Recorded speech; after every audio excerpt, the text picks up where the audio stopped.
Chapter 1851. Following that, the prison made of ocean continuously contracted, becoming more compressed, and immense pressure assailed them. The bodies of the two immensely strong members of the alien races creaked and groaned under the overwhelming force, clearly on the brink of collapse. The wanderer of the vast sea, holding the prison in hand, looked intently as the outlines of two struggling miniatures were barely visible inside. He said, "Eight-armed demon emperor, are you aware that for your own selfish desires, you have doomed the future of your entire sea clan?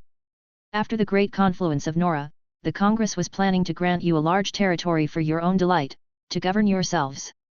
With the rise of Nora fueling you, it was not impossible to aid in your ascendance to level 9, how foolish of you. Though the Sea Clan is an alien race, after existing in Nora for so long, the Wizard Council actually did not wish to exterminate them but rather adopted a laissez-faire policy. Even if the Sea Clan escaped from Nora, their crime did not warrant death. But what they should not have done at all costs was to collude with the Council of 10,000 clans." A voice from the eight-armed demon emperor came from within. "Ha, stop feigning benevolence. We, men of the Sea Clan, do not fear death. If you want to kill or to scrape, just get it over with." All of a sudden, the expression of the wanderer of the vast sea shifted, and he hastily threw the prison from his palm. The crystal wall shattered, and an expanse of sea emerged out of nowhere in the land of darkness, sweeping waves engulfing the space. A fat and pale worm then emerged from the heart of the crimson-scaled member of the alien race. In the next moment, the worm's head transformed into that of a chubby young man. The crimson-scaled alien race, obviously under his control. A mighty aura strong enough to shake the land of darkness caused the nearby Nora crystal wall to tremble constantly. Behind the wanderer of the vast sea, a long and unbroken blue river stretching thousands of miles appeared.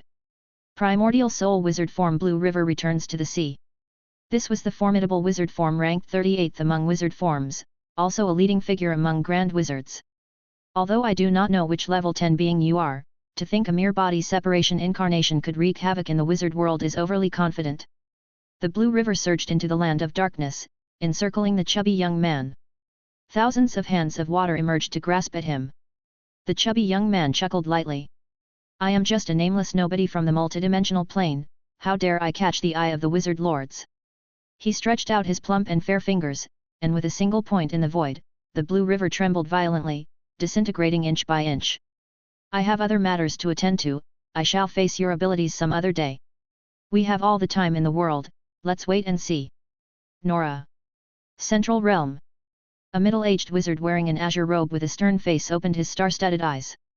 This was the only remaining legendary wizard of the Ocean School of Thought, the survivor of the vast sea. He calmly stated, "No matter who you are, since you have come, you might as well leave this body separation incarnation behind." Beside the survivor of the vast sea, the Black Abyss Walker looked into the void with a solemn expression. "Indeed, within the Sauron Pan plane, there are dragons lying in wait. Such a level 10 existence exists without our knowledge. With the establishment of the Council of 10,000 clans, all manner of demons and monsters started to surface." The survivor of the vast sea sat at home and with a casual wave of his hand. A seemingly insignificant grain of sand flew from his hand, instantly appearing before the Worm Lord in the land of darkness.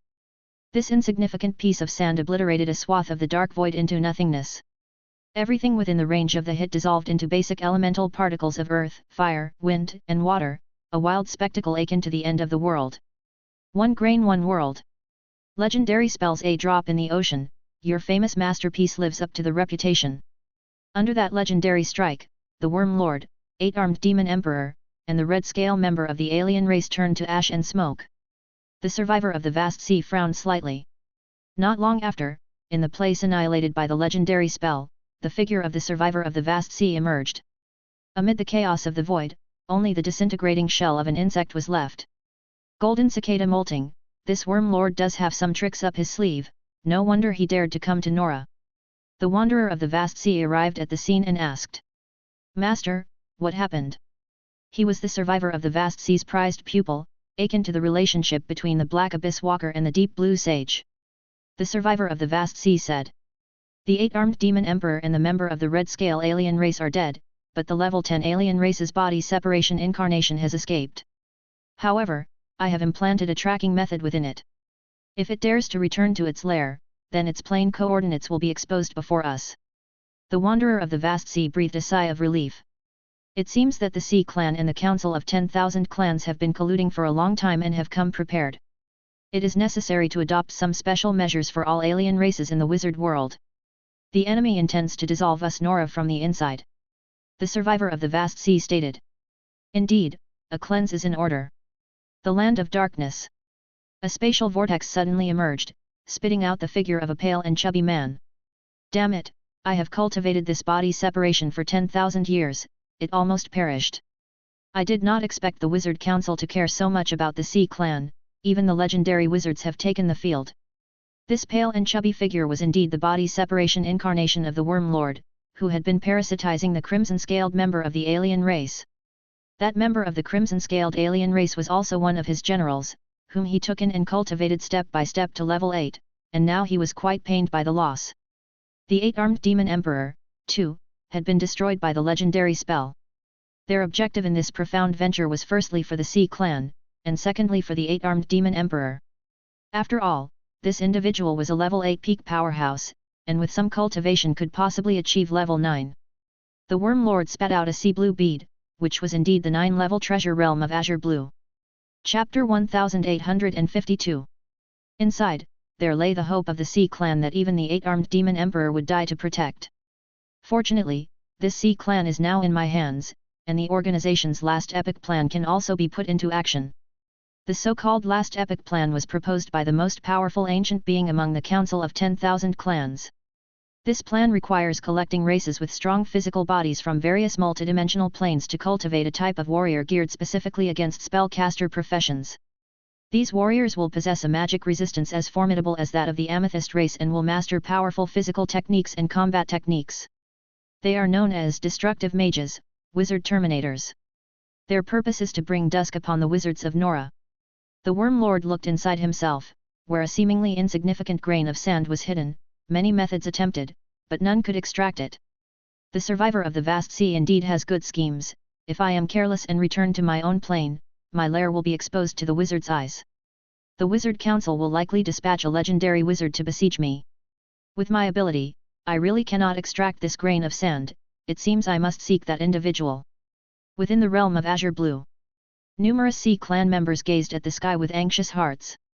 Lord 8-armed demon emperor is dead. Damn those wizards! Yes, it's outrageous, we just wanted freedom.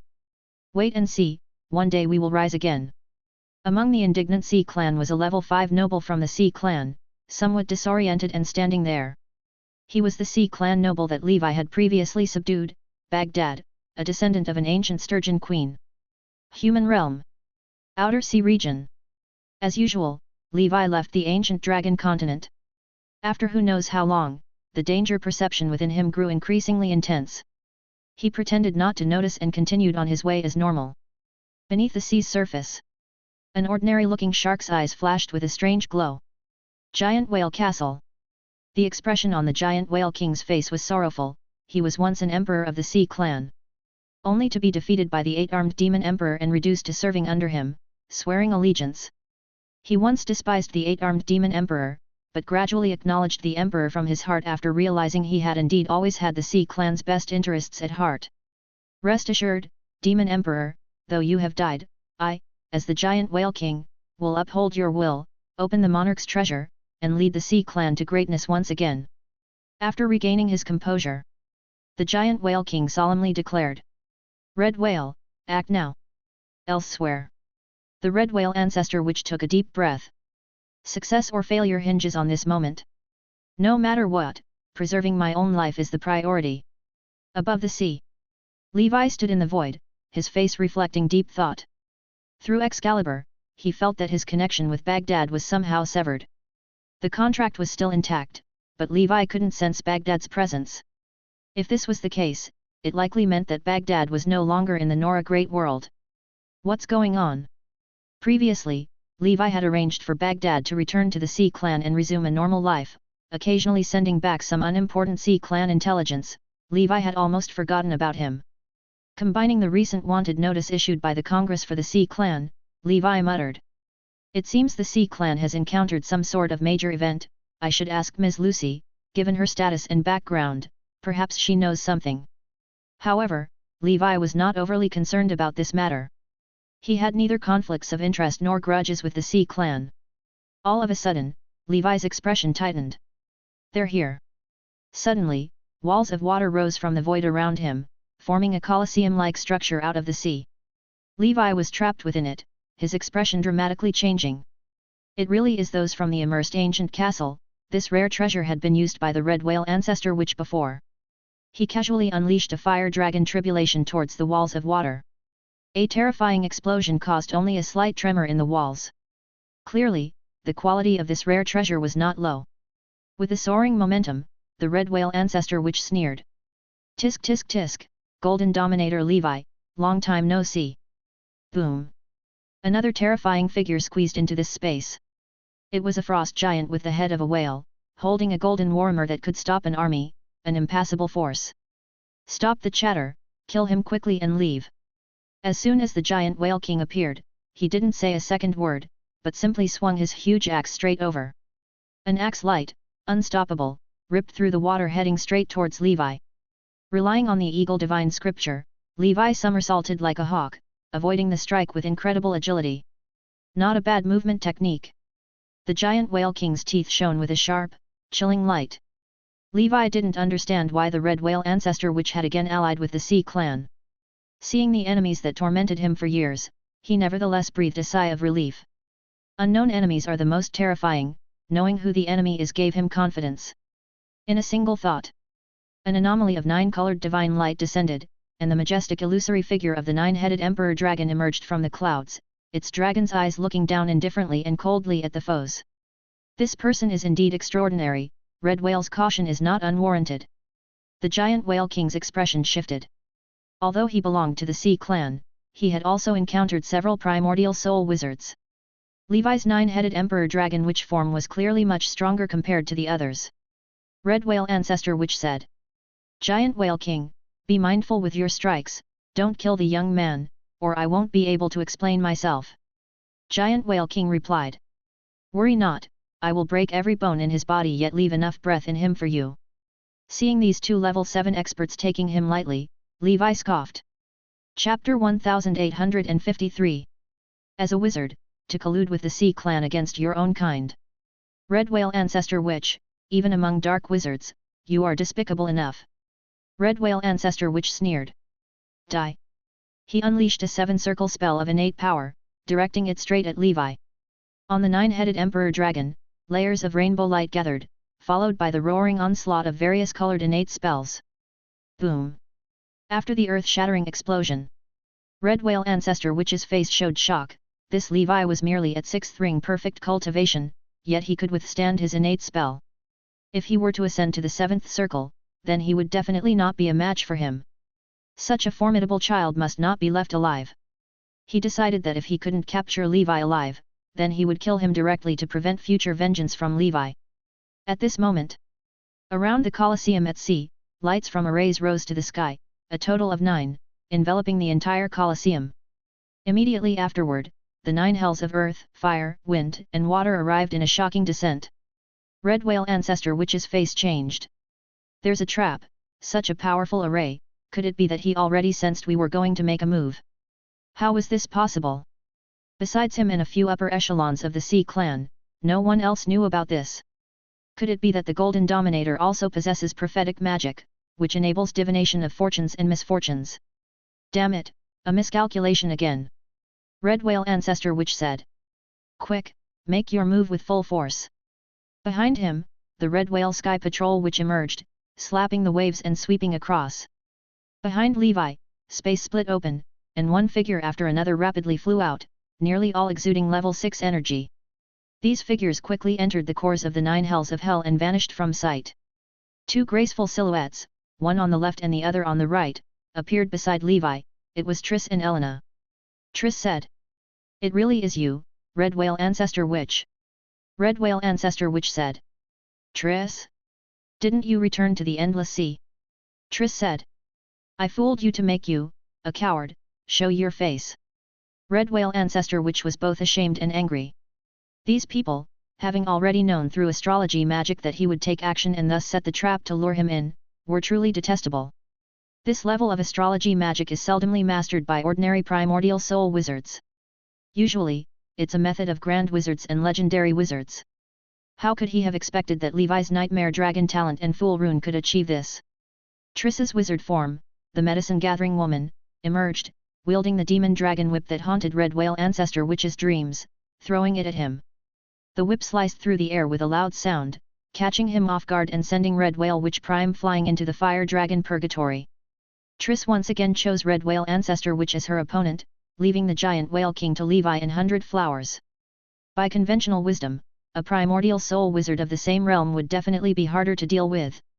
Behind 100 flowers, the wizard form 100 flowers and 1,000 trees emerged, its sixth circle perfection energy surging towards the sky.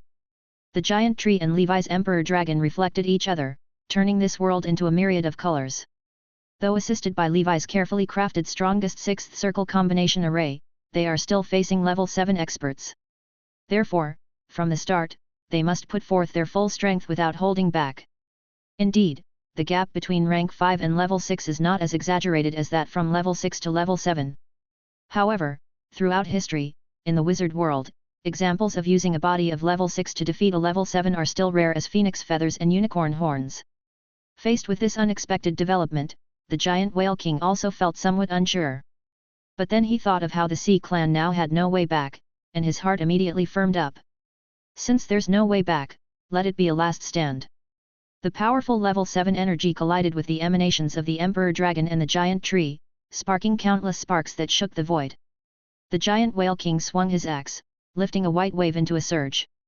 In front of the 9-headed Emperor Dragon, the Thunder Emperor descended from the sky, holding the Chaos Shield to block it. The Emperor's phantom was blown away, cracks spreading across the surface of the shield. But evidently, Levi could now withstand the attacks of a level 7 early-stage expert. 100 flowers stood atop the giant tree, casting one binding innate spell after another. Stars forever, Mandrake, beauty's captive. Not just that, she also summoned out Levi's projected form from Dragon's protection. On the battlefield, 2 9-headed Emperor Dragons, one large and one small, charged at the giant Whale King, creating a moment of utter chaos. Levi then released the Nightmare Cannibal Flower from Flower Gaze to assist in battle. After all, it also wielded level 6 power. Against level 7, every ounce of effort was required. The terrifying attacks from the 9-dragon purgatory array coming from all directions also gave the giant Whale King a massive headache. With so many level 6 existences guarding the array core, each attack released by the 9-dragon purgatory array was comparable to a 6th circle perfection spell, but more relentless and continuous, making them hard to defend against. Levi had spent just under 1 billion ether stone on the array, enough to buy 10 6th circle high-grade witch artifacts, and now the power of a whale player was fully displayed. The giant Whale King, caught amidst countless attacks, accrued injuries all over his majestic body in no time. Burns from fire, cuts from swords, frostbite from ice, corrosion from death, it had it all. On another front, the situation for Red Whale Ancestor Witch was even worse than for the giant Whale King. He was horrified to find that, after decades, he could hardly keep up with Triss. And, Triss's skill with the level 8 exotic treasure, the Demon Dragon Whip, had grown even more proficient, making its power even stronger. Most crucially, standing beside her was a silent shadow clad in blue armor, a giant brandishing a great sword, acting as her protector, blocking many attacks by Red Whale Ancestor Witch. The scene resembled a knight guarding a princess. Chapter 1854. A special spiritual creature born with it. The Red Whale Ancestor Witch could hardly believe it. Little did he know that over these years, just through the method of receiving gifts, Triss had already refined 2 rare Morning Star level oddities from Ms. Lucy and the Frost Witch. Moreover, the oddity bestowed by the Frost Witch was luckily born with a companion spirit creature, which Triss called the Blue Silver Knight. The Blue Silver Knight was a combat support type spirit creature, similar to the Snow King of the Holy Infant, integrating offense and defense, extremely useful, directly elevating Triss's combat power a level higher. Coupled with her 12 Witch Marks wizard forms, she could contend against a common senior 7th ring wizard. In contrast, the Red Whale Ancestor Witch, whether in terms of spiritual force intensity, number of Witch Marks, or other aspects, was far left behind by Triss. Thoughts of retreat began to emerge in his heart. Judging from the experience of the last time, under the current situation, it was already impossible to capture Levi alive. If he continued to stay here, on the one hand, he was no match for Triss. On the other hand, human realm enforcers might also arrive, and by then, he wouldn't even be able to escape. While resisting the storm-like demon dragon whip and spell attacks from Triss, he was also muttering incantations, retrieving the treasure that resembled the Colosseum. This was a level 7 treasure, the struggle of the trapped beast, which had already helped the red whale ancestor witch to kill several entities with primordial souls. It was just a pity that since encountering Levi, this invariably successful rare treasure had already failed twice. Seeing the situation, Triss laughed and said, "Thinking of leaving? Can you really escape?" In her hand, a treasure like a flower basket flew out. Seeing this rare treasure, the red whale ancestor witch exclaimed in horror. "For that Levi, you actually brought out this rare treasure from the witch's family. This rare treasure must also be a highly renowned object." Triss said. "It's not for him, it's for you. Stay today." The flower basket burst out with a strong suction force, and the red whale ancestor witch, who had escaped into the void, was unexpectedly drawn out. His struggle of the trapped beast emitted a strong light, combating against the flower basket, but to no avail. Because this flower basket was a 9-level treasure, the flower god's basket, treasured even by the top organizations. "Triss, are you really going to be ruthless?" Triss said. "I'm just returning the favor." Red whale yelled. "I'll fight you with all I've got." On one side of the battlefield, Triss's advantage was growing. On the other side, the 9-headed Emperor Dragon, pulling along the Emperor, was invincible on the battlefield, together with the wizard form, of 100 Flowers, firmly suppressed the giant Whale King. Levi unleashed his full firepower. Crimson Emperor Domain, Scarlet Blood Prison, Undying Divine Domain, Primordial Magnetic Field, Storm Domain, he activated everything he could. The giant Whale King was like seeing a ghost. He watched with his own eyes as Levi, who was chopped in half by his own huge axe, instantly restored to normal as if nothing had happened and charged at him again. Even once, when he had cleaved off half of that man's head, he was still jumping around and swung a sword at him, injuring himself substantially. This Golden Dominator actually had an undying body. Even though his level 7 Sea Clan body was strong, he could not endure Levi's tactic of trading injury for injury. Levi could be immortal, but he couldn't. If he were split in half, it would result in severe injury, even death. Seeing the giant Whale King being forced back step by step, 100 Flowers' fighting spirit grew even stronger. Now, she had found her role. That was, when joining forces with Levi against others, she was responsible for long-range control spells, creating opportunities for Levi and causing trouble for the enemy. There was a time when she also used this method to allow Levi to kill the ghost baby lord in the nightmare world. But at that time, she deliberately played a supporting role to let Levi stand out. Now, facing level 7 experts, she truly was only suitable for a supporting role. This put an invisible pressure on 100 Flowers. She couldn't be left too far behind by Levi. After this battle, she must buckle down and learn from Ace. The Emperor moved step by step, sword in hand, the aura of a person, the aura of stars, the aura of the moon, the aura of sunrise, rising with each step. Stepping on snow without trace. Thunder half-moon. Rising sun. Sacrifice life for justice. At this moment, even the creator of the Warlord Catalog, the Sky Badger Barbarian King, would likely be surprised that the power of these combat techniques far exceeded his expectations when he created them. Under Levi's comprehension, these Barbarian King-level combat techniques had long since taken on his own form. The Emperor unleashed divine power, and Levi himself was not idle, punching out while the light from the falling star ring on his wrist shone brilliantly. With the amplifying effects of the Strength Rune, Holy Image Law, Lion King Battle Technique, and many other strength-enhancing methods combined. Boom! He unleashed a punch at the pinnacle of ascension, and around Levi, the phenomenon of stars falling like rain appeared. The fist wind obliterated everything in its path, colliding with the damaged war axe of the giant Whale King. Crack! The weapon that had accompanied the giant Whale King in many battles could no longer withstand such high-intensity combat and actually shattered. Levi seized the opportunity to press the attack, his invincible fists and the sword chi of the Emperor blasting the giant Whale King away. The giant Whale King's body, tough as a diamond, was pierced with a huge gap, flesh blurred, with black flames entwined on it, preventing it from healing. At the same time, accompanied by chanting, 6 red suns, each hundreds of meters in diameter, suddenly appeared in the sky. The 6 suns merged and exploded with a boom. The giant Whale King struggled amidst surrounding sea currents under the high temperatures. After the aftermath, his entire body was left with no intact flesh, a layer of charred flesh peeled off, and the excruciating pain twisted his features. Chapter 1855. The 6 Suns Continuous Explosion Primordial Soul Spell, refined to perfection, was so powerful that not even the level 7 giant Whale King could resist it head-on, bringing about pleasing destructive force. He gasped for air, never having imagined that a 6th circle existence could push him to such a desperate and bedraggled state. The Emperor once again mounted his dragon, ready to kill. Meanwhile, Levi and 100 Flowers were preparing other primordial soul spells. The giant Whale King's eyes were resolute. He had to use the method bestowed by the 8-armed demon emperor before his passing. This was his only hope for victory. A drop of blood emerged from the center of his forehead, emitting a demonic black radiance. In an instant, a powerful and imposing aura erupted skywards.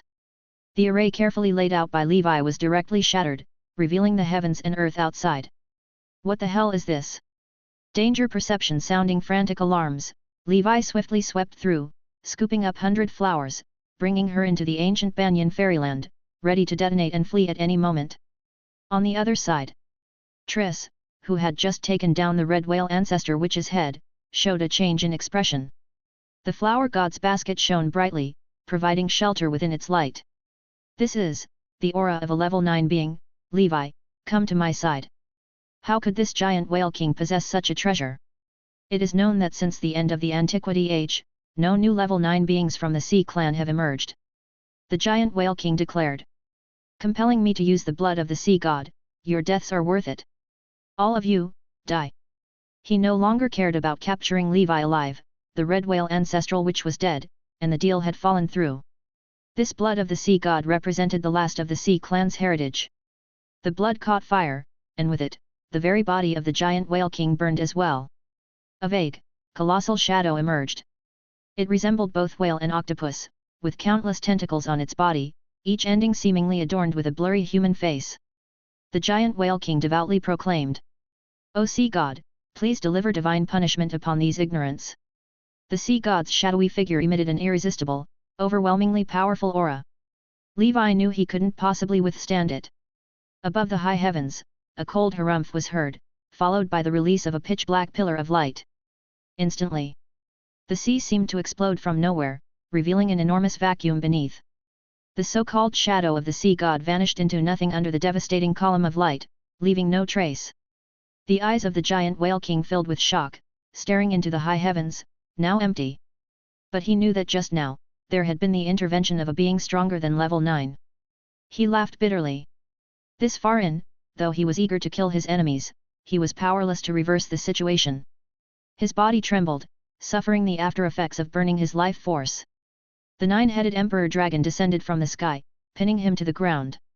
The Emperor's spectral form, like a judging heavenly deity, executed him with the Emperor's sword. The head of the giant Whale King fell with a thud, rolling aside, eyes wide with fury. The Wizard Council has wrought endless misdeeds, surely, it will face the backlash from the land of darkness. Ha ha ha. He laughed wildly, his laughter echoing sorrowfully as he was erased by the breath of the 9-headed Emperor Dragon, his voice lingering. Until the headless corpse lay completely devoid of life, the soul of the giant Whale King emerged, still filled with resentment and unwillingness. I won't let you off in my next life either. Accompanied by the grunting effortful sounds, strands of webbing bound the soul. With all the might Leon could muster, he finally packaged the soul of the giant Whale King. Master, this is a true feast. Before the giant Whale King, Leon had already captured the soul of the red whale ancestral witch. 2 level 7 feasts were more than enough for him to digest for a long time. Levi looked upon the headless corpse of the giant Whale King. The land of darkness, merciless in the extreme. Civilization's existence and competition possess no distinction of good or evil. From the perspective of the Sea Clan and other weaker civilizations, the Wizard Council is undeniably a major villain akin to the abyss. Regrettably, Levi is also a wizard, as well as a human. He cannot genuinely empathize or consider situations from their perspective. Personal survival comes first, this holds even truer for civilizations. Today's battle was another perfect instance of Levi overcoming higher-level adversaries. though it was clear that a powerful member of the Wizard Council had intervened with that dark ray. But that was due to that damned giant whale king cheating. Had the fight continued under normal conditions, Levi could have worn him down to death all the same. Hence, Levi can be regarded as having defeated a genuine level 7 early stage expert with a level 6 body. I have maintained my record of battles where I've punched above my weight. Originally, he planned to leave this achievement to be challenged by cave wizards. Now it seems, the Sea Clan is quite fitting, their strength isn't much greater than that of cave wizards.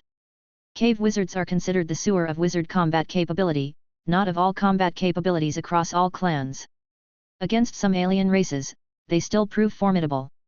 In this battle, victory was attainable because: first, Levi leveraged his danger perception to create an information gap, luring the enemy out and striking unexpectedly. Second, Triss, a 7-circle power, kept the formidable foe, the Red Whale Ancestor Witch, tied up. Third, 100 Flowers support that severely limited the giant Whale King, preventing him from displaying his full strength. Fourth, the continuous powerful attacks released by the 9-Dragon Purgatory Array left the giant Whale King too strained to cope. Of course, the most important factor was Levi's witch mark imprinted 9-headed Emperor Dragon Witch form after attaining 6th ring perfect cultivation, which made him far more powerful than before. Together with the generally level 6 middle stage night breathing technique, he became a 6-dimensional warrior. Especially the undying body from the Death Ember Dragon, which greatly increased his error tolerance in battle. With so many formidable capabilities at his disposal, defeating a level 7 with a level 6 body is reasonable. The giant Whale King is a level 7 member of the Sea Clan and possesses the bloodline of ancient emperors, moreover, its body is well preserved. Levi intends to study and refine a level 7 corpse demon from it, which could significantly boost his own strength. Levi said, "I have a use for the giant Whale King's corpse. You can take the head of the Red Whale Ancestor Witch to claim the bounty, milady." The Red Whale Ancestor Witch was killed by Triss in the first place, with Levi's array merely playing some supportive role. Thus, he claimed none of the spoils of war. Triss said, "Then I won't be polite. Oh, here, take this oddity for yourself." The bounty for the Red Whale Ancestor Witch also included a Morning Star level oddity, which Triss desperately needed. The Colosseum model flew towards Levi, landing in the palm of his hand. Levi shook his head and said, "Milady, I can't accept it." He had troubled Triss a lot over the past decade and already felt indebted. Triss said, "Take it. Thanks to you, I've also gained quite a bit, and I have the Demon Dragon Whip, no need for it. If you don't want it, I'll give it to Elena." Levi replied. This. Ultimately, Triss gave it to Elena. Elena, having acquired another level 7 treasure, was overjoyed. "Levi, when did your skin become so thin?" "If you don't want it, I do." Levi said. "I've always been this way." Chapter 1856. Triss said, "I'm going back to the Endless Sea first. The immersed ancient castle has lost another 7-circle wizard, they shouldn't dare to trouble us anymore, unless their city lord takes action personally." Levi said, "Thank you for your help during this time, madam. Will you return to the ancient dragon continent?" Elena smiled and said, "What, are you going to miss me?" Levi laughed heartily, without saying a word. "A free 7-circle worker, it's a waste not to use." Triss waved her hand and disappeared in a very chic manner. "I will come back for a vacation, after all, Elena is here." Elena gazed at the sky, saying, "The senior who just took action must be a Black Abyss Walker." Above the high sky, the Black Abyss Walker stood with hands behind his back, next to him was the Wanderer of the Vast Sea. The Wanderer of the Vast Sea said, "The immersed ancient castle actually teamed up with the Sea Clan, it really is crossing the line." The Black Abyss Walker said, "Indeed, the Congress is considering the imminent blood battle, and they don't want to take action against their own people. But these guys, some of them really don't give face. With the blood battle imminent, the entire wizard civilization is under threat. The Congress naturally hopes that both dark and righteous wizards can put aside their past grievances and unite against external threats. Every primordial soul wizard who can match a demon lord is an extremely precious treasure. After all, how many primordial soul wizards does the entire wizard civilization have?" The Wanderer of the Vast Sea said, "I will be heading back first, there are still a bunch of matters to settle with the Sea Clan, and we need to intensify our efforts to regulate the alien races." The Black Abyss Walker nodded in agreement. He looked towards the ancient dragon continent, standing alone in contemplation. At some point, Lucy's figure appeared, and she said with a smile. A 6-ring body, slaying a level 7 expert, not bad. The Black Abyss Walker smiled and said. Indeed, I've never done such a thing. And I won't have the chance for cross-level battles in the future either. Immersed Ancient Castle. The city lord's gaze was deep, looking at the shattered soul token in his hand. A 7-circle wizard, a level 7 sea clan. Such a lineup lost, the city lord was silent. Let's put this issue aside for now, we have already lost quite a few people over the years. This upheaval with the Sea Clan is yet another blow to the Immersed Ancient Castle and the Ocean Abyss Alliance. Because many members of these two organizations, especially the body-refining wizards, are hybrids of the Sea Clan and wizards. Ancient Dragon Continent. After slaying a level 7 expert, Levi was in high spirits. He walked back to the fairyland with his hands behind his back, carrying the air of a master. In this battle, everyone who oversaw the array corps performed outstandingly. I have substantial rewards for you. Mana lamented that Levi could even kill level 7 experts now, and she said with a sigh. You humans are really something, although your lifespans are short, you can strengthen so quickly. Unlike me, apart from living long, I'm good for nothing else. Levi gave a bitter smile. But as humans, we have thousands of spells and wizard techniques, all just to live longer and see more of the world. Mana said. That's also true. How many short-lived species have fallen into the dark path in pursuit of eternal life? Speaking of which, if I hadn't met you, I might have died lonely in the ancient tower, turned into decayed wood. Over the years, everyone's strength has improved quite noticeably. Relatively speaking, as a tree, Mana indeed progressed slowly, still at the level 6 middle stage. Thus, Levi could understand her sentiment. Several days later, the spoils of war were also counted. From the Red Whale Ancestor Witch's side, they obtained a level 7 treasure, exotic treasure, Struggle of the Trapped Beast. Levi was one with 100 flowers, so what 100 flowers gained, he gained. This exotic treasure had 3 main functions. First, it could lay ambushes without alerting the enemy, sending them into a barrier known as the Colosseum, where the use of the void travel ability was impossible, preventing the enemy from escaping. Second, the Colosseum itself also had defensive capabilities, enough to withstand 7-ring attacks.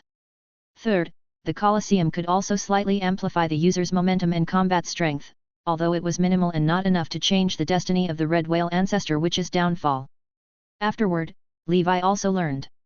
For this battle, Triss had paid a significant price, specially borrowing a 9-level treasure, the Flower God's Basket, from the organization. Had it not been for this treasure, it would have been very difficult to hold on to appear in the same realm. This warmed Levi's heart. Triss was genuinely a good person, deserving to be regarded as his second most important benefactor in his journey as a wizard. As for the first, naturally, it was that Sauron whom he had never met. Besides that, all other spoils of war from the Red Whale Ancestor Witch belonged to Triss alone. On the Giant Whale King's side. Firstly, there were about 4 billion ether stones. Although he was of the Sea Clan, as a level 7 expert, his worth was naturally significant. Levi had previously spent a lot to create the 9-dragon purgatory array. Now, it's like he regained some funds, and his worth reached 14 billion. It's terrifying, I was almost bankrupted. Levi, owner of tens of billions of ether stones, said as such. The Giant Whale King's war axe was also a fine exotic treasure weapon, but it was damaged by Levi. He tossed the fragments to the Sword of Victory, for evolving the Morning Star artifact, the King's Sword. Besides that, the spoils of war from the Giant Whale King that were useful to Levi also included a combat technique of the Sea Clan, called the Whale Emperor Power Book. This combat technique, created by the ancient Whale Emperor, was a type of hand-to-hand combat physical technique belonging to the rare level 8 category, and could be split into 8 layers. Its power was in its efficient stimulation of human potential. For a short period, it could greatly increase the user's strength. Reaching the first layer would amplify strength by 10%, the second layer by 30%, the third layer by 60%, the fourth layer by 100%. Upon reaching the perfection of the 8th layer, for a short period, one could enhance the basic strength attribute by 360%. Chapter 1857. Not bad combat technique, pushing the path of strength to its ultimate limit. It should be noted that the Red Emperor domain only enhanced my base strength attribute by 550%. As a combat technique, a short-term 360% strength enhancement is already quite powerful. Of course, mastering it is obviously not easy. Even the Giant Whale King hasn't managed to achieve it. Compared to the Barbarian King battle skills that Levi acquired, the Whale Emperor Power Book lacks fancy moves and special effects, offering a simple and pure strength augmentation. When battling the Giant Whale King, Levi felt that his opponent's strength was incredibly strong. Even stronger than his own self, who is at the middle stage of level 6 with a Crimson Emperor Dragon, but the Giant Whale King's combat skill was far inferior to his. Strength could break all techniques. When faced with absolute power, indeed, no skill is needed. Regrettably, while Levi's realm was one level lower than his strength was barely weaker, and what's more, he possessed an undying body. This made it so that the Giant Whale King's advantages could not be fully utilized. Had it been a common wizard getting squarely hit by the Giant Whale King, the consequences would have been severe. Furthermore, what the Giant Whale King had the most of were various precious materials, all sourced from the deep sea. Just the water element ore at ranks 5 and 6 numbered up to 5 kinds. There was even a piece of level 7 ghost water fine iron, which Levi planned to use to reforge his divine weapon, the Golden Dragon Heavenly Shield. As for the 6th ring magical artifact, there were 2 pieces, one ordinary, one top quality, most likely looted from other wizards. Levi handed them over to the Holy Infant for disposal. Other spoils of war were numerous, yet none worth mentioning. Several days later, Levi opened his proficiency panel. Levi. Whale Emperor Power Book, Level 1, 1/1000, Special Effect, Whale Power, Level 1. Whale Power, Level 1. Upon activation, for a short period, you gain a tremendous strength enhancement akin to that of a giant whale. The current strength enhancement effect is 10%. Not bad. If I continue to endlessly enhance my strength, one day, without any technique needed, a single punch will bring down the Heavenly Father. Mastering the rudiments of the Whale Emperor Power Book presented no difficulty for Levi. He had previously cultivated Knight, Barbarian, and other alien race combat techniques, a true master of physical techniques. In the art of war, mastering one technique could lead to the mastery of all. However, at his current realm, the first layer's enhancement was minimal at best. Several days later, the Wizard Council announced that the new Nora alien race management method was officially implemented. After the method was enacted, including the Sea Clan, all human-like intelligent alien races living in Nora must make corresponding oath commitments. Never betray Nora, never carry out actions that threaten the Congress or the wizard civilization, and especially not allowed to have any dealings with terror organizations like the Council of 10,000 Clans. Those who violate their oath, at the least, will enter prison to serve out sentences and provide labor. At worst, they would be sent to serve in the specialized Death Soldier battle group and dispatched to the upcoming Blood Battle battlefield. Moreover, for wizards who domesticate alien races as slaves or laborers, they must bear joint responsibility for the actions of their subordinates. If poor management leads to alien race escape, the wizard will also be punished. Not just alien races, if any wizards are found colluding with the Council of 10,000 Clans, those who report the truth will receive a substantial reward. Those who conceal it will be implicated. After reading this, Levi pondered. It seems the Sea Clan incident had quite an impact. He learned from Lucy that the 8-armed demon emperor colluded with alien races, leading his entire clan to defect from Nora and join the Council of 10,000 Clans. In the end, it was discovered by the Wizard Council, and the Grand Wizard led the forces surrounding them. However, the unexpected presence of a level 10 being within the ranks of the alien races ultimately succeeded in taking away the Sea Clan. Although the 8-armed demon emperor died, his goals had indeed been achieved. Thus, Levi speculated that Bah, along with the Sea Clan, had gone to the Land of Darkness, their whereabouts unknown. I have quite a few alien races on my ancient dragon continent, and I need to add some new terms to the oath. With rare treasures like Excalibur, the likelihood of traitors among his subordinates is very low, but not non-existent. The incident with the Sea Clan has given Levi a greater sense of crisis. Even level 10 beings have already taken action. One can imagine how chaotic the upcoming blood battle will be. Abyss Demon, Council of 10,000 Clans. These two swords of Damocles hang over the current Wizard Council's head. It is unknown whether the wizard civilization, with only 11 legendary wizards, can withstand the pressure. Following that, Levi updated the second oath content in accordance with the new regulatory measures and demanded that all members of each organization on the ancient dragon continent take the oath. Important backbones and core members were subject to strict demands. Ordinary members' defection is not a significant risk, but the defection of core members can be bone-breaking. Half a year later, law enforcement teams dispatched by the Wizard Council began to inspect and assess areas with large gatherings of alien races, and the ancient dragon continent was among them.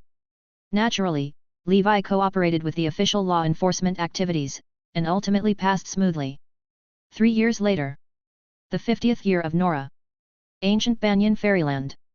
A robust figure, broad-backed, held a heavy sword in his hand.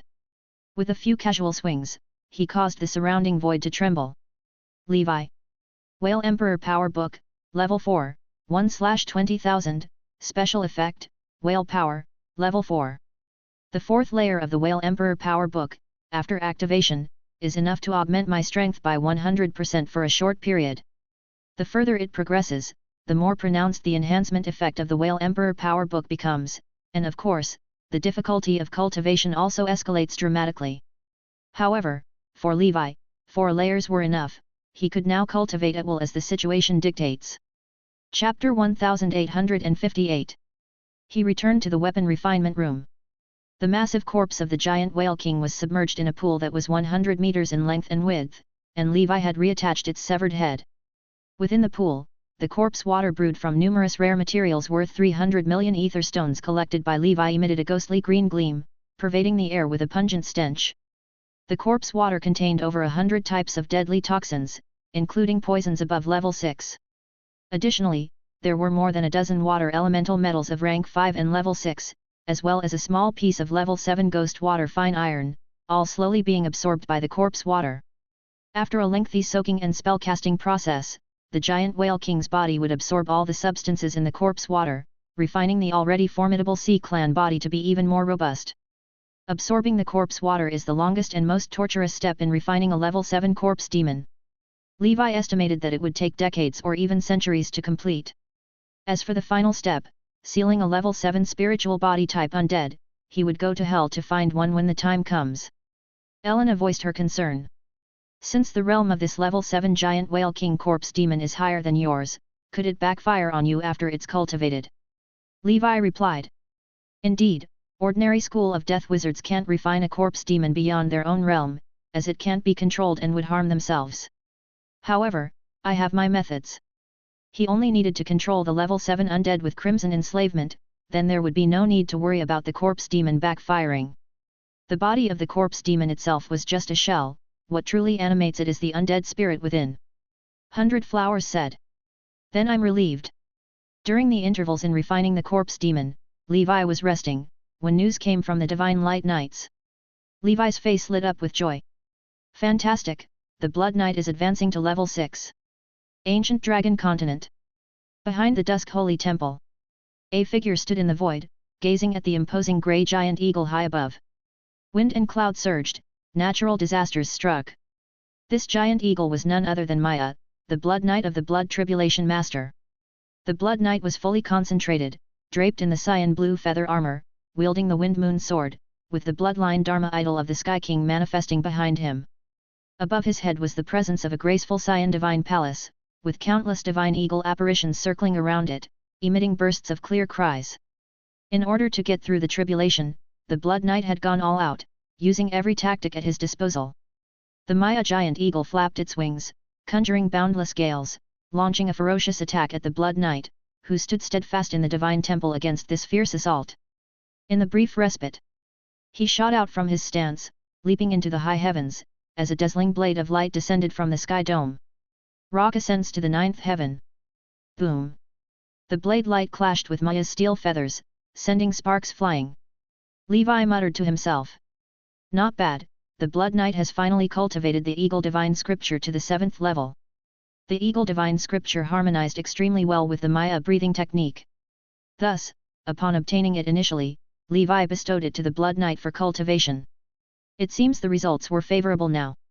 100 Flowers watched carefully as well. She clearly understood that Levi's experience in overcoming tribulations wasn't as effective as the Blood Knight's.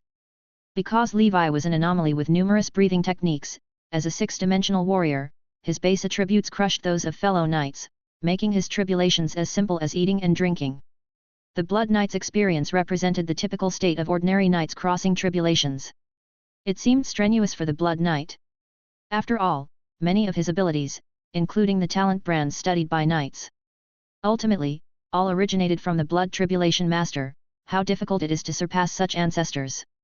Therefore, combat techniques and divine weapons are key for a knight to overcome the Blood Tribulation Master. Blood Knight had made thorough preparations before advancing. Utilizing level 6 materials to reforge divine weapons, honing combat techniques, all for this very moment. Levi, too, felt nervous for the Blood Knight. If the Blood Knight were to succeed, it would be a milestone event for the Twilight Knights. Besides him as the commander, a new level 6 knight would emerge. This meant, the path of knights established through the proficiency panel was absolutely feasible. Gradually, more and more knights arrived, observing from afar. In the sky, the Blood Knight was covered in wounds, his body scarred with cuts from wind blades. But his expression remained resolute, without a hint of hesitation. This battle was destined to be a war of attrition, for the Maya breathing technique was inherently endurance type. The Golden Lion Knight thought quietly to himself. Come on, Vice Commander. Though Blood Knight's cultivation was not as high as 100 flowers, Levi did not give the Vice Commander position to 100 flowers. Because compared to 100 flowers, the Blood Knight's prestige among knights was second only to his own. Moreover, in terms of personality, willpower, and other areas, he was even described as perfect. In the Doomsday era, with a mortal rookie frame, resisting the corruption of will by the secondary Blood Clan force without ever drinking a drop of human blood, even becoming a benevolent quasi-knight ranger. How could such a person not achieve greatness? Seconds and minutes ticked by. In the sky, the Blood Knight's long sword pierced into Maya's neck, and with all his might, he cut through the steel feathers, severing them. Maya calmly looked at the Blood Knight, turning into a gust of wind elemental power, vanishing without a trace. If fate allows, perhaps we'll meet again, the Blood Knight murmured. Watching the holy beast from his family's legends, he felt a mix of emotions. The commander's loud voice rang out. Congratulations to the Blood Knight for reaching level 6. The fellow members also gathered around, and even the Black Knights from the Midland continent projected their presence from afar. Chapter 1859. Congratulations, Vice Commander.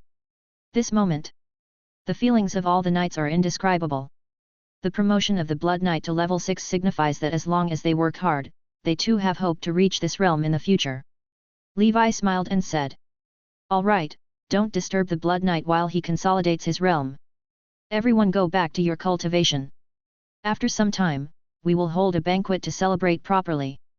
The Blood Knight, looking at his departing companions, exclaimed. Commander, without realizing it, we have known each other for 360 years. When I first met you, I felt that you might be the key to my breaking through the legendary barrier. Indeed, my judgment was correct. Under your leadership, we have broken limits time and again, developed new abilities, and now we even stand shoulder to shoulder with the primordial soul wizards. Even I, who have lived for 1,000 years, am moved to tears at this moment. Levi patted the Blood Knight on the shoulder, laughing as he spoke. I have only made an insignificant contribution. Your achievements today are all due to your own efforts. Keep striving, my Vice Commander. The two men embraced, expressing centuries of friendship. 100 Flowers coughed and said. You two grown men, hold back your tears. Soon. The news of the Blood Knight's promotion to level 6 spread throughout the Dusk Holy Temple and other organizations. The knights pursued their cultivation even more enthusiastically, and some wizards also wanted to practice the night breathing technique. However, these individuals lacked the needed bloodlines. Levi also tried to replicate the method of the Fur clan, transplanting night bloodlines into ordinary people. But the success rate was extremely low, and the consequences of failure were death. As for the non-bloodline breathing technique, for wizards, it's actually better to stick to their own path of wizardry. Moreover, for a wizard to switch to night midway, the time cost is substantial. It means starting from scratch, on a completely different path.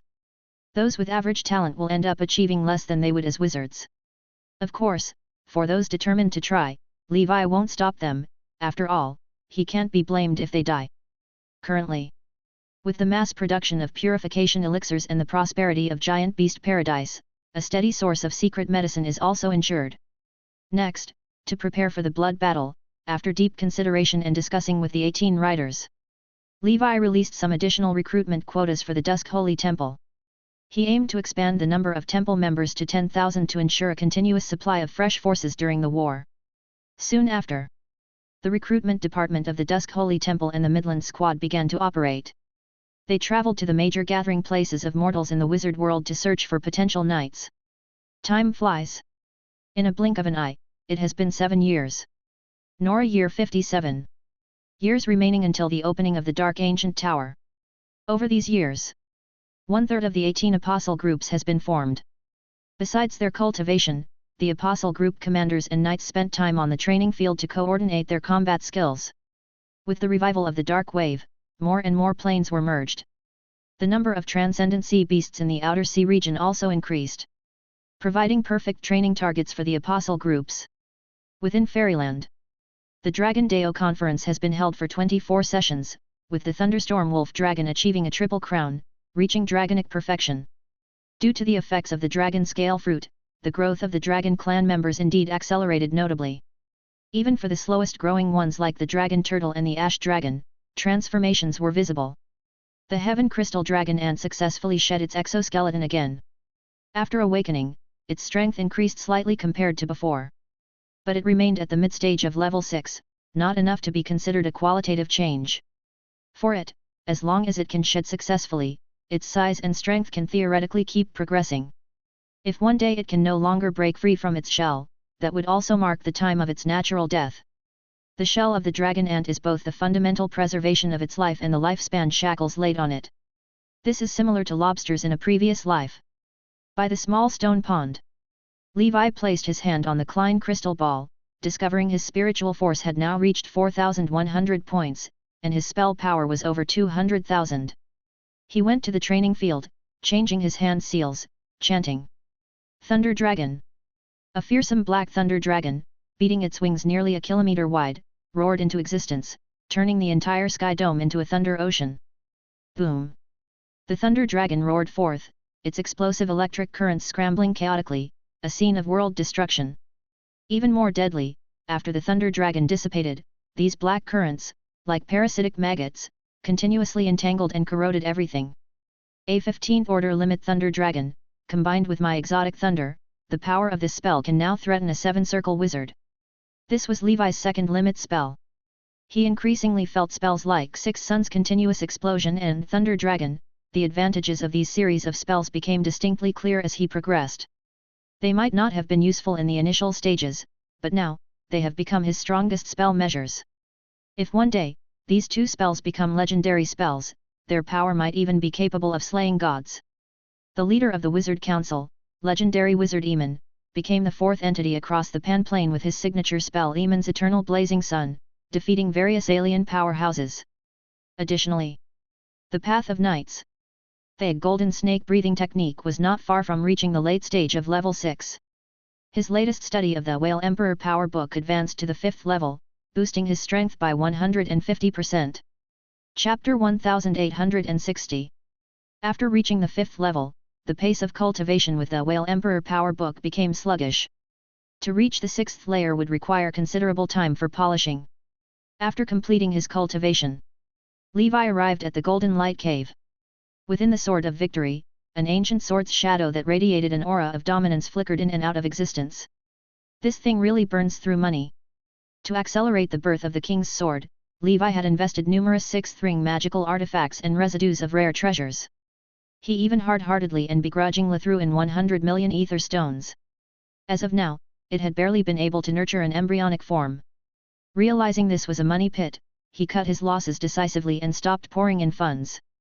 At this rate, to be fully formed, it would take at least a millennium. Too slow. Levi couldn't help but sigh. Under normal circumstances, a king's sword would take 3,000 years to be born. Because of the dense metal elemental power in the Golden Light Cave and Levi's continuous feeding, the process had already been significantly shortened. But to quicken its formation, Levi estimated that even throwing in all his ether stones wouldn't necessarily be enough. For a Morning Star level oddity, the price was clearly not worth it. The way forward now is either to wait or find golden leaves to speed up its evolution. Ultimately, one must head to the Golden Sacred Realm. Midland Continent. Gundor City. Fire Dragon Shop. That day, another earth-shaking anomaly emerged, with a violet light shining brightly, obscuring the sky. Such an anomaly, could Master Fire Dragon have crafted another top-grade wizard tool? I've become numb to it. It feels like every other day, Fire Dragon Shop births a top-grade item, which is something I can't even dream of possessing. In Gundor City, aside from the 7th Circle weapon craftsman Fire God's Hammer who is elusive like a divine dragon, among the 6th Circle, no one likely surpasses Master Fire Dragon in skill. Fire Dragon Shop. Above the Flame King Furnace. A palm-sized purple crucible floated, radiating bursts of light. The Holy Infant, who had refined many top-grade wizard tools, was unfazed as if old well without ripples. To think a level 6 peak member of the Purple Crystal clan died but resulted in several 6th ring top-grade witch artifacts, the Amethyst race is truly a blessing for weapon makers. If not for the overwhelming power of the Amethyst Saint, why would the Wizard Council even think of letting go such a potential colony? Amethyst Light Sword, Star Ring, Radiant King Armor, Red Infant Sword, and now this newly minted Purple Holy Crucible. A total of 5 top-grade wizard tools, all forged from Wanda's body. This Purple Holy Crucible. It could be used in alchemy, and was also an extremely strong treasure for trapping enemies. On one hand, the Holy Infant reinforced the hardware of the crucible with amethyst and Achilles fire ore. On the other, he upgraded the magical array inside with his excellent skills to prevent enemies from breaking out from within. Thus, even a 6th Circle perfect wizard, if not careful, could be captured inside. Then, the crucible would spew poisonous, intense flames. If one cannot escape quickly, even a level 6 perfection defensive field would not last long. Once the field shatters, the venomous flames could turn the enemy into a puddle of pus, extremely malicious. The Holy Infant stowed away the treasure and after giving some instructions to the 2 ladies in weapon refinement, he left Gundor City. On the way back to the human realm, he encountered sounds of battle ahead. He initially intended to stay out of it. But unexpectedly, he recognized one of the parties involved. Wizard Silverbeard. On the battlefield. A short, stocky dwarf kingdom wizard with a white beard was being forced into retreat as 3 alien races attacked him. It was obvious that those alien races willing to attack a wizard at this critical juncture were from the Council of 10,000 Clans. The Holy Infant pondered internally. These 3 alien races looked insubstantial, like spirits, appearing to be from the Void Spirit clan as introduced in the Alien Species Atlas. They are a race wandering the land of darkness, not to be underestimated, with 2 at level 6 early stage and 1 at mid stage. Compared to Wizard Silverbeard, who after centuries was still at an ordinary 6th Circle cultivation level. Considering his talent, the Holy Infant thought there must have been some mishap for his progress to be so slow. Wizard Silverbeard had once stepped in and saved the White Robe Wizard Association, and the Holy Infant had a good impression of him. With this thought, he decided to intervene. All this time, it had been the Council of 10,000 Clans harassing him, and now it was time for payback. He traveled hundreds of miles away and sat cross-legged on the ground, while the red infant sword in his mind hummed with a resonating buzz. A red python flew out, weaving through heaven and earth, drawing in fire elemental power, and storing it within the sword world. Once the energy build-up was complete, the Holy Infant opened his icy eyes and pointed a finger. Hundreds of miles away, Wizard Silverbeard was sweating profusely. A hammer-shaped top-quality magical artifact danced about, trying to fend off the 2 void spirits. One of the void spirits said, "Silverbeard, as one of the best from the Nora dwarf clan, we don't wish to kill you. Just come back with us, and your life won't be in danger." Similar to humans, the dwarf kingdom is a widely distributed race. The Council of 10,000 Clans has a venerable leader from the Pangong Plains dwarf kingdom. Centuries ago, he took a fancy to Silverbeard's talent and even lured him to the Pangong Plain to work for him. Silverbeard, with double special talents in fire and earth, practiced 2 sects, and was also a weapon-making master. Tasked with important duties, he had just advanced to a primordial soul in the wizard world and naturally did not want to leave. He struggled with all his might to escape from the Pangong Plain and then, after a long and arduous corporeal journey, finally returned to Nora. Resultantly, that venerable dispatched nearby members of the Void Spirit clan to capture Silverbeard, clearly unwilling to let him go. Chapter 1861. Silverbeard said. Tell that venerable that I, Silverbeard, have lived as I please all my life. I don't want to serve anyone, nor do I want to leave Nora. The Void Spirit clan sneered. If you refuse, then we'll have no choice but to kill you. As soon as the voice fell, a burst of crimson light suddenly invaded the battlefield. That level 6 mid-stage member of the Void Spirit clan didn't even grasp the situation. Boom! The red infant sword pierced directly through its ethereal spectre form. A ferocious red python flew out and in the blink of an eye, transformed into a crimson divine dragon with billowing manes, exploding violently. The terrifying shockwave of the fire element blasted the spectre's form into smithereens, silencing it completely. It was killed instantly. Witnessing this scene, Wizard Silverbeard's eyes went wide with shock, thinking he was hallucinating. The other two from the Void Spirit clan looked around but didn't spot the enemy. They knew this was a secret sword attack, the enemy's strength was far superior to theirs. Thus, they fled without hesitation. After the red infant sword killed the level 6 mid-stage adversary, it weakened and did not pursue further. Moreover, the Void Spirit clan was best at escaping into the void. They were one of the few races that had mastered void travel before reaching level 6. If they wanted to escape, the average person really couldn't detain them. Wizard Silverbeard heaved a sigh of relief, looked around, and called out loudly. I do not know who has saved me, but please show yourself so I can thank you in person. In the sky, clouds and mists descended, and a handsomely stunning figure with crimson hair gracefully descended. The holy infant stood in the void and smiled. Wizard Silverbeard, long time no see. Seeing the holy infant, Wizard Silverbeard first froze, then spoke with a complex expression. Master Fire Dragon. He had been away from the wizard world for far too long. After his return, he discovered the once White Robe Wizard from White Robe Wizard Association, Master Fire Dragon, had long become famous, also a dual-rank genius on both the Soul Artifact and Wizard rankings. And himself, due to unforeseen events, had wasted centuries, and was now even somewhat short of becoming a 6th ring senior. The Rust Dragon Wizard who was a peer, had already become a 6th ring senior. The Holy Infant smiled and said, I was passing by and saw you being ambushed by alien races. As a citizen of Wizard World, of course, I couldn't just stand by and watch you die. Wizard Silverbeard said. Thank you for your rescue. Sigh. I never thought that I, Silverbeard, would end up in such a sorry state. The Holy Infant picked up the spoils dropped by the ethereal beings and said. Where is Lord Silverbeard currently residing? I remember you are also from the Midland continent, why haven't I heard of you for so many years? Silverbeard sighed.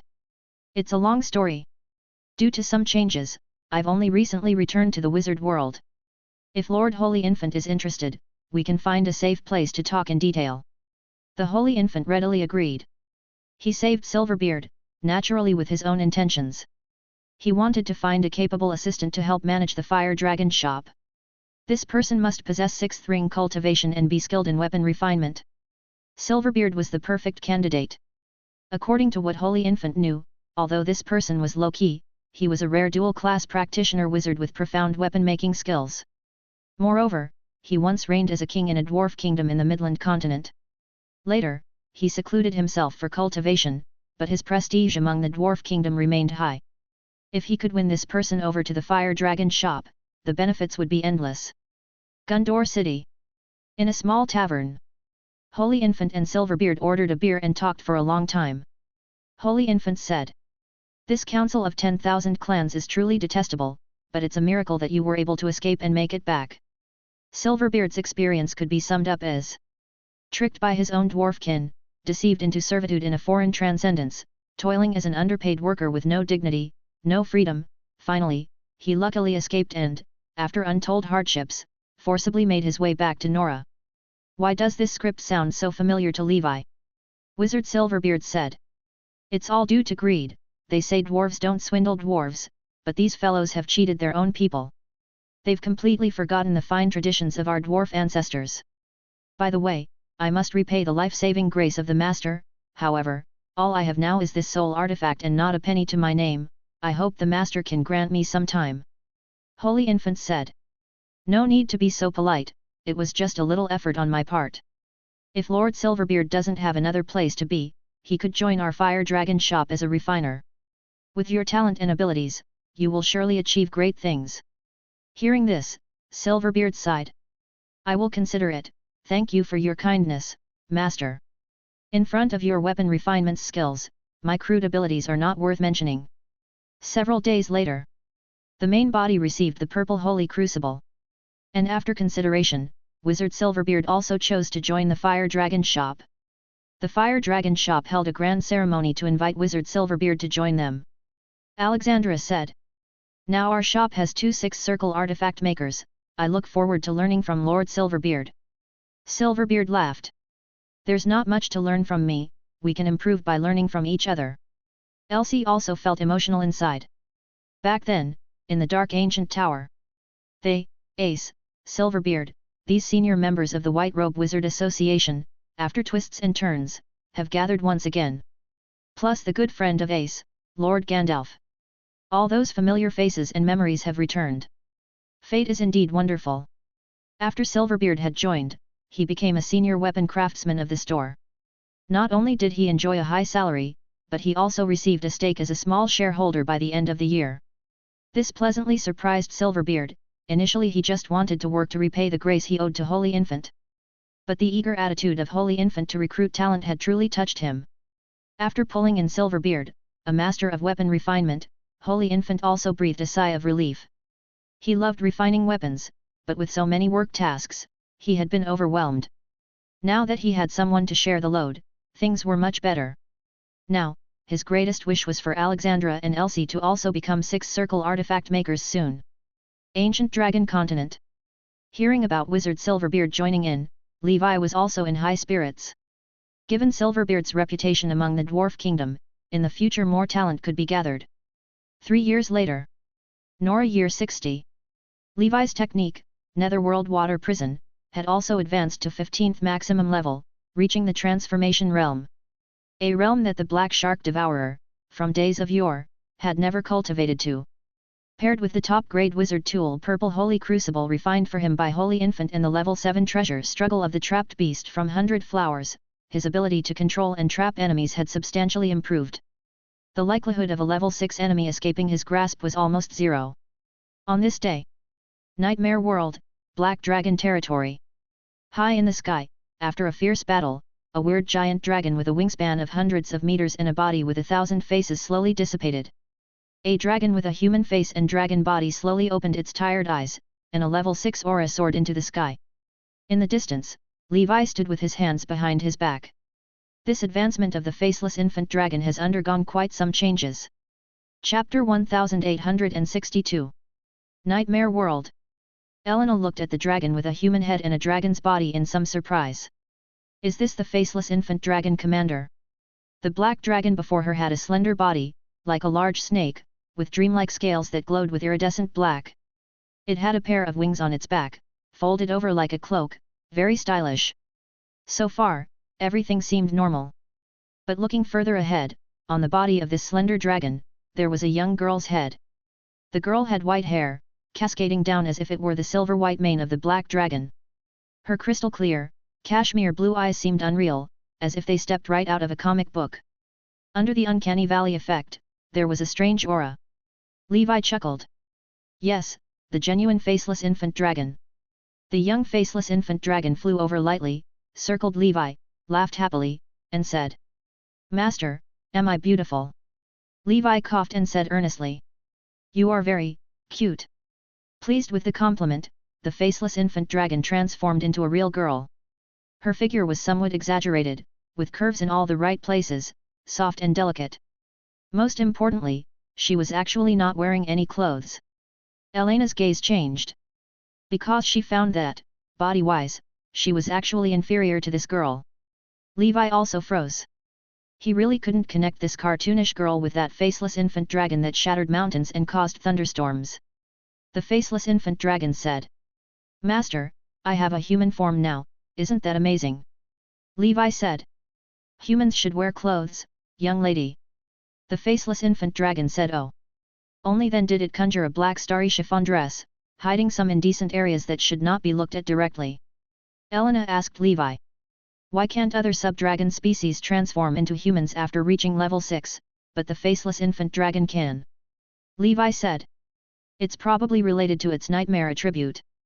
The transcendent creatures of this world do not possess the ability to transform. Human bodies are not suited for transcendent creature combat. Therefore, even if some transcendent creatures have the ability to transform into human shape, they disdain to do so. The faceless infant dragon's blood tribulation master identity is that of the dream dragon. This is a legendary creature. In the past, when Levi assembled the nightmare dragon breathing technique, two legendary creatures were used. One was the Great Nightmare, and the other was the Dream Dragon.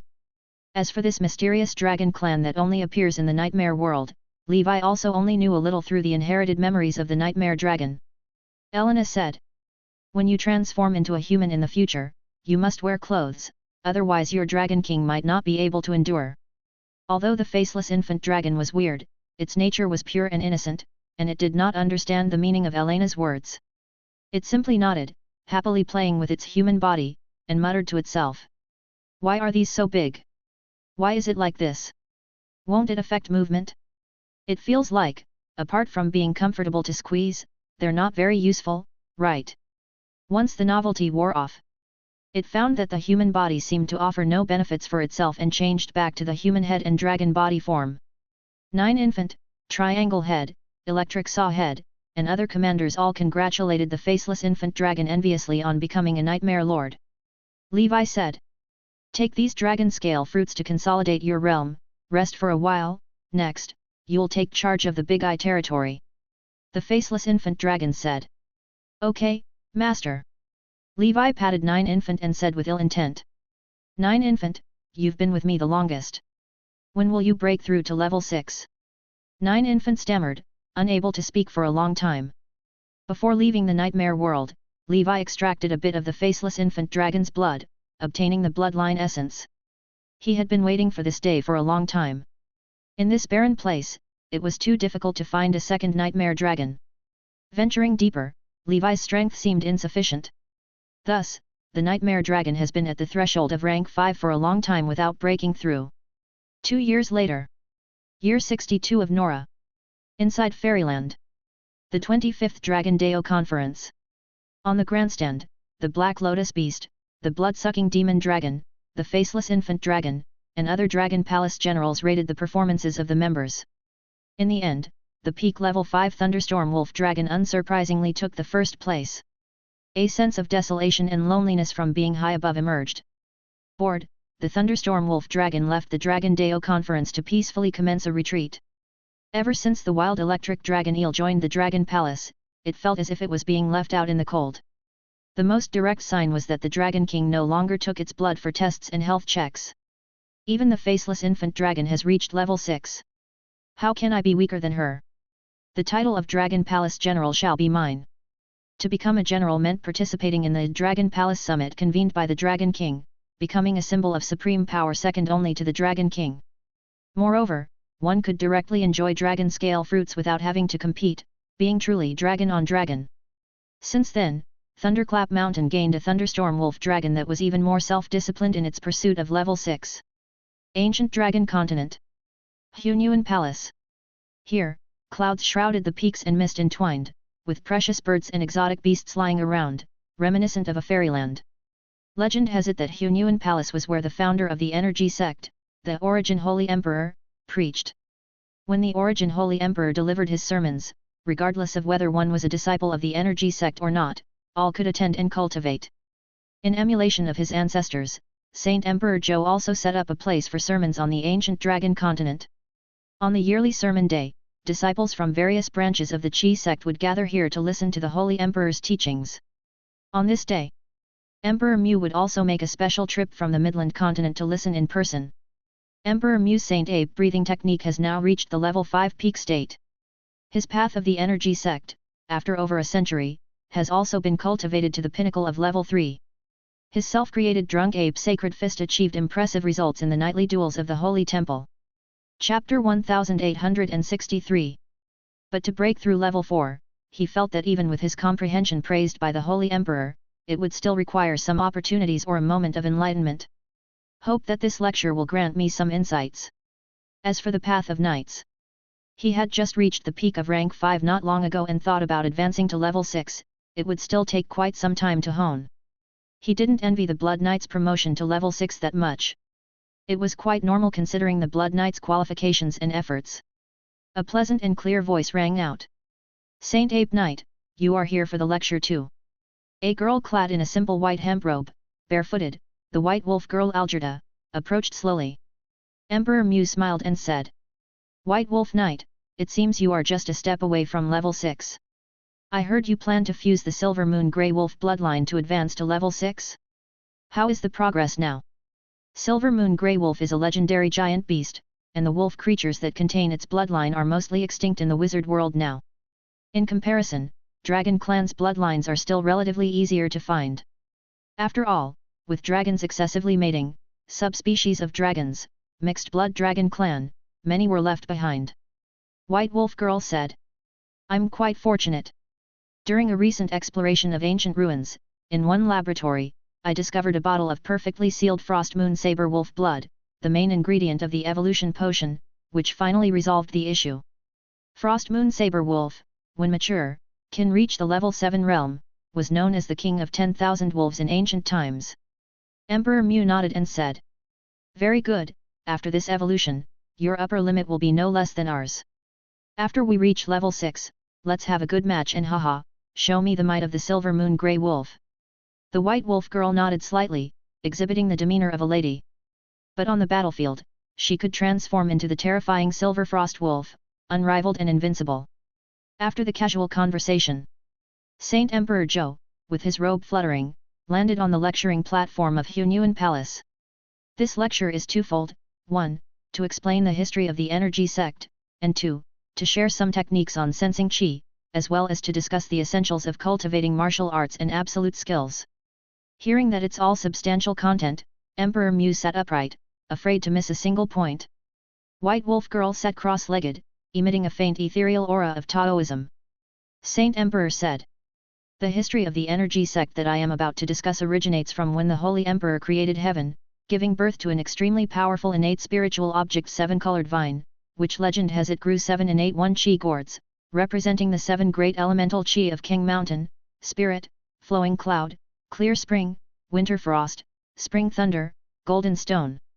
Each gourd possesses unbelievable power, and obtaining them greatly benefits the cultivation in the path of the energy sect. The lecture lasted a day and a night, captivating everyone. At the end of the explanation, the Saint Emperor also picked some individuals to answer their cultivation queries. Emperor Mew asked. The 7-colored vine that the Holy Emperor mentioned and the 7 treasures gourd that grew on it, do they still exist? Saint Emperor said. Alas, the 7-colored vine was stolen long ago by a traitor of the energy sect, who reportedly defected to the Abyss faction. Now, that innate spiritual object is likely to have been corrupted by the Abyss. As for the 7 treasures gourd, these 7 innate holy objects, the 4 gourds of King Mountain, Spirit, Flowing Cloud, Clear Spring, were sealed by the 3rd-generation Holy Emperor using great divine power in the elusive mystic sky spirit realm, sheltering the 4 major energy sects, guarding the sect's fortunes. Meanwhile, Winter Frost, Spring Thunder, Golden Stone, are missing, probably buried somewhere in the Panda continent. Emperor Mew mused. No wonder I felt that the 3 energy sects of Winter Frost, Spring Thunder, and Golden Stone were somewhat in decline, it turns out. Saint Emperor said. The energies of Winter Frost, Spring Thunder, Golden Stone have always been rarer than the traditional 4 sects, particularly after the fall of Master Ma of the Lightning Whip, it's even more so. Emperor Mew said. It's a pity, Panda continent is now the property of the Congress. The Congress allowing the existence of autonomous regions like the ancient Dragon continent is already at its limit, Levi certainly wouldn't dare to reclaim Panda continent. White Wolf Girl said. Lord Holy Emperor, don't lose heart, the 3 energy sects will eventually restore their former glory. Saint Emperor smiled. I'm already quite satisfied with the relatively stable and carefree life of the energy sect now. Midland Continent. Gundor City. Fire Dragon Shop. Wizard Silverbeard and Holy Infant are discussing and exchanging knowledge about weapon making. Alexandra and Elsie, both standing straight with their peaks pronounced, sat on the floor, listening very seriously to the 2 masters, nodding from time to time, though it's uncertain if they truly understood. Mia came in and said. Lord Ace, there's a primordial soul wizard from the Congress outside, from the Alien Affairs Management Committee, oh, and Gandalf wizard. Holy Infant heard and said. Lord Silverbeard, let's meet them, it's likely for you. Silverbeard nodded. The red dragon and blue dragon followed, accompanying the masters like bodyguards. They've become numb to the master's provocative physique. It feels like every time the master goes out, there's an inevitable assassination attempt. At the door, Gandalf, with a playful old man demeanor, laughed.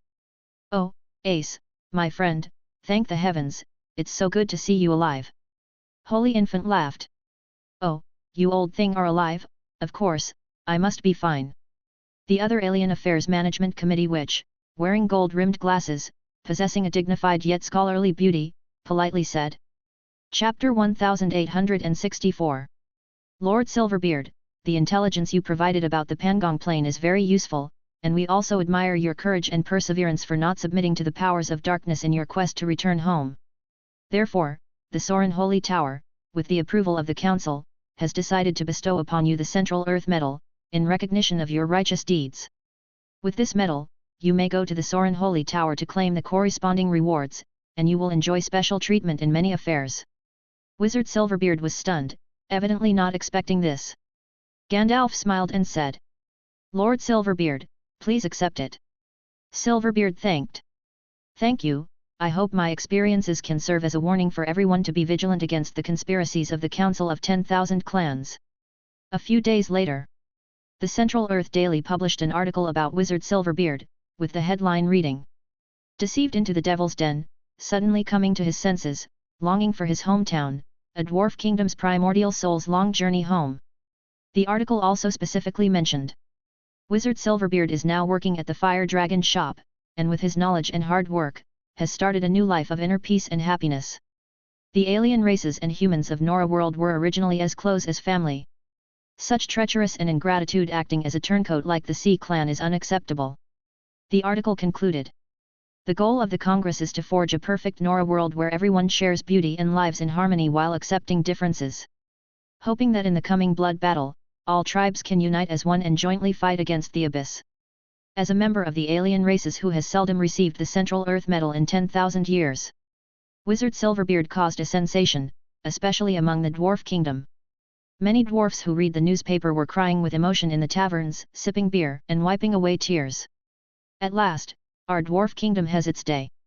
Through this gesture, the Wizard Council showed its soft and inclusive side, lowering the guard of the alien races.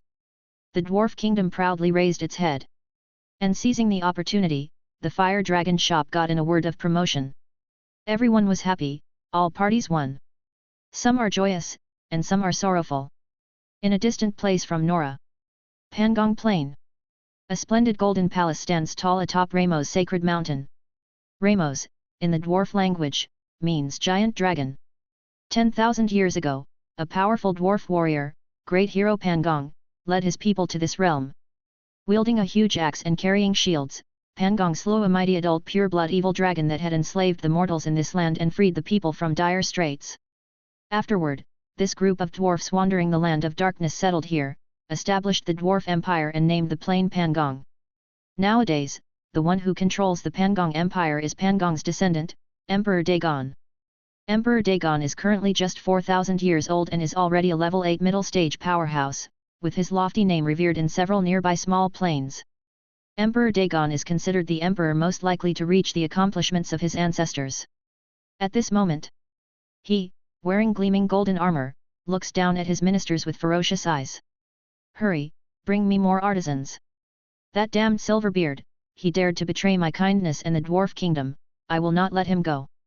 The ministers trembled with fear and quickly retreated, arranging for people to find other artisans. Emperor Dagon exhaled a breath of fiery anger, his figure flickering to the earth core of Pangong Plain. His golden armor was clearly a rare treasure, emitting dazzling divine light that blocked out the high temperatures. In the middle of the lava sea, a red giant dragon lay coiled, surrounded by scaffolding like craftsman tools. Dwarf and other alien race artisans were working on it, hammering and embedding metal pieces etched with mysterious runes that were incredibly hard. The giant dragon seemed to have fallen into a state of hibernation, unable to awaken. Even in a coiled state, its body was a kilometer long, unimaginable if fully stretched. Flame King Dragon Ogre, the greatest treasure left to Pangong Empire by my ancestors, a nearly mature pure-blood dragon, I will surely tame you. I must become the unparalleled dragon rider warrior. In fact, among the folk tales of Pangong Plain, there is a taboo version of the establishment of Pangong Empire. The evil spirit that ruled this land was actually the master of this world, the guardian god of countless mortals, called the Flame Guardian, protecting this world from the invasion of external enemies. The great hero Pangong was in fact the commander of a dwarf pirate group wandering the land of darkness. However, history was altered by Pangong's descendants. The giant dragon before their eyes was the true ruler of Pangong Plain, the offspring of the Flame Guardian. It was put into a deep slumber in this place by the Pangong royal family using secret techniques and continuously sealed. All to one day tame the real giant dragon and birth the strongest dragon rider warrior in dwarf legend. Emperor Dagon spent untold manpower and resources in search of artisans and plundering resources to forge this set of dragon armor. Named Wings of Destruction. These were blueprints obtained by Pangong many years earlier in a lost cataclysmic relic.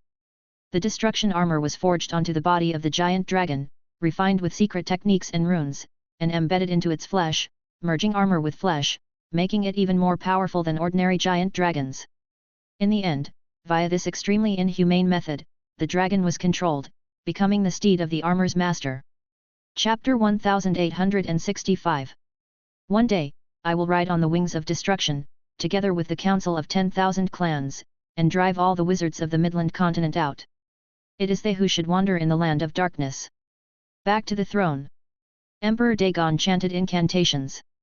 A projection of the Void Spirit clan emerged respectfully saying, "Venerable, we have found the wizard who rescued Silverbeard." Murderous intent surfaced on Emperor Dagon. "Who is it?" The Void Spirit clan said. "It is, the Master Fire Dragon, the one who repeatedly made the Snake Envoy's assassination attempts fail. Silverbeard has now joined the weapon-making shop of Master Fire Dragon and has become his employee. It is said he was even granted the Central Earth Medal recently." Emperor Dagon's eyes blazed with fire. "So it's him. This Snake Envoy is truly useless, a sixth circle wizard, and has not dealt with him for so long, daring to ruin my plans. This Fire Dragon Ace already has a death wish, and if the Snake Envoy can't handle him, I, Dagon, will." He suddenly realized. Perhaps there was no need to limit his focus to craftsmen from the Dwarf Kingdom. This Fire Dragon Ace could also be captured to forge the Wings of Destruction for himself. The wizard's weapon-making skills were far superior to those alien races he had captured. Cackle cackle cackle. Come forth. Nightmare World. Dread Tree Territory. A giant tree as tall as 1,000 meters, comparable to Mana, nestled in the center of the blood-flesh forest. Its canopy blocked out the sun and moon, dropping long, dark willow branches. Each leaf was a blood-drenched solitary eye. All these solitary eyes were tightly closed, with faint snoring sounds emerging. Clearly, the King of Thousand Eyes was still asleep. Like Mana, it too was a great tree that had attained enlightenment, with a long lifespan, and unable to leave its territory at will. In this god-forsaken borderland, the only recreation was sleeping. Such a life had continued for tens of thousands of years. Until this day. 2 uninvited guests arrived at the Dread Tree territory. These were 2 massive, semi-visible faces floating in the void.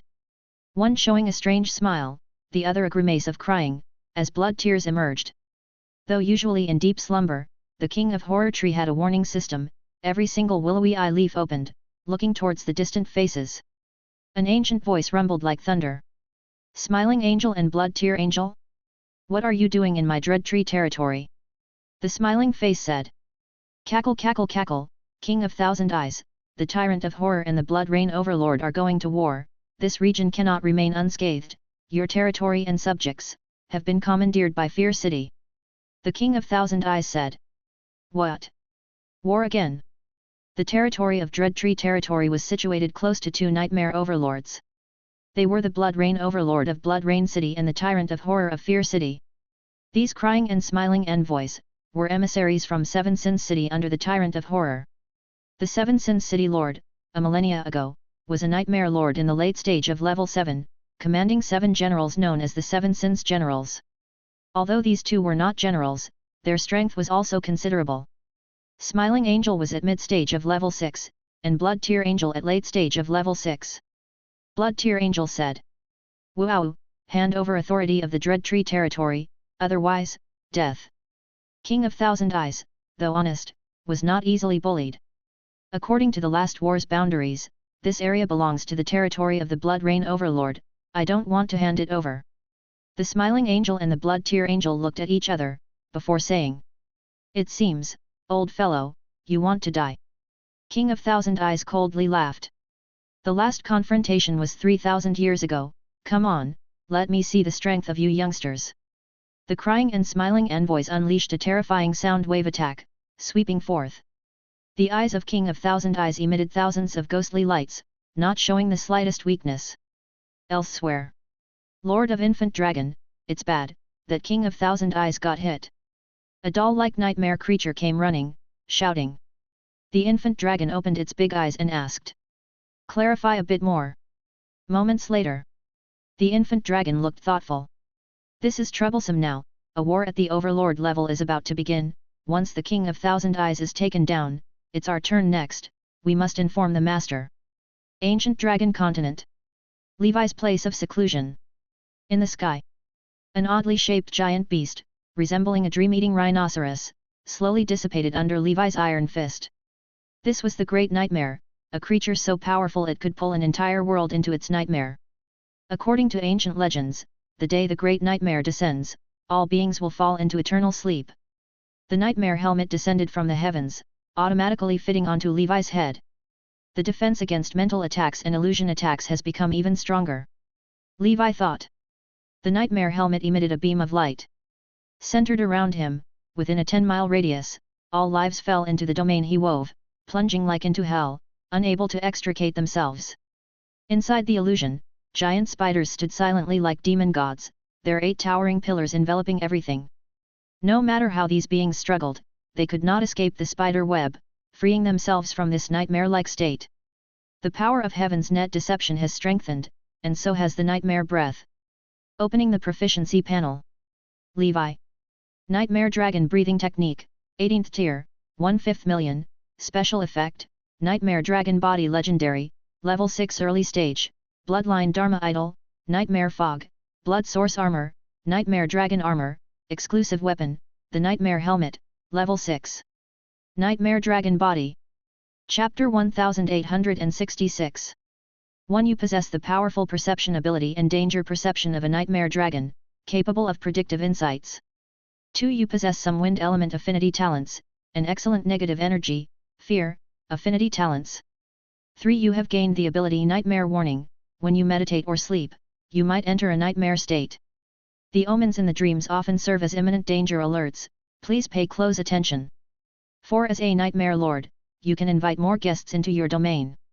Through weaving the dream net, guests in the nightmare world can communicate with each other anytime and anywhere. Regarding this, you possess absolute authority.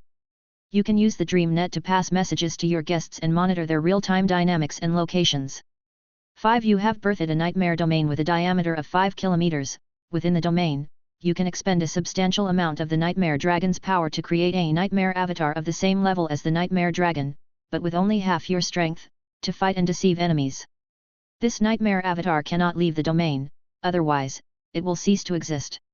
Once the nightmare dragon's power is exhausted, the avatar will disappear. 6. You can transform into a nightmare dragon. In the nightmare dragon form, you can travel between the prime material worlds and the nightmare world by chanting the nightmare dragon spell in your true form. However, in this scenario, death in the nightmare world is actual death. Moreover, you need to return to the prime material world before the nightmare dragon's power is depleted, or else you will be left in the nightmare world unless you find the connecting node between the two. Firstly, just as Levi initially guessed, the nightmare dragon still hasn't exceeded the boundaries of the legendary creature, but this does not mean it is not powerful. On the contrary, like the Scarlet Dragon, the Nightmare Dragon is also a highly mutated special dragon clan, which has maximized certain abilities to an extreme. Perception and danger perception need no further mention. These are signature abilities, especially danger perception. It has evolved from the earliest spider sensing to now. This ability has countless times turned dangers into safety for Levi. Without it, even if Levi were more cautious, he would likely have met disaster by now. In comparison, even primordial soul wizards can only rely on basic danger intuition to judge.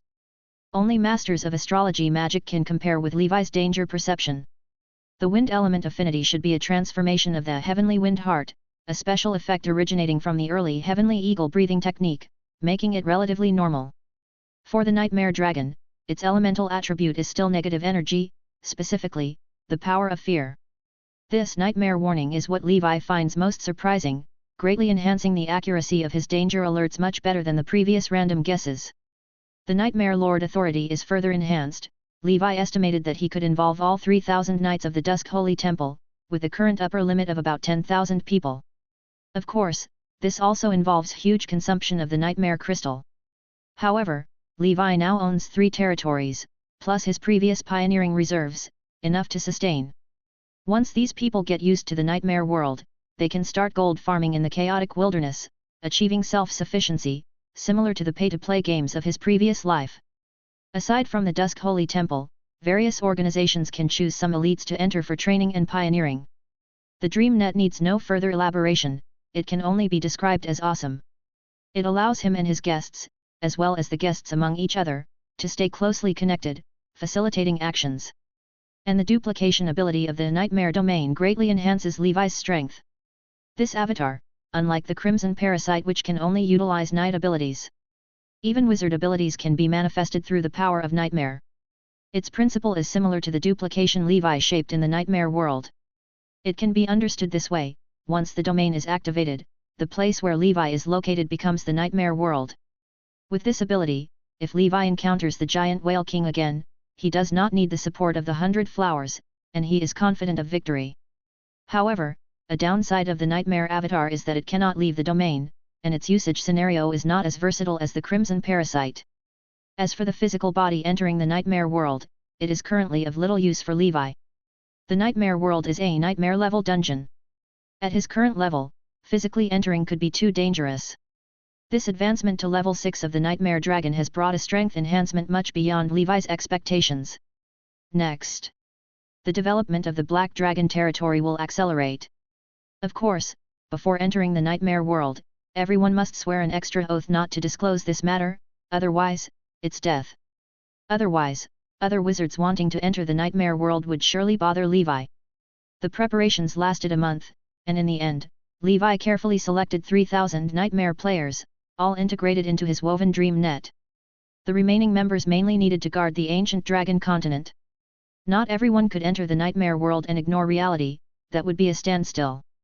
Under Dragon King Li's command, the mighty Fourth Calamity Army surged into the Nightmare World. Nightmare World. Black Dragon Territory. Nightmare creatures gaze blankly at the throngs of foreigners suddenly appearing. In the chaotic wilderness, there are occasionally some foreigners who wander in. But such density as witnessed today is unprecedented for them. Chapter 1868. Nightmare World. The Fire Dragon Knight said. "What business do you have with our lord?" The smiling angel answered. "Ha ha ha, a foreigner." It wasn't surprised, in the Nightmare World, encountering foreigners was nothing out of the ordinary. Before Levi arrived, the man-faced spider had already used a node to invade the wizard world and brought many foreigners to the Nightmare World to enslave them. But those foreigners were extremely resistant to the Nightmare World deep inside, always wearing a melancholic air. Anyone suddenly kidnapped to a strange land for hard labor would find no joy in it. However, the foreigners here seemed entirely carefree, as if they considered the Nightmare World a treasured place. The smiling angel was puzzled, wondering how anyone could find joy in working for others. The Blood Tear Angel spoke. "Woo woo woo, our patience is limited, go call the Black Dragon Lord to meet us." The Fire Dragon Knight, as if facing a formidable enemy, couldn't help but tremble under the unknown power of fear. The gap between him and the crying and smiling envoys was too vast. Moreover, he was facing monsters born from fear itself. He said. "What business do you two have with the Black Dragon Lord?" "Our lord is a vassal under the command of the Blood Rain Overlord." According to the commander's brief. In the Nightmare World, there was no unified governance. Lords, overlords, and monarchs ruled their own domains in a chaotic mix. But to survive, most lesser lords would pledge allegiance to greater lords, and the greater lords to overlords, so on and so forth. Territories under level 6 to level 8 lords were limited in number, ranging from 1 to a few dozen. From level 9 overlords onward, their domains often numbered in the hundreds. These domains, collectively, formed their sphere of influence and were known as small realms. If one could become a nightmare monarch comparable to a level 10 strongman, then, within the nightmare world, one would indeed be a formidable force to be reckoned with. Such rulers might control thousands of territories, their realm of influence known as the big domain. Territories, small realms, big domains, these divided the nightmare world into levels and areas. The Black Dragon territory, under the previous Lord Man-Faced Spider, had already pledged loyalty to the Blood Rain Overlord. Thus, it often attends gatherings in Blood Rain City. And the small realm ruled by the Blood Rain Overlord was known as the Blood Rain Realm. Including the territories controlled by Levi, the Blood Rain Realm encompassed over 200 domains, with the number of level 6 and above strongmen far exceeding this figure. From this, one could see how terrifying the number of strongmen in the nightmare world was. Levi had already guessed that the crying and smiling envoys might be coming to trouble his domain and had thus informed the Frontier Battle Group in advance. To outsiders, he still proclaimed himself a man of the Blood Rain Overlord. The smiling angel said, "Ha ha ha, the Blood Rain Overlord is currently preoccupied with his own troubles, and within the Blood Rain realm, 1/6 of the lords have declared their loyalty to the Tyrant of Horror. Perhaps your lord is not yet aware." The Fire Dragon Knight said, "Our lord will be here shortly." Unable to win in a fight, they could only wait for the commander to arrive and see. Before long, a vast shadow was cast from the sky, enveloping the Fire Dragon group. High in the red and black interwoven heavens, a black giant dragon with a wingspan of 300 meters emerged from the void, soaring above the high skies. The black giant dragon transformed, taking on the appearance of a black armored swordsman, and it was indeed Levi. He said with a smile, "Emissaries from afar, I apologize for not greeting you sooner." The smiling angel said, "Ha ha ha, Black Dragon Lord, I presume you are aware of the purpose of our visit, do you agree?" Levi said, "Sorry, I've already pledged my loyalty to the Blood Rain Overlord. You both should leave, this is still the Blood Rain realm, after all." The Blood Tear Angel said coldly, "Woo woo woo, Black Dragon Lord, do not mislead yourself. As a member of the Nightmare Dragon clan, you should know that the true form of the Tyrant of Horror is also a noble pure-blood Nightmare Dragon clan member. Dragons do not deceive each other. Under the Blood Rain Overlord's command, where can there be better treatment than with the Tyrant of Horror?" Levi, of course, knew this. Previously, to advance his Nightmare Dragons to level 6, he had repeatedly sent his subordinates to investigate the whereabouts of the Nightmare Dragon clan. Then he learned that the Tyrant of the Tyrant Realm was a robust brutal dragon. This dragon was cruel, capricious, bloodthirsty by nature, and full of ambition. But indeed, its power was formidable, even among overlords, it was exceptional. Such an evil dragon was naturally not someone Levi intended to deal with. Given a choice, he would still choose his current master, the Blood Rain Overlord. Although this person was an enemy of the Ash Dragon, at least he was more approachable. Moreover, the Blood Rain Overlord had suffered severe injuries in his battles in Transcendence many years ago and had not yet recovered. Thus, he rarely left Blood Rain City, and he was very lenient with his vassals. For the Black Dragon territory, such an overlord was more suitable for Levi to develop discreetly. If he pledged loyalty to the ambitious Tyrant of Horror, even his territory would not truly be his own. How could he thrive then? The smiling angel said, "Ha ha ha, Black Dragon Lord, you are quite powerful, but you are no match for us brothers, and moreover, within the Seven Sins City, mighty figures abound. You should think carefully." Levi advised. "Please return. Don't force me, I just want a peaceful life." The Blood Tear Angel said. "Woo woo woo, since that's the case, then perish." The Fire Dragon Knight's expression changed, and his shark-tooth-shaped sword pointed forward. It appeared that these two emissaries were ready to fight at a disagreement. The strange laughter echoed between heaven and earth as the massive face of the smiling angel lunged forward, an invisible sound wave blast sweeping in all directions. In Levi's hand, the reforged golden dragon heavenly shield materialized, growing with the wind, forming a golden wall spanning between heaven and earth. Chapter 1869. The sonic impact shield resonated with a thunderous roar, retreating constantly. The Fire Dragon Knight commanded, "Full assault!" The extreme warriors of the Fire Dragon mission swarmed like a hive of bees, quickly encircling the two great angels. "This is thrilling, we're actually going to fight against level 6. A knight didn't finish his sentence before he was swallowed by the gaping maw of the smiling angel amidst its maniacal laughter. The real world. Dusk Holy Temple. He awoke with goosebumps all over, as if he had truly died once. This is the power of a level 6 expert, I stood no chance against him. Relying on their immortality, the soldiers of the Fire Dragon mission, like moths to a flame, fearlessly attacked, only to be sent back to the city by the Blood Tear Angel. Clad in the Blood Source armor, the Fire Dragon Knight exerted all his strength, swinging his great sword and forming a flame sword energy several meters long, slashing towards the Blood Tear Angel. Boom! The weeping face remained unscathed. It looked at the Fire Dragon Knight with a sinister gaze and coldly said, as a swarm of nightmare creatures spilled from its mouth. "You overestimate your abilities. Like ants shaking a tree." The Fire Dragon Knight felt a pang of sorrow in his heart. Without reaching level 6, one is indeed nothing but an ant. He closed his eyes, waiting for death. Suddenly, an invisible domain unfolded between heaven and earth. Yet another black-armored swordsman's figure emerged. Levi's nightmare avatar descended abruptly. The nightmare avatar pointed a finger. A fire dragon materialized out of thin air, roaring as it flew and collided with the Blood Tear Angel. The terrifying explosion blasted the Fire Dragon Knight away. Taking advantage of the momentum, he landed far away and said, "Thank you, Commander." He knew the commander saved him so he could witness level 6 combat firsthand. For him, this was beneficial. He would never forget the commander's nurturing grace. The Blood Tear Angel looked startled. Wasn't the Black Dragon Lord fighting the Smiling Angel? Duplication. It had a sudden realization.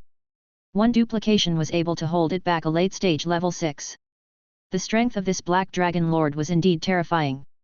If in Seven Sin City, he would be of the general's level. Elsewhere, the Smiling Angel's laughter began to fade. Having just engaged with the Black Dragon Lord, it was driven downward, completely overpowered. It was a mid-stage level 6 expert, so why was the gap so vast? Boom! Boom! Boom! Levi's three-sword energy strikes turned the Smiling Angel into pieces. "Jajija, you can't kill me." These twisted fragments reassembled, reforming the Smiling Angel's figure. Levi smiled and said, "Interesting." These crying and smiling envoys were quite powerful with peculiar attack methods, more troublesome than a typical 6th ring senior wizard. The damage caused by physical attacks was limited as if they were spirit-type beings. He immediately sheathed his longsword, his body wreathed in the Crimson Emperor Dragon flames, transforming into a figure of the fire god, while the falling star ring on his wrist glowed red-hot. Knowing it was no match for Levi, the Smiling Angel quickly flew toward the Blood Tear Angel. The Blood Tear Angel, a late-stage level 6, was powerful enough to be ranked in the top 10 in Seven Sin City. Levi held a purple crucible in his palm, which he tossed into the air while chanting an incantation. The purple crucible spun and enlarged until it became a giant pot several meters in diameter, trapping the Smiling Angel underneath. Collect! Bright light flashed, and the figure of the Smiling Angel was forcibly drawn inside. "Jajija, let me out!" The Smiling Angel's voice echoed within the crucible. In the sealed space, the smiling face bounced around like a balloon. On the walls, complex and mysterious array patterns lit up. The Smiling Angel despaired. It struggled with all its might but could not leave this accursed place. This was a top-grade wizard tool refined by the Holy Infant, capable of trapping even those at 6th circle perfection, let alone it. Moments later, purple liquid emerged all around, with mist filling the air. Deadly poison flowed within the space, and a strong corrosive force swept across. The Smiling Angel laughed out loud, attempting to shatter the toxic gases with its sound waves. But the poison intensified until it was drowned. Not long after, the Smiling Angel with a face riddled with holes was submerged by the poisonous water, its existence extinguished, its spectre reduced to nothingness. A true soul flew out of the crucible and was promptly captured by Leon waiting outside. The Blood Tear Angel, connected to the Smiling Angel by heart, wailed even louder in grief. "Wivu, you've killed my brother, I want you dead." The crying face swelled until it shone like the sun, filling the entire space. He cried louder and louder, his tears creating a blood river, turning into a vast sea that submerged the world. The Fire Dragon Knight, watching from afar, suddenly started crying involuntarily. Shocked, he found himself unable to control it. What kind of strange technique is this? Crying and crying. His eyes, too, started to shed bloody tears. If this continued, his blood would soon dry up, and he would die. Drowned in the blood sea, Levi felt a rush of tears coming on. Why do people have to work? Why does the author need to keep typing? Damn, housing prices still stubbornly high, living is so tiring, the human realm is not worth it. A jumble of negative emotions uncontrollably surged into his mind. The most ridiculous part was these negative feelings all came from memories of his previous life, indicating that in this life, he had lived without regrets, his thoughts clear. The tip of his nose felt sour, tears swirling in his eyes. Seeing this, the blood tear angel let out a strange wail, pleased with itself as it thought. Woo, cry, cry, it's not a sin for men to cry. Chapter 1870. This move of its was similar to spells like Death Finger, involving some kind of rule in the unknown, with the probability of success. Once effective, even a level 7 being could fall victim to it, utterly unpreventable. In his mind, the music fungus delivered its classic, melodious tune. Amidst the wind and rain, what does this pain count for? Wipe away the tears, don't be afraid, at least we still have dreams. Levi's powerful spiritual force and willpower, along with the effect of the music fungus, allowed him to completely break free from this control. It's all in the past now, in this life, there's nothing worth my tears. It has to be said, the ability of this blood tear angel is truly formidable. In the future when facing a nightmare lord, one cannot simply look at their low realm and think they're harmless. Fortunately, I have various methods at my disposal, otherwise, other wizards would have died long ago. You dredged up unpleasant memories for me, die. The Red Emperor domain unfolded, billions of flames surged, instantly evaporating the Blood Sea domain. A black water prison sealed away the crying face. Primordial soul technique netherworld water prison. The blood tear angel struggled within it, about to break free soon. Levi chanted, with rounds of suns materializing in his hands. Until 6 great suns crossed the sky, shining upon this land. The blood tear angel felt their terrifying might and cried in fear. Woo woo woo, you can't kill me. The 7 Sin City Lord won't let you off. Boom. The 6 suns merged into one, forming a kilometer-wide red sun that engulfed the blood tear angel. The red sun exploded.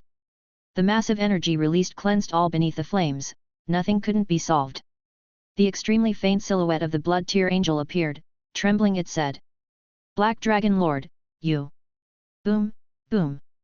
Levi launched 2 more fire dragon tribulation strikes, completely taking it away. The spider web captured the true soul and quietly disappeared. Phew, the warehouse is getting full. Leon has a warehouse in the ancient Banyan fairyland, filled with soul cans, waiting for their leisurely consumption. The fire dragon knight stopped crying, his face pale, devoid of blood. He spoke with lingering fear. Even being so far away, I was affected by it. The abilities of the Nightmare Lord are too eerie. But to the commander, they're nothing but a spell's work. Levi said. You lead the fire dragon group, take care of the aftermath. The fire dragon knight replied. All right, commander. Next, the 7 Sin City is likely to cause us trouble. Levi said. No need to worry, continue with the pioneering activities as usual. I will arrange more level 6 beings to guard our territory, to show the 7 Sin City that we are not to be trifled with. The Fire Dragon Knight said. We'll step up our guard and report to you in a timely manner. Levi replied. After a long time, the dead knights resurrected and returned, finding the plains riddled with giant pits and ravines. They gasped in astonishment. Is this the power of a level 6 battle?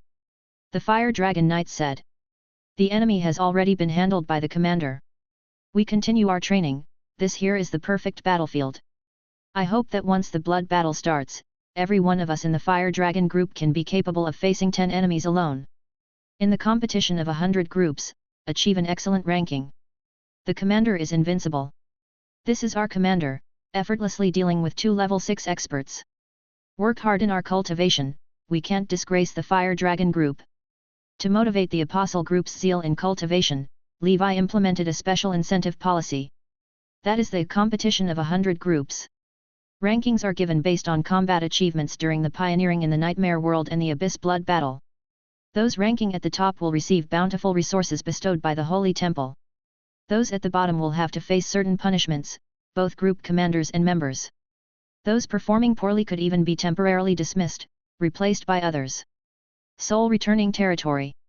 The Deadwood King of Thousand Eyes exclaimed alarmingly. City Lord, did you kill the crying and smiling envoys? Levi said. Yes. King of Thousand Eyes spoke gravely. Now, this is troublesome. Seven Sins City will likely send someone to investigate. Levi asked. How many level 7 experts does Seven Sins City have? King of Thousand Eyes said. The Seven Sins City Lord, as it appears, has already reached the level 7 peak realm. In addition, as far as I know, arrogance, gluttony, and fury, they are also level 7 experts. The rest of them, sloth, greed, lust, jealousy and such, should be at level 6 late stage or peak realm, followed by the crying and smiling envoys.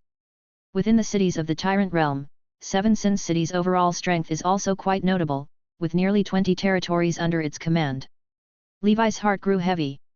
The collective strength of a Seven Sins City has already surpassed 90% of the top organizations in the Endless Sea, qualifying as an almost top-tier organization. Witch's family on the surface only has about a dozen primordial souls. Of course, Witch's family, due to its own reasons, only admits witches, so their overall strength is considered bottom among the top organizations. Had it not been for their deep foundations, they might have already been replaced. Other top wizard organizations are much stronger. Additionally, the wizard world is different from the nightmare world. In the wizard world, most of the strong ones above primordial souls are serving in the central realm, hence only part of them is in the local schools. But from this glimpse, one can see the horror of the nightmare world. However, Levi didn't worry unnecessarily. The nightmare world for him was merely a way to obtain resources, to develop his subordinates' powers. If he truly couldn't defend his territory anymore, then he just wouldn't come. Chapter 1871. When I become stronger, I will make a comeback. Moreover, after taking stock, he found. Just in terms of the number of Sixth Circle, he was stronger than Seven Sins City. His duplication, Dusk Holy Temple, Tower of Dawn, members from Dragon Palace of Ancient Banyan Fairyland, transcendent creatures. All Sixth Circle members put together, gathering 20 people was not a problem. Especially the Dragon King whales from the Dragon Palace, always idle, it was time to find them something to do.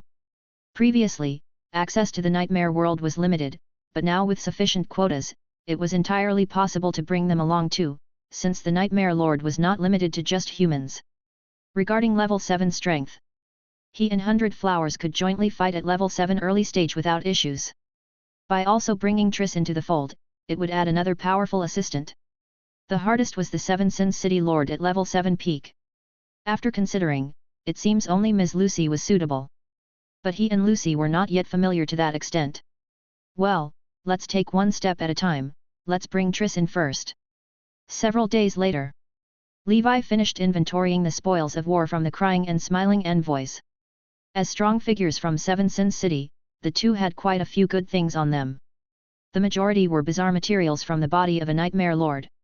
Eyes, tongues, bones, claws, scales, furs, all were materials above 6th circle. The primary attribute of most creatures in the nightmare world is negative energy, fear, but many also have secondary attributes, which are the usual earth, fire, wind, and water.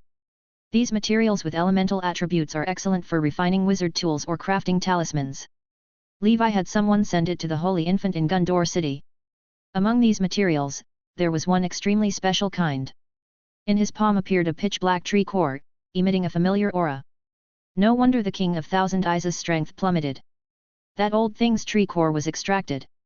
The King of Thousand Eyes was originally at level 6 late stage and fell to level 6 early stage, nearly perishing, all because of missing the tree core. Likewise for beings like Mana, and other tree class level 6 life forms. There are two critical things. One is the tree roots, which are equivalent to the human brain and heart. Once the tree roots are gone, it's completely over. The second is the tree core, the essence of a tree, and the hub for energy transmission, akin to the human spine, of utmost importance. As for ordinary branches and leaves, even if all are lost, they could grow back fairly quickly. Thus, this tree core is extremely precious. It is top-grade material for refining high-order witch artifacts and advanced airships. Besides, it has another important use. As the main pillar of the wizard tower, it becomes the hub for energy transfer within the tower. In my Eternal Star Abyss blueprint, it mentioned a method to refine the tree core into the wizard tower's tower pillar. One such method is similar to refining corpse demons, also known as the soaking method. It involves using rare metals, materials, fats, etc., through soaking and stewing, to infuse in the tree core, reinforcing it to become invulnerable to water and fire, untouched by myriad laws, absolutely perfect. Eternal Star Abyss needs 4 types of tree cores, namely charred fire wood, soaking water wood, bubble wood, and rock transformation wood. These 4 tree cores were originally from ancient, antiquity era, level 6 and above tree life forms which died and transformed into natural strange wood due to complex geographical conditions and fortuitous coincidences. However, natural strange wood is something one can come by but not seek. Therefore, Gargamel created a method to artificially refine strange wood from tree cores. Soaking method is one such method, and there are others like fire refining method, wind erosion method, and sand refining method.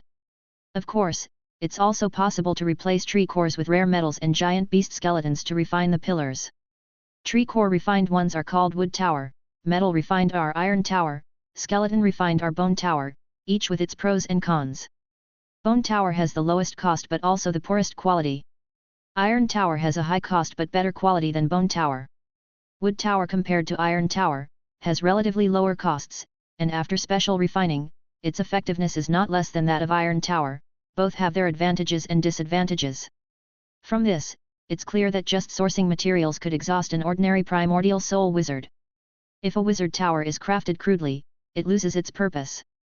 Rather, it's better to meticulously select materials to refine another soul artifact. This is why wizard towers were ultimately unpopular. As long as I gather 3 more types of tree cores, I could build the main trunk of the wizard tower. This nightmare tree core could also be refined in advance. I wonder if Ayak has procured any good items, it's been a long time since his last return. Levi murmured. If possible, using 8 types of tree cores could build a more complex wizard tower trunk, forming octagram array patterns within the wizard tower. Earth, fire, wind, water, frost, lightning, metal, then choose one more other attribute. Obviously, the cost for an octagram array is higher. Levi doesn't dare to hope for too much. He isn't in a rush to refine the wizard tower, taking it slowly, good things come to those who wait. If he can't finish within the 6th circle, then the 7th circle, 8th circle, regardless, he's without a soul artifact, yet still unmatched in his realm. For him, the wizard tower is icing on the cake, not essential. He can simply work on it alongside his cultivation. Nightmare World. 7 Sin City. A large territory, over 10 times larger than the Black Dragon territory. There stood 7 cities and a steeple. These 7 cities, collectively known as 7 Sin City, are overseen by the 7 Sins generals. Chapter 1872. The steeple that reaches into the sky is where the 7 Sin City Lord resides. The 7 Sin City Lord, his true name being Frederick Farrell. His true form is a rather abstract nightmare creature. Monday. It is unknown from which part of the multidimensional plane fears the concept of Monday. Atop the steeple, a bizarre figure with 7 faces on its body stands silently. Each of the 7 faces has a name, representing Monday through Sunday. The expressions on the faces vary, from sorrowful frowns, despair, improving complexion, to faces full of hope, unable to contain their joy, secretly rejoicing in revelry, and then grimacing in bitterness once again. Among them, Monday holds the absolute dominant position, being the primary consciousness of the 7 Sin City Lord. Therefore, most of the time, he displays a melancholic demeanor, in perpetual mourning. A tall woman, with a proud expression, erect and chest out, with 2 arrogant faces on her chest, emerged. She is the first general of the 7 Sin City Lord, Arrogance. Lord, the crying and smiling envoys have been killed by the Black Dragon Lord. The 7 Sin City Lord said. Oh, I know. Arrogance said. This damned Black Dragon Lord is so arrogant and thinks too highly of himself. Should we dispatch a general to teach him a lesson? The 7 Sin City Lord said. Okay, you deal with it. After pondering for a moment, Arrogance said. I must rush to the front lines immediately. I will leave this matter to the General of Gluttony. The 7 Sin City Lord sighed absent-mindedly. Okay, go ahead, I want some quiet time alone. Arrogance was used to the city lord's attitude. No help for it, considering today it was his Monday personality. Even though he did nothing, why does he look as if he's exhausted? City of Gluttony. A huge fat man resembling a mountain of meat sprawled amongst a pool of alcohol and a forest of meat. She casually grabbed a bucket of fear beer, accompanied by roasted nightmare creature meat, and indulged in gluttony. Arrogance said. Gluttony, the Lord has asked you to make a trip to the Black Dragon territory and bring back the Black Dragon Lord. Gluttony burped, chewing and said. I think it's you who wants me to go, not the Lord. He wouldn't care about these things, you presumptuous woman. Arrogance said. It's decided then, all others are tied up with battles and cannot leave. Without waiting for Gluttony's response, she turned and left, because she is Arrogance. Gluttony watched Arrogance's retreating figure fiercely and snorted. Damn it, one day I will eat you up. Who are you putting on that sour face for every day? But the Black Dragon Lord does sound like something tasty. Endless Sea. Triss's cabin. Dressed in an elegant long skirt, lightly tied at the waist, revealing fair legs, Triss smiled from the corners of her eyes as she looked at Levi, who suddenly came to visit. I guess, you must have something to ask of me. Levi said. Lady, would you like to take a stroll in the nightmare world? Triss hummed softly and said. I'm not good at fighting, stop asking me. I am a pharmacist. How often does a junior ask an elder to fight? Levi had no response. Triss said. But to be honest, I want to go to the nightmare world. She had wanted to go for a while, but Levi never asked. Out of being self-respecting as an elder, she was also embarrassed to seek out Levi. Levi laughed and said. Then I will set the access for you, you can enter anytime, you will like it there. As he turned to leave, Triss stopped Levi. Her gaze was calm, and she spoke in a soft tone. Wait a moment, I also want to go to the ancient dragon continent to find Elena. Let's go together. Star Tower. Law Enforcement Department. The Molten Gold Emperor sat in his office, gazing at the portrait of the deceased electric eel wizard. The sound and sight of his son's laughter seemed like from another lifetime, yet so vividly near. On the newspaper was the latest published legal news. The assailant involved in the electric eel wizard Wei Fandir attack case has been apprehended. The culprit is from the Council of 10,000 Clans, who envied the electric eel wizard's talent and skills, deploying a secret sword flow wizard for the assassination. All realms of the Endless Sea expressed strong condemnation for such behavior. The electric eel wizard was an excellent enforcer who was dedicated to his job and deeply concerned about the Endless Sea. As the spokesperson for the Law Enforcement Department, the publication was prepared under the instructions of his father, the Molten Gold Wizard King. How ridiculous, even when we couldn't find the murderer, they still blamed the Council of 10,000 Clans. My son died so inexplicably, I can't reconcile with it. Who is it? The Golden Prince pulled at his hair, deep in thought. The murderer, before killing the electric eel, also took down members of the Schubert family, and from a business competition perspective, Fire Dragon Ace can't be excluded from suspicion, especially since Ace is also a secret sword flow expert, but prior investigations by the electric eel himself confirmed that this person hasn't committed the crime. The Golden Prince always felt that Ace was the murderer. At the very least, he's involved. But he had no proof, and considering the other party was a public figure backed by influential people, he dared not act rashly. Being from the Letny family, he had never been this frustrated. Ultimately, I'm still clinging to this identity and don't dare to take the risk. Otherwise, whether it's Ace or not, I would definitely have him killed. He exhaled a breath of murderous intent, contemplative. Nightmare World. A charming, mature figure emerges, that of Triss. Breathing in the air different from the wizard world, looking up at the dim red and black sky, she said. So this is the nightmare. Chapter 1873. Levi said. Yes, I own 3 territories here, and recently I've run into some minor troubles. Triss slapped Levi on the shoulder and said. I get it, so I'm the tool woman Triss, aren't I? Levi said. How can that be? To give you the plain truth, among all the women I've met in my life, lady, your significance to me is absolutely second to none. Triss's lips curled into a smile, and she asked. So, is it the first or the second? Levi was momentarily stunned, then organized his thoughts internally. In these worldly affections, I, Levi, value gratitude immensely, and the favor you have done for me ranks first. Elena can't even compare to it. Even if Elena were here, Levi would dare to say this, because it is the truth. Triss suddenly sighed and said. You really are cunning, your appearance is too deceptive, with thick eyebrows and big eyes, you always make people think you are a simple and honest man with bronze. Levi evaded her question. But it was evident that he spoke from the heart, and Triss was also happy to hear it. Triss said. Jokes aside, if you encounter any difficulties later, just contact me, as there is no dying here anyway. I would also like to take this opportunity to properly research the nightmare world. As Triss's figure departed, Levi breathed a sigh of relief. The 1000 Illusion Knight, along with the Illusion Beast group, passed by, heading out to real combat training. She puffed out her chest and said with a smile. Commander, Madame Triss is also here, I see. Levi said. Don't slacken next. Keep up the training, as we may soon be at war with Seven Sins City. The 1000 Illusion Knights said. Got it. She looked at the commander's retreating back. Could it be that Triss has taken a fancy to our commander? In the wizard world, the commander's appearance might be that of an extra or a wizard bodyguard.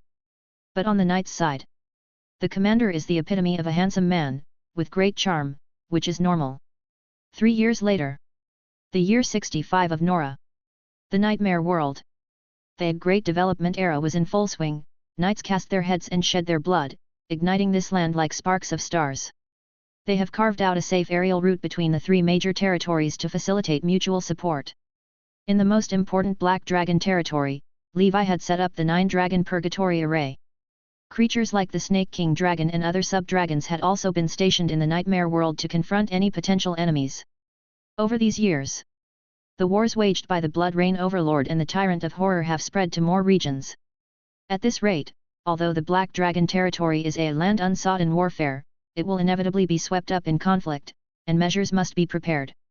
However, so far, Seven Sins City has not sent troops here, and it is unknown why. The real world. The ancient dragon continent. The 18 apostle groups have almost fully formed. The middle-aged and new generation knights have their own battle groups now. Tower of Dawn. A massive fortress-like steel structure has been erected, with a surface full of dense holes like a beehive. This is the Tower Master's research achievement over the years, named Hive Fortress, and is his initial attempt at the cluster fortress system. The Hive Fortress consists of a central control system, power system, protection system, and a system of biomimetic reconnaissance creatures. It can simultaneously manipulate 10,000 biomimetic reconnaissance creatures to perform all-weather patrols over the entire ancient dragon continent. Of course, at the moment, it's still in embryonic form, the reconnaissance creatures have not yet been mass-produced. And obviously, one Hive Fortress is not enough. But the achievements of today are already impressive, the result of the Tower Master's overtime work. Half a year later. Emperor's Palace. Levi was cultivating when he suddenly felt a premonition. Longing for the stars, longing for the moon, Ayak has finally returned. Human realm. High above the sky. An ice blue figure crossed through the crystal wall, it was Ayak. Caw caw caw. It cawed cheerfully. This journey had brought it quite a bounty. On the Panda continent, a crimson wizard tower stood tall in what once was Four Symbols City, reaching into the clouds. This was the wizard tower of Flame Servant Gorwyn, the enforcer of the Panda continent. This was no ordinary wizard tower, it was a true wizard tower. Within the tower, there were also auras of 4 sixth circle wizards, all under the command of the Flame Servant. These people, dwelling in the Flame Servant's wizard tower like tenants, worked for him. At the same time, they enjoyed the benefits of cultivating within the wizard tower. Gorwyn looked up at the sky with some surprise. Long? It is said that such a creature can travel through the multidimensional plane and bring back treasures for its master. Seeing no one around, he waved his sleeve and leapt into the sky. He stretched out his hand, and the clouds and mist burned up, forming an enormous fiery net that enveloped Ayak as it leisurely made its way. Ayak was like a headless fly, darting about in chaos. An ice-blue storm swept through, only to be easily dissolved by the flames. Although it was a 6th-level spiritual object, it was far from matching a 7-circle wizard like the Flame Servant. Ayak cawed anxiously, seeming to be in a panic. The Flame Servant revealed a smile and said, "I don't care whose special spiritual creature you are. Now Nora is going through a special period, and any outsiders must be inspected. Quickly present the items inside you for inspection. Of course, Ayak was not pleased. These were treasures it had found with great difficulty from the land of darkness.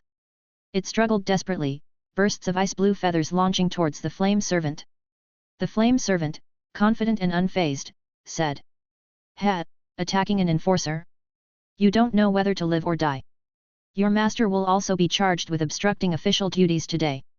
Those ice-blue feathers didn't even get close before they were evaporated by the high-temperature flames that enveloped him. He chanted an incantation, and the fiery net began to shrink. "Enough! I will have to take forceful measures." With a casual stir, he gathered the elemental power of the surrounding 20 miles and formed a gigantic fiery hand that shaded the heavens, its vivid textures even visible on its surface. The giant hand reached out to grab Ayak. Boom! The void cracked open. A majestic figure with a cold presence emerged.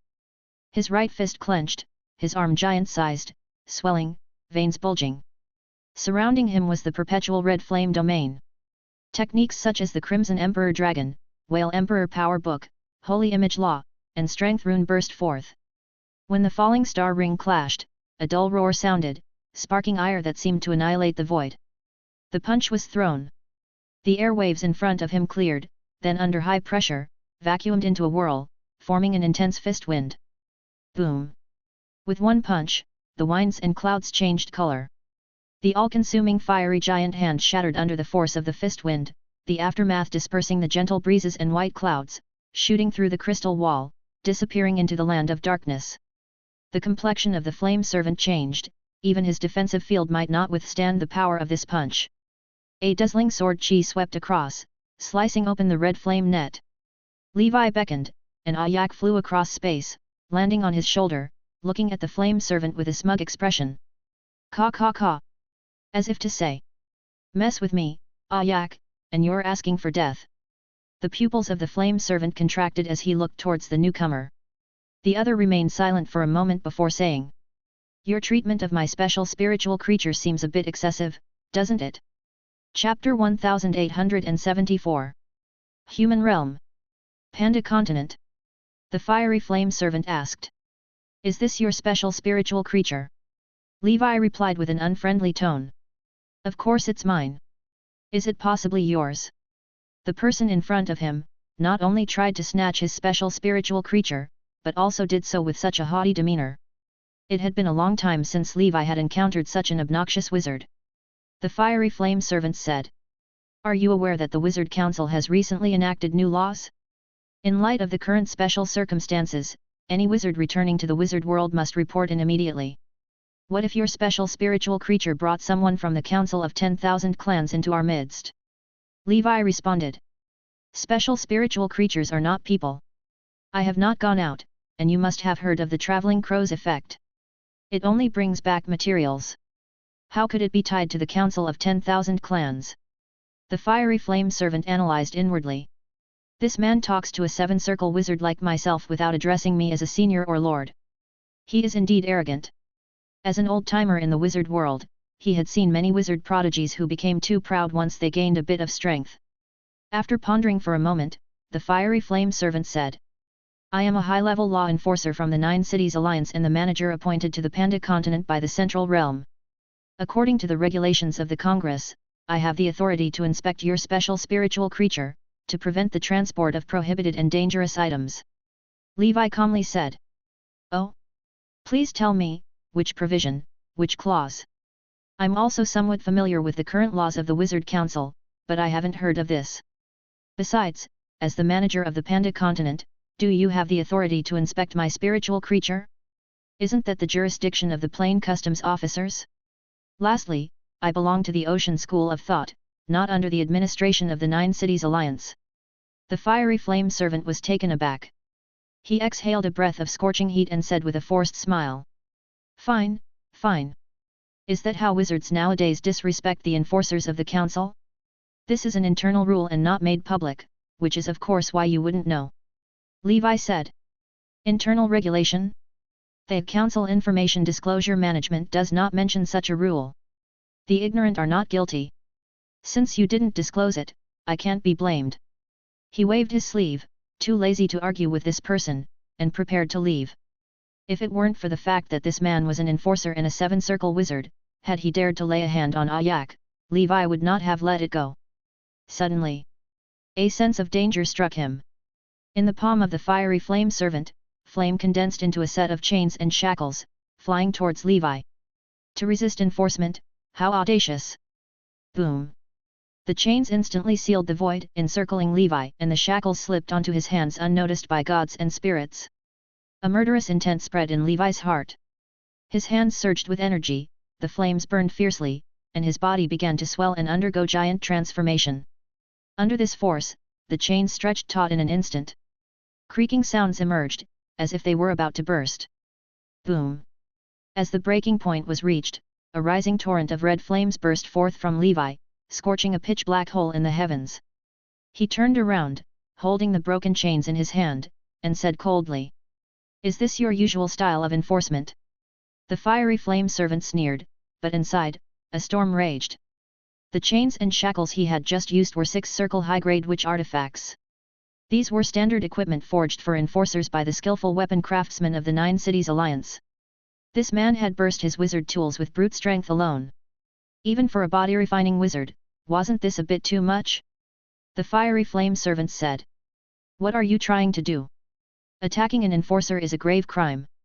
Levi muttered to himself. "Attack? I've killed enforcers before." A fiery rage burnt within him. He dropped the shackles and transformed into a soaring hawk, striking swiftly in front of the fiery flame servant. His fist, enveloped with red flames, smashed towards his face. Fire snakes swirled around the fiery flame servant, forming a seven-circle protective barrier. Boom! The two streams of red flames collided, creating an even more ferocious spark. Levi stumbled backward, and on the fiery flame servant's protective force field, 1,008 fire serpents burst forth, shooting through the sky with non-stop explosions. In the distant clouds, Levi's figure appeared, grasping one of the fire snakes, crushing it. The golden light field was full of cracks, testament to the recent peril. This fiery flame servant was no Sea Clan member like the giant whale king. The fiery flame servant commanded, "Tower, come forth." From Four Symbols City, a rumbling sound responded. A crimson steeple of 1,000 meters rose from the ground like a rocket, soaring high into the sky, then hovered behind the fiery flame servant. This was his wizard tower, also his sole artifact, named the Fierce Sun Tower. The Fierce Sun Tower had a six-circle wizard stationed at each of its four sides, all cultivators of the burning faction. The fiery flame servant said, "This man has attacked an enforcer. Assist me in apprehending him." The four six-circle wizards responded in unison. "At your command, Tower Master." Inside the Fierce Sun Tower, there was a group of low-level and middle-level wizards, well-trained and ready for deployment. They were positioned in various parts of the tower, commanding the internal arrays. These were the tower citizens of the Fierce Sun Tower. The fiery flame servant leaped up, landing atop the red tower. He brought his hands together, forming seals and chanting incantations, sitting like Buddha on a lotus pedestal. "Presumptuous villain! Today, I, the fiery flame servant, shall see to your judgment." Levi's expression turned serious. This was his first encounter with a wizard tower in its true sense. An overwhelming sense of danger told him that, with his current realm, he could not possibly stand against it head-on. Chapter 1875. The fiery flame servant is a seven-ring ordinary wizard, and with the wizard tower, his strength is even more formidable among his peers. Like a god passing judgment on the human realm, the fiery flame servant intoned, "The guilty shall fall into hell." Within a radius of more than 20 miles, the fire element raged forth. Pillars of flame shot up into the sky, forming a gigantic prison, as Levi continually retreated. Bang! He crashed into one of the pillars of flame, his entire body sticking to it. Beams of flame shot from all around the prison toward him. Sizzling! Levi exerted force with his back, channeling all his strength there. An iron mountain leaned push practiced for 2.5 years shattered the pillar of flame. Like a swift, he moved through the beams of flame, his body occasionally marked by deep, excruciating burns from the intense flames.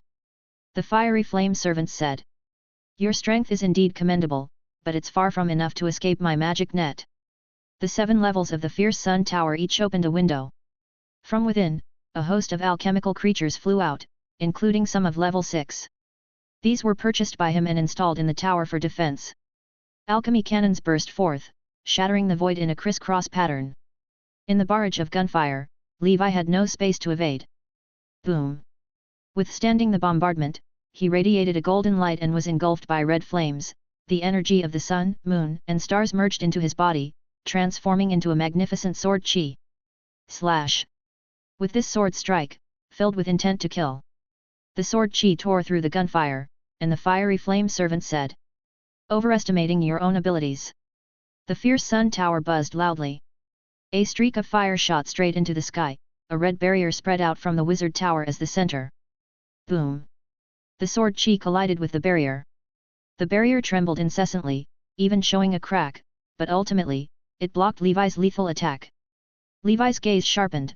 This old fellow nestled in the wizard tower, truly a place both offensive and defensive, unshakable as Mount Tai.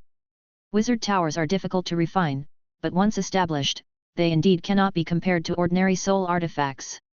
Forget it, a wise man does not eat the loss before his eyes. I won't quibble with him today. Levi already had thoughts of retreating. He came in a hurry today, unprepared, and with so many people around, it was impossible to kill an enforcer in public.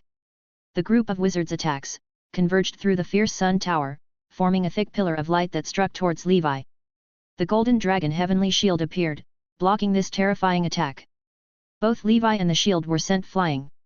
He steadied himself, chanted an incantation, and changed his hand seal.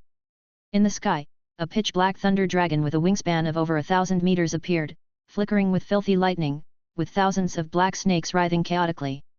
The fiery flame servant's expression changed. Exotic thunder. This type of black thunder was indeed rare, and to him, it felt no weaker than the Letni family's golden lightning. Boom! The thunder dragon exploded outside the wizard tower's barrier, with black snakes sticking to the barrier, continuously corroding it.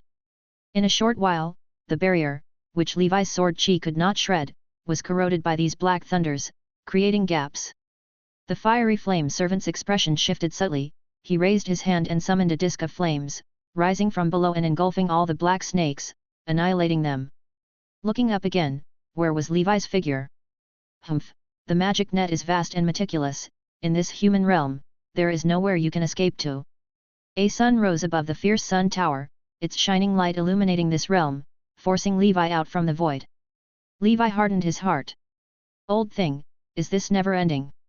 Above his head, a 9-colored cloud emerged, creating an anomaly. A majestic 9-headed emperor dragon appeared, shaking the universe. Levi had never seen such an unreasonable person. As the Dragon King, he took the initiative to flee, yet you still persist relentlessly, truly disrespectful. Seeing this wizard form, the fiery flame servant's face dramatically changed. Earth, fire, wind, water, frost, lightning, this is a 9-element wizard form. How could this be possible? He had seen 2-element wizard forms, and in his entire cultivation journey, he had never seen a 3-element form. A 9-element wizard form appearing now? He started doubting if his eyes were deceiving him. But the surrounding realm, the rampant earth, fire, wind, and water elemental powers, all confirmed it was true. The fiery flame servant, born of no ordinary origins and having seen a myriad of geniuses in the world, thought he had seen all there was. But this kind before him, he truly saw for the first time. Boom! The 9-headed Emperor Dragon counterattacked, blasting out 9-colored innate spells. The Black Shadow Army and 4 Azure Dragon Spirit weapons came screaming in for the kill. To form an army single-handedly, this was it. Levi, in his hands, began forming the hand seal for the Thunder Dragon spell. The practical effect of this spell was surprisingly good.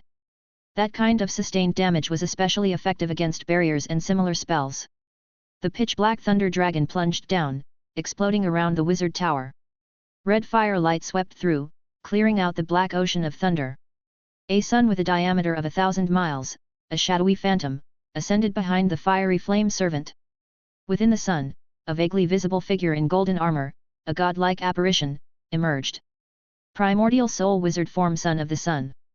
Ranked number 456 on the wizard's ranking, even higher than Triss, the medicine-gathering woman. From this, the strength of the fiery flame servant was evident. The fiery flame servant, his face filled with murderous intent, said. Ignorant of good sense. The son of the sun's gaze pierced through the void, a fire-formed spear shot forth. Where it passed, all things vaporized, dissolved. Boom! A golden emperor apparition descended from the sky, holding a brilliantly shining golden warhammer, positioning it in front of the nine-headed emperor dragon. Not only this. A sand-colored divine dragon circled around, earth dragon barriers stacking up. Inside the wind disaster pearl, the world-encircling mist armor appeared, forming a storm vortex. Chapter 1876. Layer upon layer of protection, forming an impregnable fortress. Crack! With a spear that broke everything, the protections shattered one by one. Boom! The intense collision sound echoed to the skies. On the golden giant shield, flames erupted, connecting heaven and earth, the emperor, clad in emperor armor, bathed within, lightning flashing. The fire dragon head of the nine-headed emperor dragon roared, high above, 6 suns bore down, exploding around the sun of the Sunday. Primordial soul spell 6 suns continuous explosion. The golden armored god general struck a punch in the void, scattering all the flames. A clash of forces. Both the fiery flame servant and Levi had serious expressions, feeling a sense of meeting a worthy opponent. But the fiery flame servant was even more astonished in his heart. The young man before him was merely a 6th circle wizard, yet he was strong enough to clash with him directly. If he reached the 7th circle, how formidable would he be then? Having already offended this person today, he must find a way to eliminate him. It would be better to strike first and report later. With his authority, the worst he would get is a suspension. The primordial soul spell of immense power began to unfold. The fiery flame servant went all out. Levi's danger perception kept issuing warnings. He steered both the emperor and the emperor dragon, not retreating but advancing, the emperor's shark tooth-shaped sword slashing down from the sky dome. The son of the sun held up the great sun, standing tall and firm. After a fierce collision, the figure of the emperor was blasted away by half, and the nine-headed emperor dragon was left with only 5 heads. The son of the sun's body showed cracks. Taking advantage of his victory, he killed again. Stop! Boom! A tidal wave that covered the sky rose to the heavens, instantly engulfing the son of the sun, smashing him to pieces, dispersing the flames. The fiery flame servant's face changed as he looked toward the newcomer. A short-haired wizard in a blue robe descended from the void. The fiery flame servant recognized this person. He was the manager of the Mist Continent, an 8th circle wizard, Mattia, also known as the Sea-covering wizard. The fiery flame servant said. Why does the senior impede me? This person violated the Congress's decrees. I am merely carrying out official duties. The Sea-covering wizard replied coldly. Can we not talk about the matter civilly? Is there a need for such a violent confrontation? Levi looked at the 8th circle powerhouse whose presence was as deep as the sea, puzzled in his heart. He didn't recognize this person. By the looks of his uniform, he must also be a manager from the New World. The fiery flame servant, scolded, felt disgruntled on the inside, but respectfully uttered. The senior's lesson is well received. I was just a bit too anxious, though my intentions were good. Now that it was not possible to kill, why not take the easy way out and attempt to smooth things over? The sea-covering wizard asked the fiery flame servant to explain what had happened. He said. You started a fight just because of this. The fiery flame servant replied. Lord, it's the details that determine success or failure. If that person brought in dangerous elements, it would be a disaster for the wizard world. Levi said. Nothing but sophistry. My long only brought back some materials. Ayak opened its mouth. Some branches, seeds, feathers, and such flew out, gleaming with treasure light, obviously no ordinary items. Among them, there were a few items that even the fiery flame servant eyed covetously. The sea-covering wizard said. Pack them up. Levi is a hero of the wizard world for killing the amethyst race. I trust him. The fiery flame servant exclaimed. What? He killed the same amethyst race that caused trouble a few years ago. Levi crossed his arms, looking coldly at the fiery flame servant, and said. Correct, it was me. Originally intending to keep a low profile and be a good person, but what he got in return was this kind of trouble from these people, so he made his stance clear. This fiery flame servant's intention to kill him just now was very clear to him. This was not simply a matter of excessive force in law enforcement. So, the fiery flame servant, Levi must kill him. But not now. After all, he truly couldn't beat the other party at this moment. Let alone the wizard tower, the fiery flame servant was invincible. Moreover, if he killed him now, Levi would find it difficult to continue in the wizard world. So, he had to wait for a better opportunity. The sea-covering wizard said. The misunderstanding is resolved. Gorwin, make an apology. I will report this to the Congress and handle you according to the law. As an 8th Circle wizard, his authority in the Congress was much higher than the fiery flame servant's. Reluctant as he was, the fiery flame servant, after remaining silent for a moment, still said. I apologize, I am just this kind of person, please don't take it to heart. Our purpose is to maintain the peace and stability of the wizard world. I hope you can understand and cooperate with my work as much as possible in the future. Levi said with a smile. It's no big deal. I am not a petty person. However, fiery flame servant, do not commit such an overreach of your authority next time. Legally speaking, in the Congress, it looks like a suspicion of abuse of power. Upon hearing Levi's veiled mockery, the fiery flame servant sneered internally, yet nodded incessantly, shamelessly replying. I understand, my sense of responsibility is simply too strong. The sea-covering wizard says. Let's go. Levi said. Thank you, Senior. Otherwise, I would have been killed by Lord Gorwin, turning into a vengeful spirit. Gorwin quickly said. I did hold back with my attack. If I had gone all out, how could you have possibly resisted? He was unwilling to admit that he had gone all out just now, that would be too embarrassing. Having used both the wizard forms and the wizard tower without resolving a single junior, it would only make those people in the Congress laugh. On the way back, the sea-covering wizard said to Levi. I manage the Mist Continent. You should also know my teacher, though I rarely show myself, so you may not have seen me. Levi was surprised. Black Abyss Walker. The sea-covering wizard replied. Yes. Levi immediately understood, and he expressed his gratitude once more. Thank you, Senior. Chapter 1877. Sea-covering wizard said. Don't mention it. That fiery flame servant comes from an extraordinary family, his father is the city lord of Noen in the 9 Cities Alliance, and his ancestors include a current great councilman. You should keep this in mind. Only a grand wizard is qualified to be a great councilman.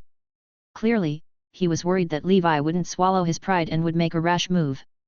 Levi didn't expect that this person had such a profound background, it seemed taking his life would be troublesome. He said with a smile. I understand, these are small matters, I won't take it to heart. Besides, as a 6th Circle wizard, I can't stir up much trouble anyway. The sea-covering wizard laughed and said. Even Gorwin, with his wizard tower, couldn't take you down. Don't be too modest. After bidding each other farewell, Levi arrived at the ancient dragon continent. Triss had just come out of the nightmare world, her forehead covered in sweat and her face pale, indicating that she had been through a fierce battle inside. Levi asked. What happened? Triss replied. Just now in the nightmare world, a fat woman came looking for you, swallowing a large group of hundreds in a single gulp. I fought her and chased her off, but she'll likely come back. Levi pondered and said. It must be the General of Gluttony from Seven Sins City. They have indeed come knocking. Thank goodness you were here, much appreciated. Although she fought using her nightmare avatar, the exhaustion of her spirit was fully reflected in the real world. For Triss, that battle was certainly not easy. Triss, massaging her forehead, said. You're welcome. This nightmare world is truly fascinating, it's bizarre and unpredictable. Many things don't conform to the usual logic of wizards, it's no wonder Elena is so obsessed with it that she can't extricate herself. Levi inquired. Madam, have you ever heard of the sea-covering wizard? Triss said. Did Mattia come looking for you? Levi recounted the situation just now. Upon hearing this, Triss angrily said. How can a shameless person like that become an enforcer? And manage the Panda continent? However, it's good that the sea-covering wizard stepped in, otherwise it would indeed have been difficult to settle. Levi deeply agreed. He had stirred up trouble just by killing an electric eel wizard. If he were to kill a fiery flame servant too, trouble would surely follow one after another. Speaking of which, there seems to be a fate between Noen City and Levi. The memorable Simon also belonged to this organization. Upon learning of the situation, Elena logged off from the nightmare world and said, "Levi, you've fought again? Don't worry, once I advance to 7 circle, I'll help you get even." Triss burst out laughing and said, "Do you think there's another possibility, that Levi will advance to 7 circle before you do?" Hearing this, 100 Flowers felt a twinge of defeat. Levi said, "Let's not talk about this for now. If this had happened in his previous life, he would have to silently swallow the loss. The commoners cannot fight against the officials, that was the truth of his past life. They can bully you, and you can do nothing about it. I've already apologized to you, what more do you want? But times have changed, this is a transcendent world. Personal might is enormous, capable of altering the heavens and the earth, omnipotent. In this life, he must live without any regrets, his thoughts crystal clear. Cultivation to become stronger is all for longevity, for freedom from all constraints. However, considering the power of the fiery flame wizard and the wizard tower, it seems he would need to advance to 7 circle to have the absolute strength to eradicate him. Fighting above one's level, it's hard enough to come to a draw, let alone kill him without leaving any trace, which is almost impossible. This old man initiated the provocation against me, he sought his own death. That wizard tower should belong to me. No, I could also give it to the Holy Infant as a reward for his hard work over the years. Levi had the blueprints for the Eternal Star Abyss and didn't care for the Fierce Sun Tower. Dusk Holy Temple. A large group of knights who entered the nightmare world awakened. It's too terrifying, what kind of monster was that? It felt like it could swallow a whole mountain. Yet, I only saw darkness, then I was gone. Exciting. We've also battled against a level 7 expert now. In the real world, it's always soldier against soldier, general against general. If one side lacks a general, that important strategic deterrent, then war is unlikely to break out because those without generals would be simply overrun. One of the knights said. But our wizards are still superior, that monster was clearly no match for Madame Triss. Of course, she is the commander's woman. SHH, don't talk nonsense, she's just a friend of the commander. Ah? Just friends? I was mistaken. She is really loyal, always there when it matters. Nightmare World. Levi looked at the battlefield where Triss and Gluttony had fought. The land was shattered, a complete mess. He watched the battle recordings. Gluttony's strength was immense. She must be stronger than the giant Whale King, but not as much as the fiery flame servant. Still not strong enough, better hurry up and advance to 7 circle. 7 Sin City. City of Gluttony. A disheveled figure fell from the sky, crashing heavily into a pool of wine and a forest of meat. Damn that beautiful woman! Ruining my plans, one day I will eat her. Arrogance should be braised to remove the fishy smell, and this woman should be steamed. While cursing, Gluttony voraciously gorged herself, recovering from her grievous wounds. Her swollen, obese body was covered in open wounds and oozing fat. Judging by the injuries, she had been whipped. Arrogance knew full well that the Black Dragon territory was guarded by a level 7 expert and had over a dozen level SIXs, yet she still sent me to die. If not for my layers of fat saving my life, perhaps I might not have made it back. This matter must be presented to the City Lord for judgment. Chapter 1878. At the top of the spire. The City Lord's face bore a melancholic demeanor. Today, the Tuesday personality was in charge. Are you saying that the Black Dragon territory actually has a level 7 expert, and a wizard at that? Gluttony said. Yet, could it be that the Black Dragon territory has been invaded by the wizard world? The City Lord said. It's possible, but it's not of significant concern. A long time ago, a group of wizards massively invaded the nightmare world, and even brought a descendant of the lost monarch into the wizard world. Upon discovery, the monarch punished them by exiling those people within the nightmare maze inside his body. Tisk tisk, just the thought of it is despairing. Gluttony sighed. Digging a hole on Tai Sui's head, pulling teeth from a tiger's mouth, these people really are fearless due to their ignorance. The lost monarch never directly kills his enemies, he exiles them within the nightmare maze he constructed. The maze itself becomes a terrifying world, exempt from the cycles of reincarnation in the underworld. In this manner, the monarch breeds life forms generation after generation, producing fear power for his own cultivation. Looking across the nightmare world, there aren't many who would dare to do such a thing. 1 month later. In the Central Realm. Wizard Inspection Committee. The fiery flame servant looked at the punishment notice from the Wizard Council with an ugly expression. That sea-covering wizard really did report the incident. The Wizard Council made a decision, to fine the fiery flame servant 300 million ether stones, strip him of his enforcing authority for 100 years, and compensate Levi with 100 million ether stones. The fiery flame servant was extremely dissatisfied with the outcome, but he knew that this was already the best possible situation for him.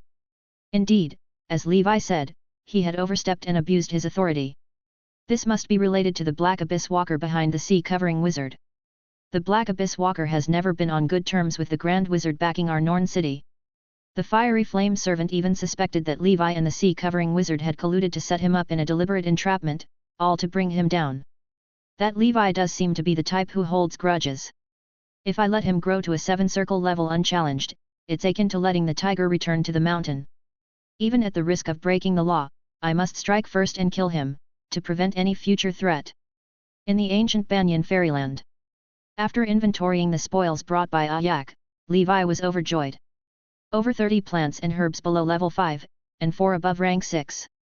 Plus, 3 types of 6th level rare metals. But these were just standard resources, not too remarkable. What truly delighted Levi were the following 3 items.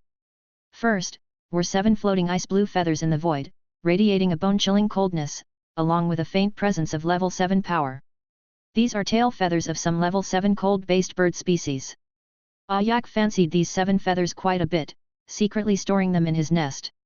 However, Levi found out and unapologetically took them, replacing them with rank 5 cold feathers. Levi even suspected that these feathers were actually what Ayak left from his past life. These are excellent materials for weapon refinement.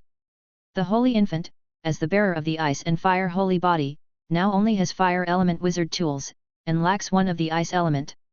These feathers could be used to craft a fan-type wizard tool. With a single waft, an icy gust would pass, freezing everything in its path. The second item was a cylindrical object of emerald green. I didn't expect Ayak to have found a tree core as well. Judging by its quality, it is no less valuable than a nightmare tree core. It's as though I found it without effort after all the searching. At this moment, Levi finally understood the joy of playing Traveling Crow. Now that I have gathered 2 types of tree cores, I just need at least 2 more before I can start crafting the main trunk of the wizard tower. The third item was a seed radiating with a precious light.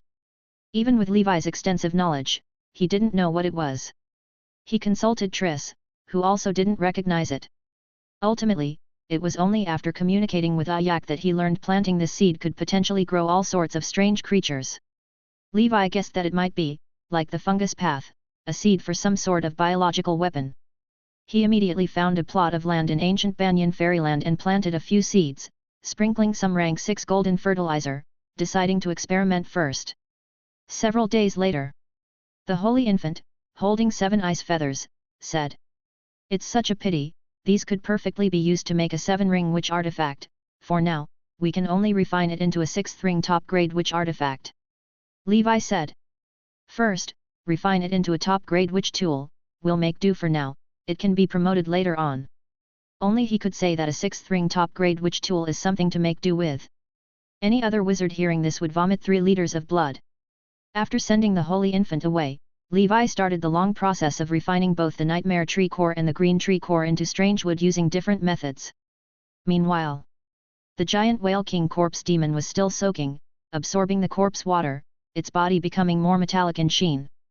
Several days later, Levi received a notice from the Congress, saying there was a sum of compensation to be transferred to him. It was then that he learned the fiery flame servant had been punished. His enforcer authority had been revoked, management of the Panda continent was taken over by other wizards, and in addition, he had to pay a fine of 300 million and compensate him, Levi, with 100 million. This outcome was somewhat better than Levi had expected. He had thought that with the fiery flame servant's background, he could easily settle this matter, so he didn't expect the law to punish him. Levi intuitively felt that this had something to do with the sea-covering wizard and the Black Abyss Walker, these senior wizards. Only they had the power to make Norn City unable to protect the fiery flame servant, forcing him to pay a hefty sum. Chapter 1879. It's also good, to take a deposit of 100 million first, and I will collect the rest of the interest myself in the future. Time flies, Another 5 years have passed. The 70th year of Nora. Less than 50 years are left before the dark ancient tower opens again. Dragon King Li is getting closer to the age of 500. Without an unlimited supply of soul stones, Levi's growth in spiritual force has slowed, but he has still smoothly reached 4,200 points, quickly catching up to 100 flowers. This has caused Alexander 100 Flowers to stop bothering Levi for joint cultivation recently, spending days in seclusion at home. On the training ground, Levi recites incantations, his hand seals changing, and a pitch-black spell power emerges around him, transforming into a murder of crows that attack the Blood Knight in front. The Blood Knight swings the Wind Moon sword, and the sword chi bursts forth. The crows do not dodge or avoid, passing through the sword chi with only a slight fade in form. Around the Blood Knight, the Divine Palace and Dharma Idol appear. In the black flock of birds, quite a few manage to enter it, as if ignoring defenses.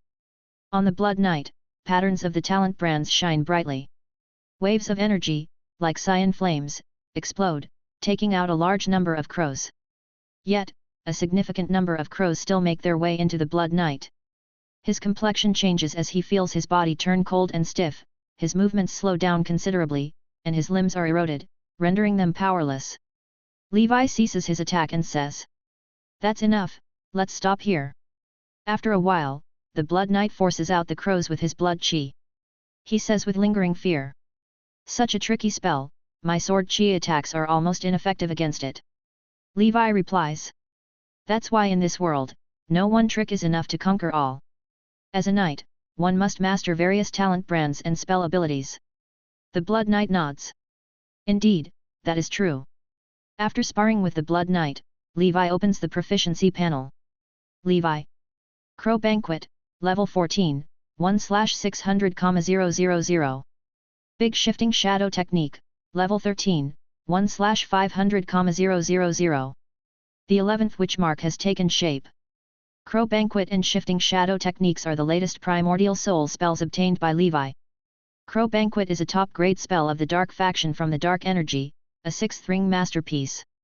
Big Shifting Shadow Technique, on the other hand, is a top-grade spell from the Shadow faction within Dark Energy. The two are similar, but indeed belong to different sects. Crow Banquet can condense a flock of crows made of Dark Energy.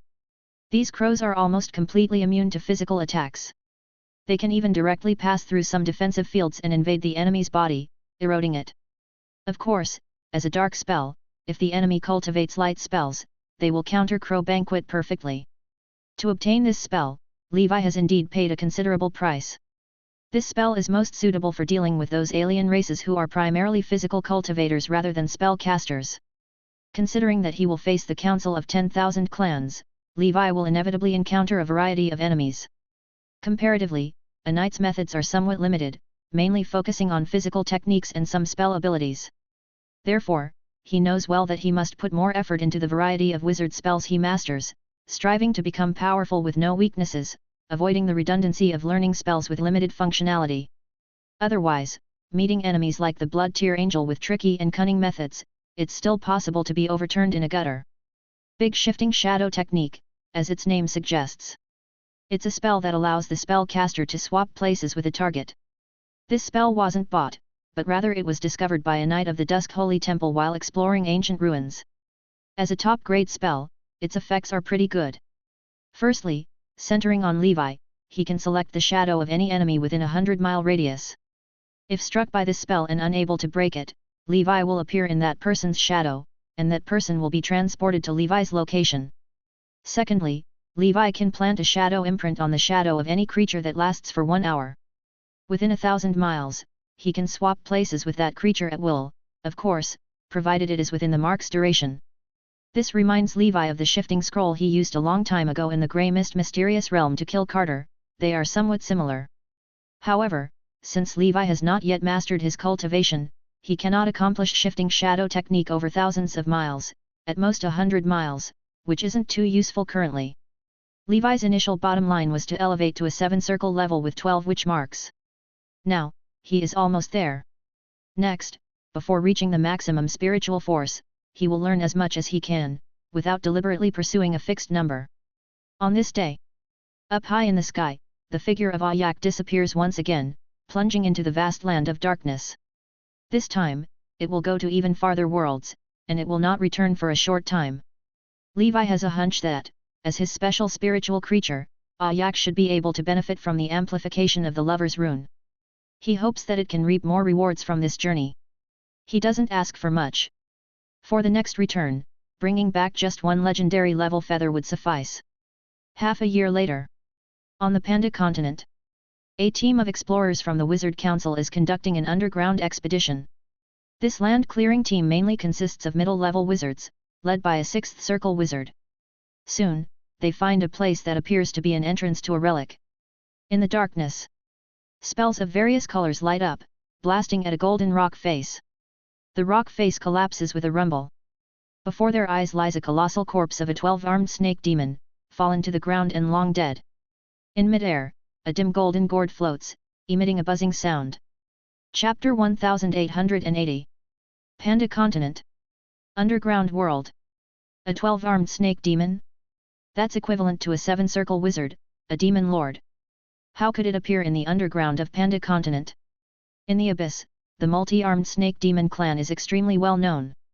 Just like succubi, mind flayers, balrog flame demons, they have given birth to a great many powerful lords. Generally speaking, becoming an 8-armed snake demon would already mean they are among the elite, equivalent to a 5th circle wizard. By extension, a 12-armed snake demon would match up to a 7-circle wizard. It must be that the demons had invaded the Panda world before and were then slain by the powerhouses of this world. What? Those bearmen actually had such strong warriors amongst them. I've heard that the bearmen now live in the ancient dragon continent and have been taken in by the Lord Levi. The path of the energy sect they practice is actually quite strong.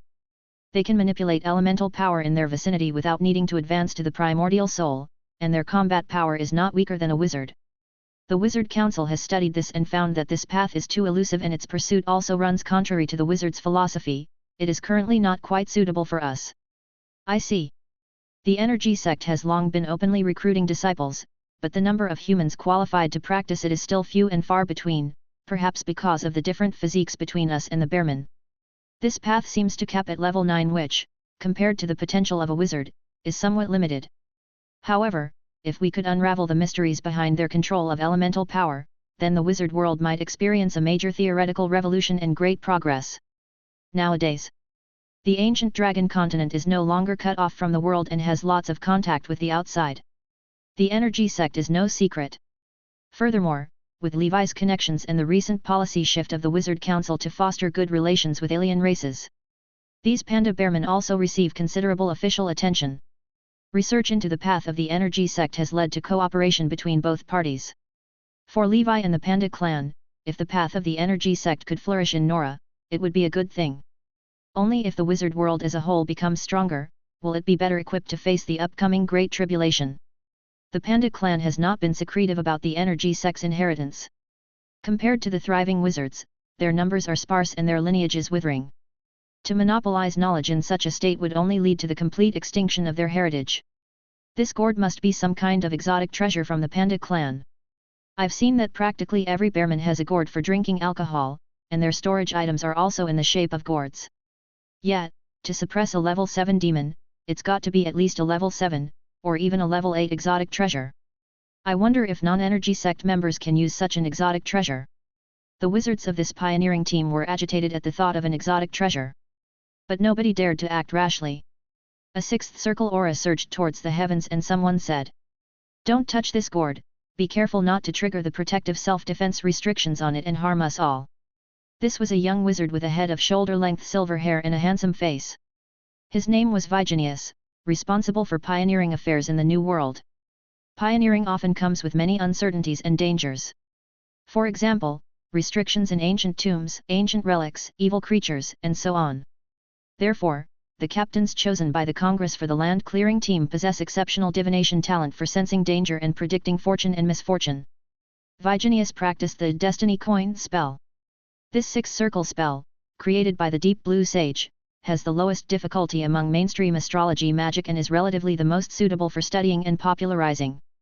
However, correspondingly, the effects of the Destiny Coin are quite straightforward. It can only roughly tell you whether or not you should do something. It can't predict anything else. But, for pioneering purposes, it's sufficient. If the divination suggests not to proceed, it usually implies an unknown risk lurking ahead. At such times, it's necessary to seek help from stronger individuals, otherwise, casualties might occur for nothing in return. Vigenius summoned a phantom coin in his hands, with a laughing face and a crying face on its two sides. The faces looked almost identical to Vigenius himself. Destiny coin, please guide my direction. He flicked his finger and the coin spun out of his hand, whirling through the void. In the end, he clasped his hands together. In his palm, a laughing face appeared.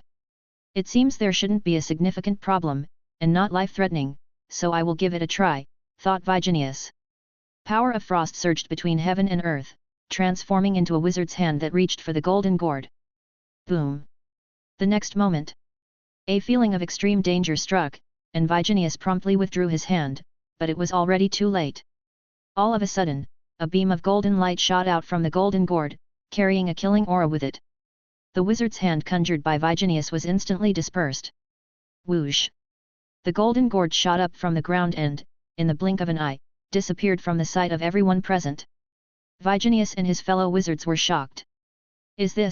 Was Destiny coin inaccurate? Or was it that the gourd exotic treasure had been applied with some anti-astrology measures? Of course, the most likely possibility was that his cultivation was not sufficient. Team leader, what should we do now? The wizards asked. Vigenius replied. I will report to the superiors and let them handle it. With my power, I cannot obtain this exotic treasure. It seems to possess a will of its own, choosing its master proactively. If my guess is correct, it might go to seek the Panda clan. A subordinate asked. Should we return this thing to the Panda clan then? Chapter 1881. Vigenius said. That's not for us to decide, let's handle the corpse of this 12-armed snake demon first. There might be some rare herbs that emerge around the corpse of a demon, don't miss any. The land clearing team continues to search for resources on the Panda continent. The size of the Panda continent is currently incomparable within the New World. Given its vastness, there might be other relics as well. Land of Darkness. A group of ruthless and arrogantly behaving thugs wearing special protective gear are besieging a dilapidated spaceship. These thugs, with a fierce look, all bald, with degenerated eyes, are clearly cave wizards.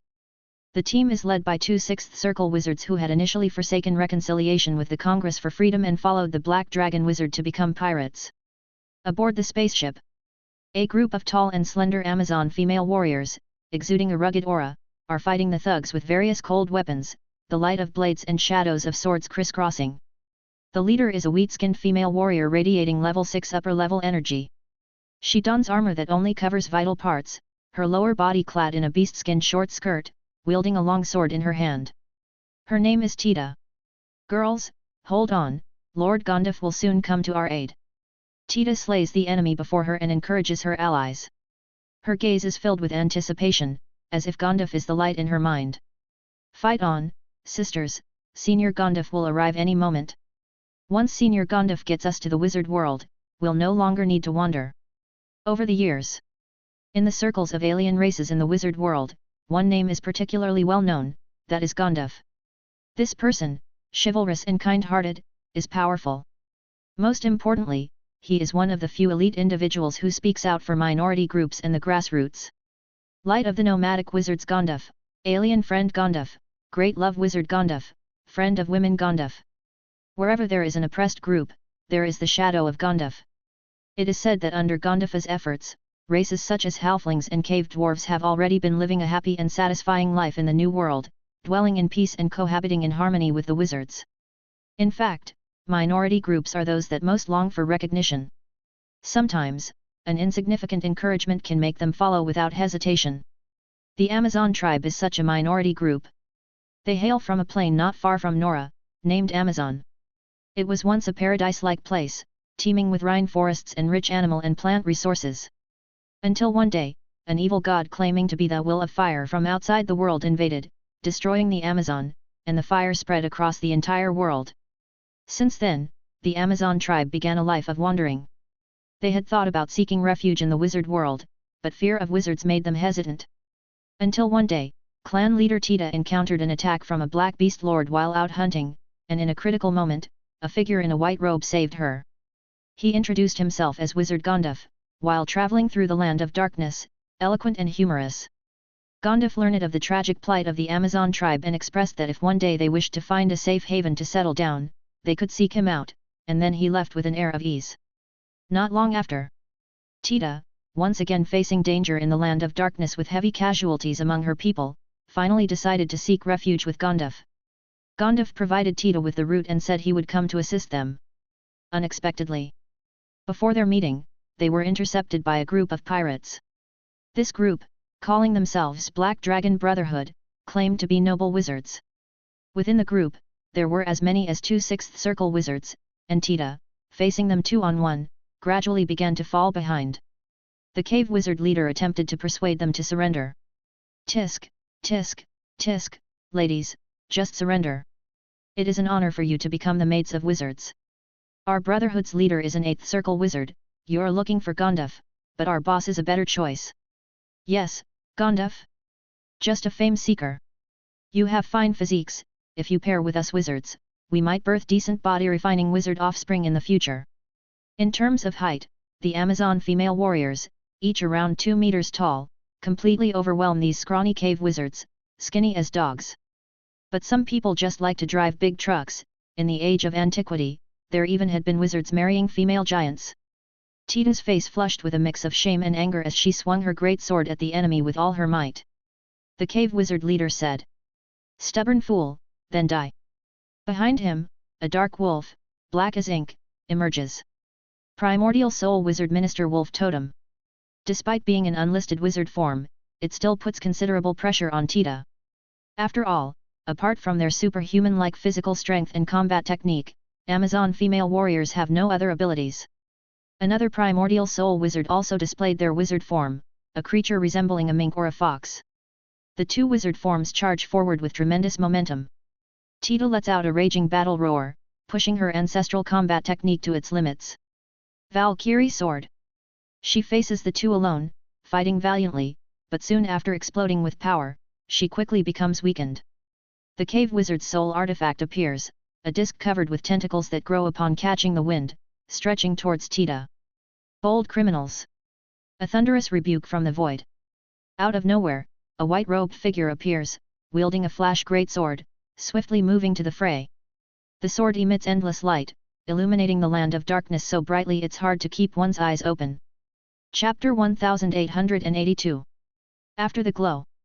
Tita looked at the burly figure in front, his white hair fluttering, dissipating extraordinariness. And in front of Gandalf, there was also a 300-meter-tall thousand-handed ancient god giant statue.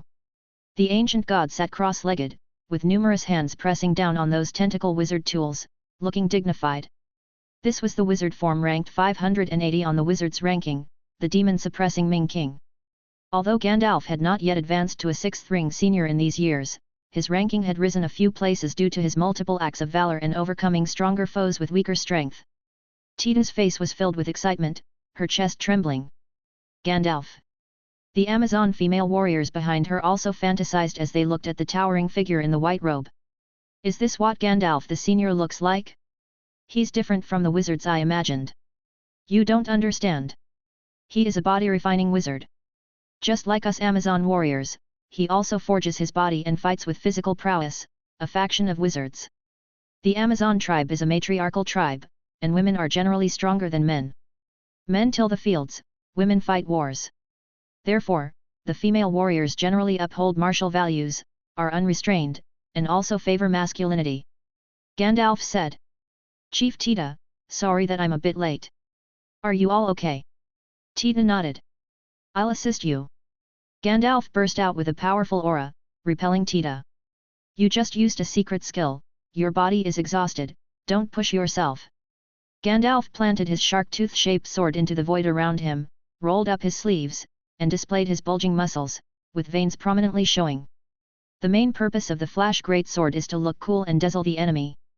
Gandalf prefers using his fists. Gandalf sighed. You cave wizards, the Congress gave you a chance to start over, but you failed to cherish it, sigh. The cave wizard leader said. Are you Gandalf? The so-called light of the nomadic wizards is nothing but a puppet fabricated by the higher UPS to build a likable image. Body refinement is costly and unrewarding. How can a nomadic wizard cultivate body tempering techniques to such a high level? Gandalf said. Let's skip the nonsense.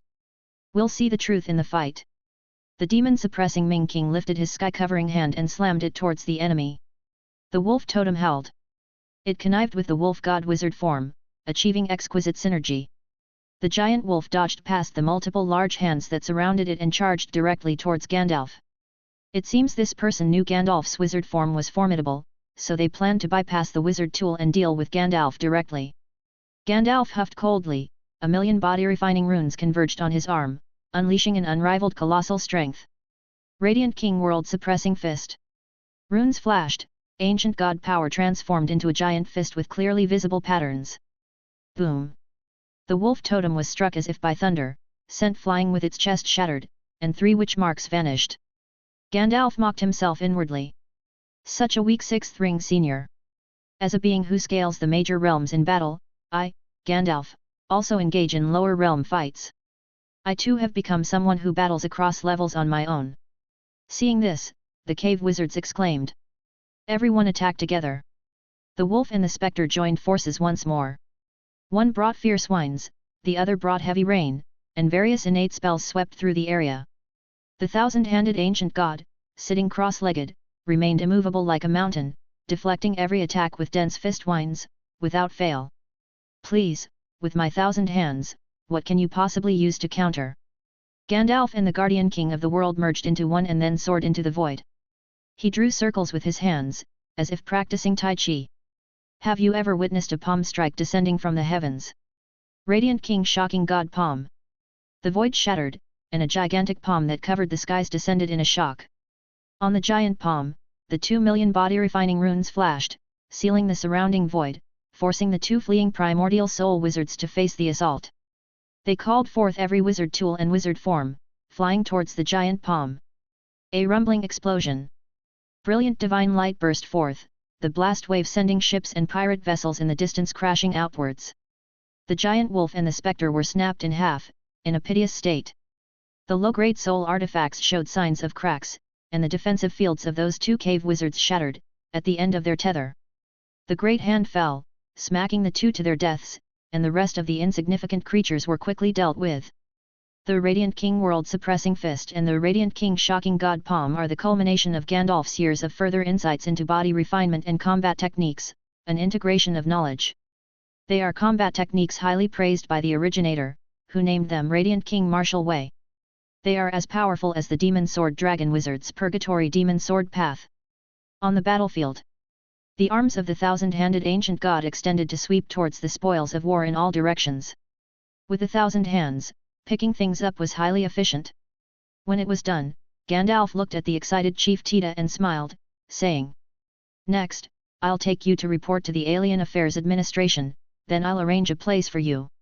Tita nodded like a pecking chicken, saying, Okay, thank you. She had seen Gandalf in action not once, and each sight shook her spirit, making her marvel at the dazzling and mighty talents of the wizard world. In comparison, the Amazon tribe seemed like the glow of fireflies, inducing despair. Indeed, in the land of darkness, a weak civilization can only survive by actively attaching itself to the powerful. She now felt fortunate that she could meet Gandalf in the vast land of darkness. The other female warriors curiously gathered around. Gandalf seemed amiable and unpretentious, and some warriors even went as far as carefully touching Gandalf's chest muscles and arms. So strong! Yes, I can feel an unrivaled power hidden within, ready to burst forth at any moment. Chapter 1883. Tita spoke sternly. Do not be rude. Be cautious in the wizard world, where the hierarchy is strict. Not everyone is as good-tempered as the senior wizard Gandalf. Gandalf nodded. He didn't mind, but he didn't want this group of female warriors to offend the wizards due to impoliteness in the future. Gandalf looked at Amazon's dilapidated flying ship and said, Take my ship instead. This is the latest model of the dark ship from the Seven Waters Steeple, the Phantom Mark 60. Its technology is far ahead in the industry. To cross through the land of darkness with the flesh body for an extended time, one needs the strength of level 6. Therefore, special equipment or a ship is required to lead the clan people to migrate. This dark ship of Gandalf was acquired through connections for a 20% discount. Even so, it cost 2 billion ether stones, equivalent to a top-grade wizard tool. It has a powerful defensive barrier solidified on it, capable of withstanding an attack from a 7-circle wizard, and has a very good cruising speed as well. The Amazon tribe's people boarded the magnificent and stately ship with apprehension. Their own ship was cheap commodity obtained by the clan leader from a black market of alien races in the land of darkness. Everybody sit tight, my ship is famously fast. If you're not strong enough, get into the safety cabin. The phantom turned into a streak of light and disappeared in the land of darkness. After a while Gandalf, chatting and laughing with Tita, suddenly changed his expression. A tremendous presence descended from the void ahead of the phantom. He was wearing a black robe, and behind him was a terrifying wizard form of a boundless black sea, as if it could devour everything. Gandalf had a dreadful feeling. Black Dragon Pirate Group, Water General. This was a 7-circle wizard whose reward money was up to 500 million ether stones in the Wizard Council. Even though he was a cave wizard, Gandalf stood no chance against the 7-ring realm. It seems I can only use the supreme divine talismans to create chaos, then activate Phantom's void shift array. The Water General said coldly. Gandalf, you killed my men, and you think you can escape. Behind him, a giant hand like that of the gods emerged from the black ocean, eclipsing the sky and sealing the void. The giant hand descended, blotting out the sun and sealing the void. Suddenly, Fire Dragon Tribulation divine talismans appeared out of nowhere. Beneath the giant hand, those sparks of fire seemed so insignificant. The giant hand pressed down. The talismans exploded. Boom! In the land of darkness, suddenly 20 fiery dragons with bearing fangs and dancing claws roared and gathered together. A giant dragon, stretching for kilometers, collided with the giant hand. The firelight evaporated the ocean, shockwaves swept out, even the Water General's face changed drastically. He quickly retreated, getting away from the explosion range. But he saw that half the defensive field had shattered and his body was scorched with some tissue already charred. He rapidly used a spell to stop the bleeding, then drank down healing medicine. This Gandalf actually has such a trump card. Who made so many spell scrolls? After the effects subsided, the phantom was no longer to be seen at the original spot. The Water General's face darkened. Being a 7-circle wizard, he failed to keep even a 6th-circle wizard. Fortunately, apart from Gandalf's group, there was no one else who witnessed this. Suddenly, a streak of golden light rushed through the sky, and the Water General instinctively dodged. He saw a golden gourd moving at high speed. An exotic treasure. The Water General's heart warmed. He had always disbelieved in such good fortune dropping from the sky. Today, he encountered it. Missing Gandalf but gaining an exotic treasure, both good and ill fortune are unpredictable. The gourd moved surprisingly fast, leaving no time for further thought. The Black Sea Wizard form behind him tumbled and stirred the airflow, creating a vortex of sea waters. The vortex was like a black hole with a strong suction coming from it. The golden gourd was hindered, its speed greatly reduced. The Water General was overjoyed, knowing that not even other 7-circle wizards could necessarily capture this exotic treasure. At least a level 8 exotic treasure, ha ha ha, I will become independent, no longer following the Black Dragon. A soul artifact in the shape of a chain appeared in his hand, grabbing hold of the golden gourd. The gourd struggled fiercely, with golden sword chi shooting out in all directions, fluttering through the sky. The Water General used all his skills to withstand these sword chi attacks. In the end, he was more skillful, the gourd ran out of energy and dimmed. Just a lifeless object, no matter how high its level is. His wizard's hand grabbed the gourd, intending to put it into storage space, only to realize shockingly, the gourd could not be put away. What's going on? Could it be that this gourd is alive? It was the first time he heard of an exotic treasure that couldn't be placed into storage space. Whoosh! An abrupt change. An extremely sharp golden light shot out, almost exploding the Water General's head. The gourd pretended to be subdued, and taking advantage of his carelessness, it broke free from his wizard's hand and flew away. Its direction was towards Nora. Damn it, the exotic treasure that was in my grasp, how could I let you run away? The wheel of fortune turns, it's time for this colossal wealth to come my way. In the land of darkness.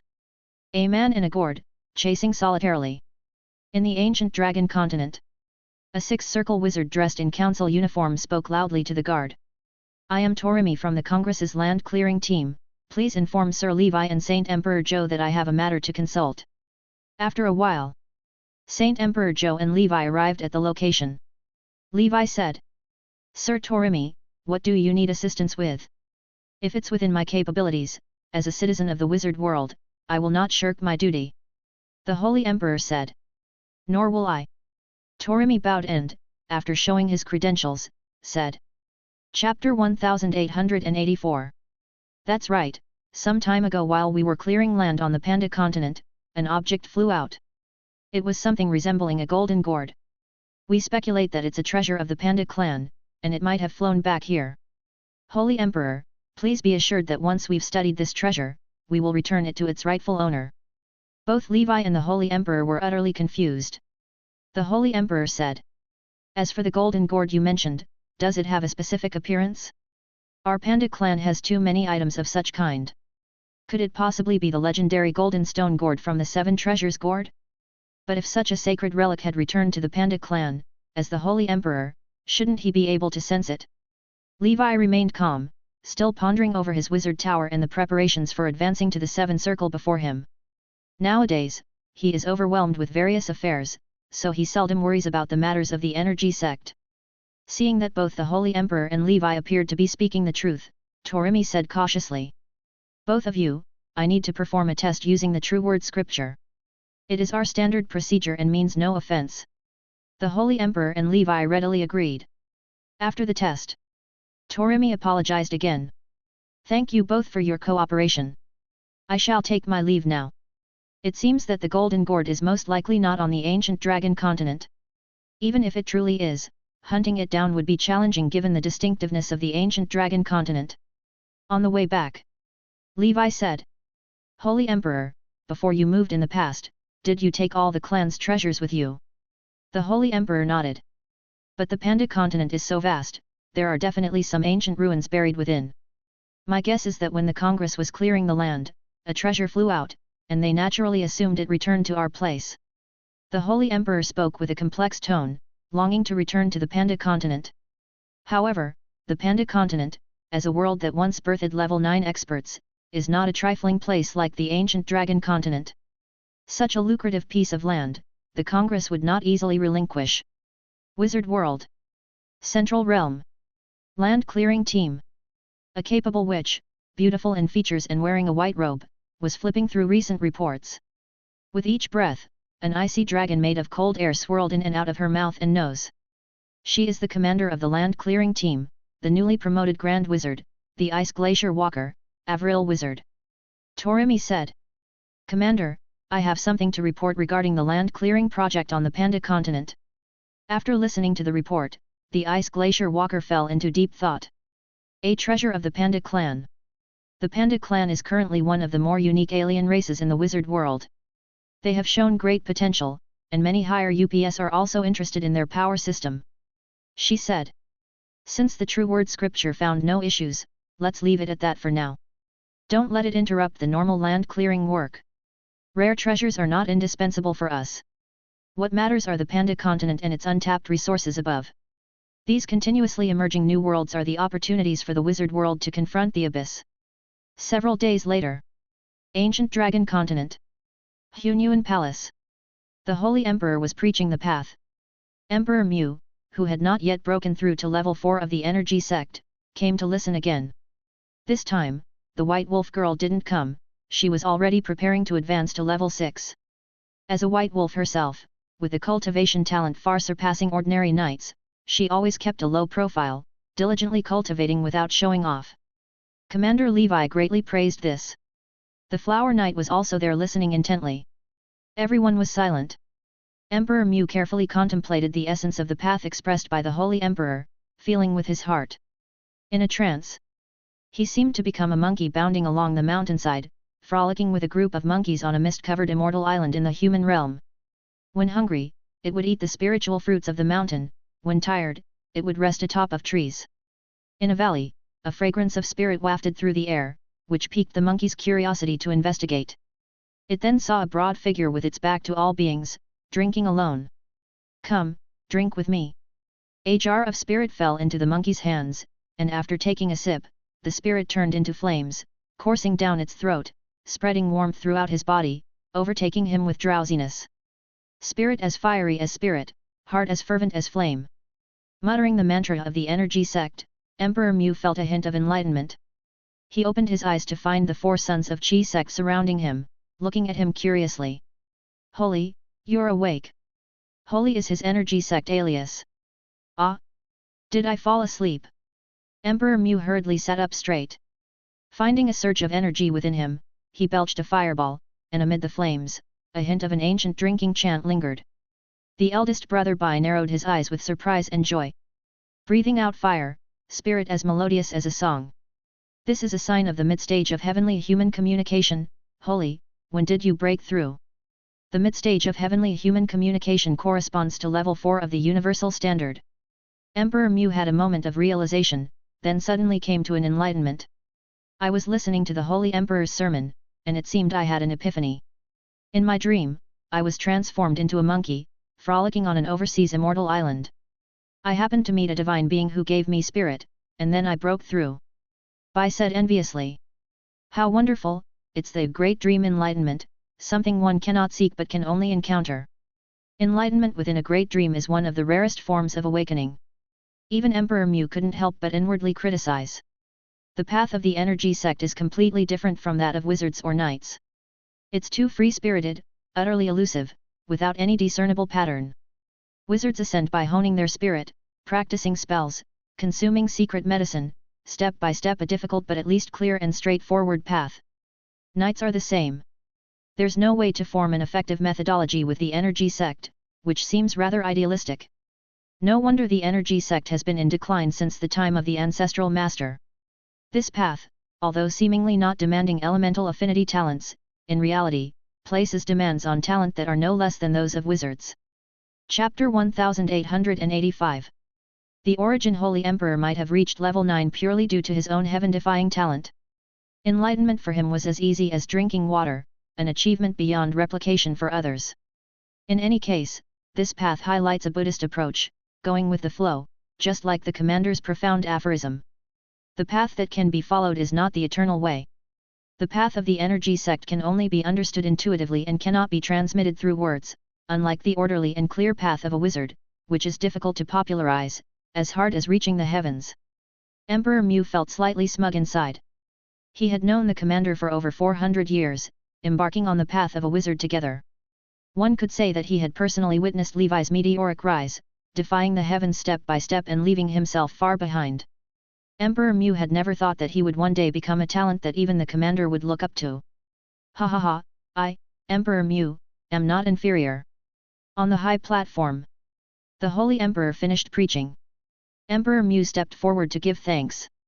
The Holy Emperor said, "Your breakthrough has nothing to do with me. Keep it up. Saint, the hope of the spirit's sect lies in people like you." All of a sudden, in the sky, a streak of golden light burst forth, tearing through the clouds with the speed of lightning and descending right above the Hunyuan sacred palace. An intense and unreasonably domineering atmosphere pressed down. Around the Hunyuan sacred palace, a sixth circle array instantly lit up, shining brightly and protecting the members within the dojo. Saint Emperor Zhou waved his sleeve, exuding an atmosphere of level 6 mid-stage. On the eaves of the palace, a golden gourd hung quietly in the air. Boom! A black hand rudely slapped the array, shattering it quickly. In the void, the figure of the water general appeared, gazing coldly at the group below. To think there are 2 level 6. Aren't those the bearmen? So they were hiding here. He didn't care at all, reaching for the gourd with the wizard's hand. He was a pirate, after all. Once he grabbed the loot, he would never return to the wizard world. The next moment, however, the gourd was caught by a ring emanating treasure light, falling into a jade hand. Flower Knight looked at the gourd, although unsure of its purpose. It had fallen into the ancient dragon continent, so it must belong to Levi. The Holy Emperor approached the Flower Knight, looking gravely into the sky, and transmitted his voice. 7 Circle Wizard, Elena, are you confident? Flower Knight replied. I'm not sure, so I've already notified Levi. She was being completely honest. Although as a cave wizard, she was safe from harm in the 7 Ring realm, winning would be difficult. Flower Knight said. I'll hold this person off. You cover everyone's retreat to prevent them from being affected. With a wave of his hand, the Holy Emperor summoned a cyan divine dragon that coiled around the dojo members, sweeping them away from the battlefield. The Water General, with eyes only for Flower Knight, sensed her formidable strength. Realizing that capturing her would be challenging, he said, "Hand over the item, and I will leave immediately. Don't force me to start a massacre." Behind him, the Black Sea Witch Minister materialized, clearly intent on giving his all from the beginning, to win swiftly and avoid capture by the enforcers. Flower Knight stood her ground and said, "What falls onto my roof naturally belongs to me. You should leave, or you risk your life." Behind her, the figure of the giant tree wizard minister appeared, confronting the Black Sea. The Water General snorted. "Sea God's finger." From the Black Sea, an innate spell coalesced into a pillar-like finger, pressing down on Flower Knight. Thousand Mountain Butterfly. Mountains and fields emitted countless butterfly flowers, endless and boundless. Rumble. The impact of the great battle shattered the Hunyuan Palace instantly, reducing it to dust. The Holy Emperor's Azure Dragon carried everyone far from the battlefield to a safe area then. Transforming into an azure light and conjuring a green blade sword in his hand, he hurried back to support Flower Knight. With one sword strike, the sky danced like a nine-song river, the sword chi was as mighty as the Yellow River, overwhelming, and barreling towards the Water General. The Clear Spring Sect's absolute skill nine-song river dance. A terrifying battle erupted over the sky of the ancient dragon continent. Within the Emperor's palace, Levi, who was in closed-door cultivation, opened his eyes, his face filled with murderous intent. This was the first time since the ancient dragon continent had emerged that someone dared to provoke them. He recited an incantation. Within the Emperor's palace, a short-distance teleportation array emerged. This was the latest creation refined by the Holy Infant and could not yet cover all major organizations of the ancient dragon continent. Thus, Levi could only teleport to the nearest location and used other methods like the Heavenly Pegasus Chariot and the Scarlet Divine Palace to approach the battlefield. Thankfully, the ancient dragon continent wasn't too vast, so he didn't waste much time and soon arrived near the battlefield. Looking at the situation, although Flower Knight and the Holy Emperor were slightly outmatched, they could still hold on for a while. A 7-circle cave wizard, Not bad, he doesn't seem much stronger than the giant whale king. I'll start with a sneak attack using secret swords. Levi raised his hand, and 4 spiritual weapons emerged from the ground, heading to support Flower Knight and the others on the battlefield. He sat cross-legged as the amethyst light sword emerged from his mind. Within the sword world, sword spirit flare began to gather strength. The elemental power of metal surged into the area from all around, forming an element-tide vortex. On the other side of the battlefield, with the 4 spiritual weapons joining them, both Flower Knight and Joe breathed a sigh of relief. In their hearts, that invincible and reliable man had arrived. The Water General felt something was amiss, but with the treasure gourd before his eyes and after chasing it through the land of darkness for days, missing this chance could mean he may never encounter it again. Risking it for great riches, he went all in. The Black Sea Witch Minister behind him swelled further, cornering both the giant tree and the azure dragon. "I'm a 7-circle wizard, after all." Even if a cave wizard was weaker, the majesty of the 7 ring was not to be desecrated by others. The 4 spiritual weapons were overwhelmed by the Black Sea, and not long after, were crushed, dissolving into elemental power. Chapter 1886. Sea God Roar. A huge, emotionless human face emerged from the Black Sea. It opened its mouth wide, emitting a terrifying roar as an invisible shockwave swept through. The protective azure dragon around Saint Emperor Joe was instantly shattered. A jade ornament at his waist emitted a soft glow, protecting him and causing him to fall downwards. 100 Flowers, on the other hand, used a giant tree in her wizard form to shield herself. After the shockwave, her form also crumbled, slowly dissipating. "Levi, it's your turn now." As if telepathically connected, no sooner had 100 Flowers finished speaking than a blur of light, too fast for even a level 6 expert to clearly see, crossed mountains and rivers in an instant, creating a ravine that stretched for thousands of miles. Boom! The amethyst light sword dove into the gaping maw of the face like a moth to a flame. Secret sword. The Water General was puzzled. Suddenly, his sense of danger exploded. Myriads of gold element sword chi burst forth, piercing through and tearing the face apart in an instant. An impressive figure of a female knight appeared, wielding a complete knight's sword, harnessing the powers of heaven and earth, and delivering an exceedingly dangerous strike. Crack! The end of this sword strike tore through the high heavens, cutting open the crystal wall, a true sky-cleaving sword descending. The Black Sea Witch Minister was split in two, utterly dissipating. Even the Water General's defensive field was torn apart. In a critical moment, he elementalized, splitting into thousands of streams of water, and then recondensed in the void. Although still injured, spirit drained, and complexion pale, his life was safe. He was deeply shaken. There's a seven-circle expert of the secret sword flow in this place? Never mind, I don't need this golden gourd anymore. He was a decisive man, understanding the importance of his life, and promptly turned to leave, only to run into a towering figure that had just emerged from the void, entwined with red flames. Levi exhaled a breath of scorching heat and said with a chilling smile. You're a seven-circle wizard, why would you think of running? Open your eyes wide and see clearly, I'm only sixth circle. From 100 Flowers' hands, a rare treasure like that of the Colosseum flew out. Rumble. Walls rose up on all sides, completely sealing off the void in this area. She asked. Should I make a move? Behind Levi, a 9-colored anomaly emerged. No need. Today, he intended to righteously and boldly, with the body of a sixth circle, slay a seventh circle. To draw a perfect conclusion for his upcoming ascension to the seventh circle. He had waited for this moment for a long time, and any further delay, and cave wizards would become a thing of the past. The Water General was horrified inside. This man's tone was far too arrogant, as if he had already secured his victory. But that sword strike just now was truly terrifying, undisputedly the might of the seventh circle. The Water General said. Do not be so aggressive, my lord. I no longer want that rare treasure, what else do you desire? The 9-headed Emperor Dragon, pulling the Thunder Emperor, appeared, and Levi stood atop it and said. Sorry, you are a walking 500 million ether stones, right? Water General. Levi was truly fixated on the cave wizards.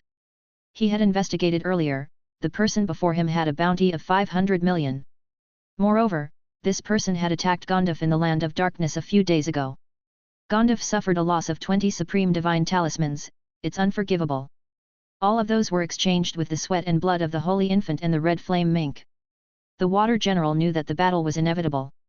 Around him, chains of soul artifacts circled, and a vast palm reached out from the Black Sea. This is utterly outrageous. Today, you'll realize the might of a seven-circle wizard, not to be insulted. The Emperor's great sword slashed down.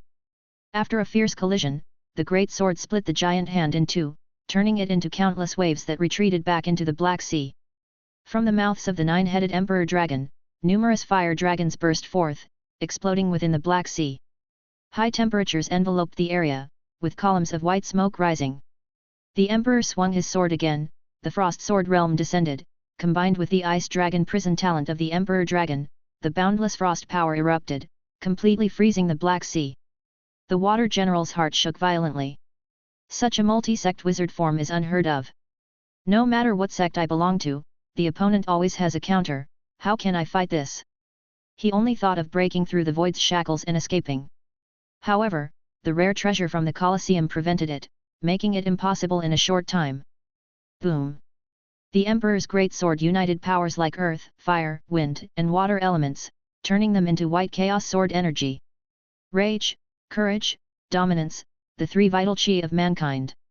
Stars, moon, sun, the three vital chi of the heavens. All 6 forms of the Warlord catalog were fully integrated into Levi's 7th form, sacrifice life for justice. The Emperor's might overshadowed the universe. With this sword slash, the Water General's face dramatically changed. Dense chains surrounded him, the Black Sea enveloped him, and the protective force field flickered. Rumbling. The defensive field shattered, the Black Sea surged, chains shattered layer by layer, with the clashing of metal resounding endlessly. The Water General repeated his old trick, undergoing elementalization, turning into a sky full of water. However, he was met with 6 dazzling eternally blazing suns that one could not look at directly. During the Emperor's grand battle, the Emperor Dragon took the opportunity and had already cast the primordial soul spell.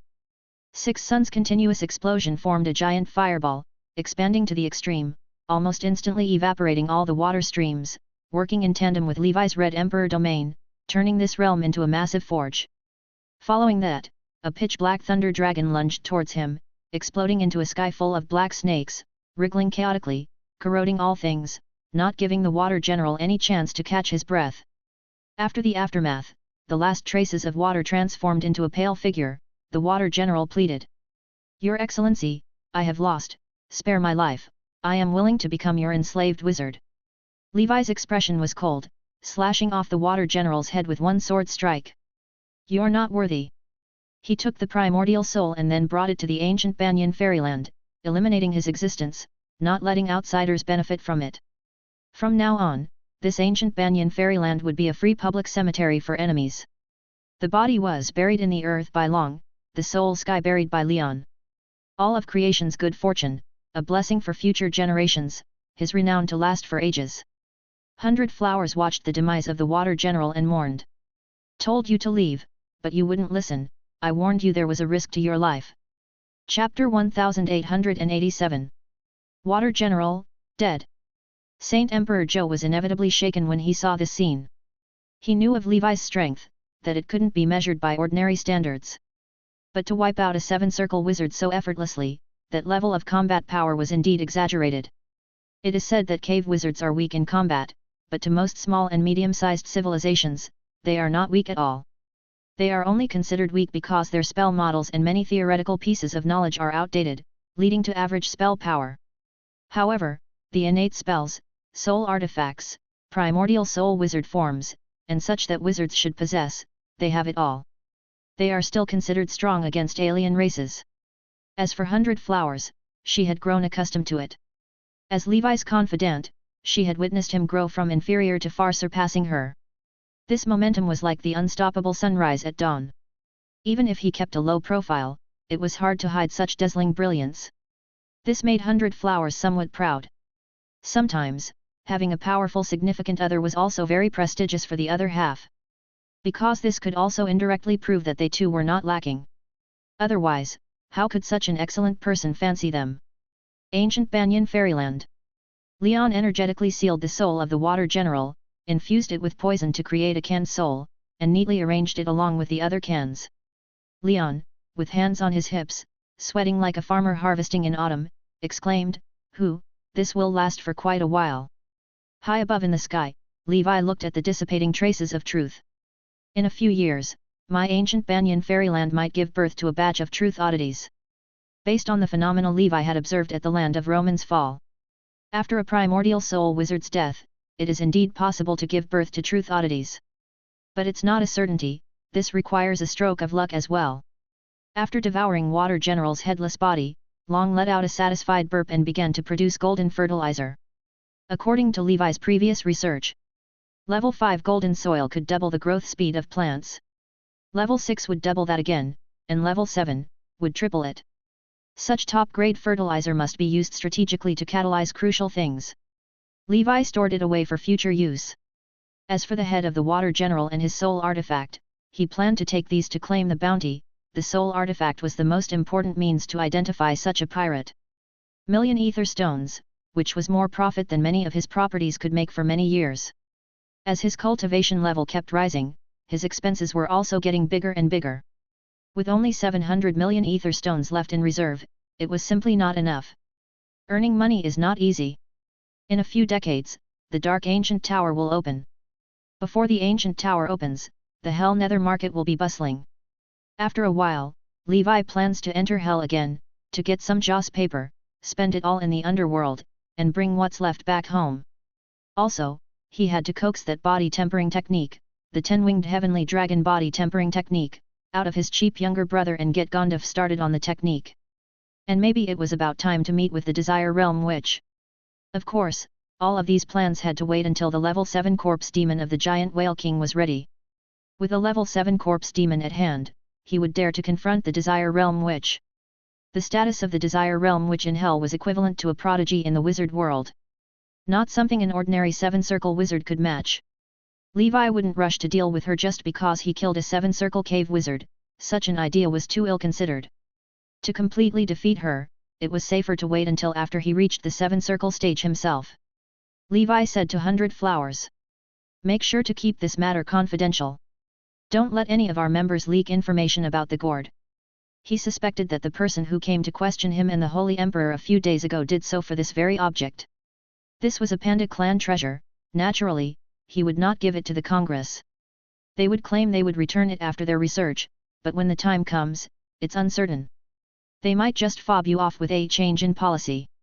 100 Flowers replied. Don't worry, I'll take care of the aftermath. It wasn't long before another familiar seven-circle presence descended from the sky. Triss exclaimed.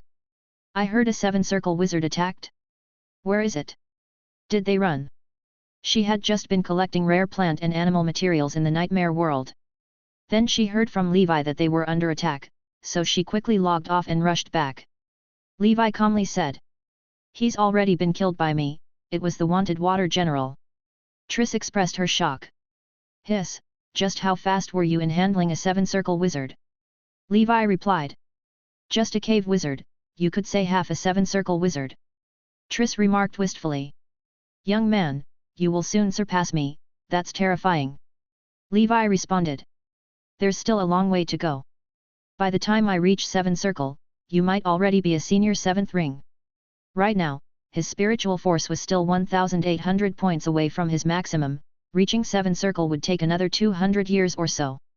An upper limit of spiritual force that is too high is not entirely beneficial, building a too large pond takes more time to fill with water. Since there's nothing else, then I will head back to the nightmare world. Triss had become like a web-addicted woman, completely fascinated with the nightmare world. Some of the herbs recently discovered in the nightmare world had significantly advanced her studies in pharmacy. She truly loved pharmacy. Unlike Levi, who was only cultivating and completing tasks for the sake of earning money and cultivation, doggedly powering through. Levi, along with the Holy Emperor, went to his imperial palace. Both sat cross-legged on the floor, with the golden gourd materializing in Levi's hand. He inquired. Holy Emperor, this must be a treasure of the Panda clan, right? The Holy Emperor nodded. If I'm not mistaken, this is the golden stone gourd. I can't believe it was hidden on the Panda continent, and we never found it. Instead, it was located by the land clearing team of the Wizard Council. Chapter 1888. He felt the terror of wizard civilization even more deeply. In any industry, there are professional groups that are well trained and more efficient. Levi had also heard from Emperor Mu about some legends concerning the seven-colored vine and sacred relics of the energy sect. This golden stone gourd, he briefly glanced at it and felt a vigorous life force, as if it was not a lifeless object, but alive. The Holy Emperor asked. Sir Levi, is this sacred relic to be given to the Wizard Council? Levi said. Of course not, this is a civilization treasure capable of reviving our golden stone chi sect at the chi sect mountain gate. I will keep it in the ancient dragon continent, but how should this item be used? Do you know? The Holy Emperor said helplessly. The Chi sect's 7 treasures were products of the Panda civilization at its peak. King Mountain, Spirits, Flowing Cloud, Clear Spring. The treasures of these 4 sects now reside in the elusive mystic sky spirit realm, guarding the fortunes of the 4 sects. Logically, this item should also be placed in the mystic sky spirit realm, but I don't even know where it is. It's only because my cultivation is low. If I could reach the late stage of the shattering void realm, maybe then I could enter the mystic sky spirit realm.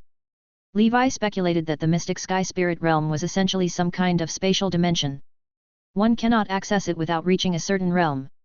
Perhaps the Holy Emperor created the spirit realm in the past to test the descendants of the energy sect.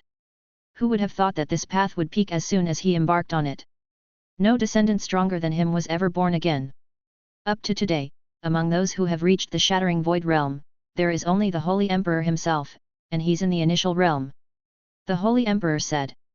This golden stone gourd, for now, keep it at your place. If it can't be kept in the mystic sky spirit realm, you are the only one powerful enough to protect it right now. Levi pondered for a moment and said.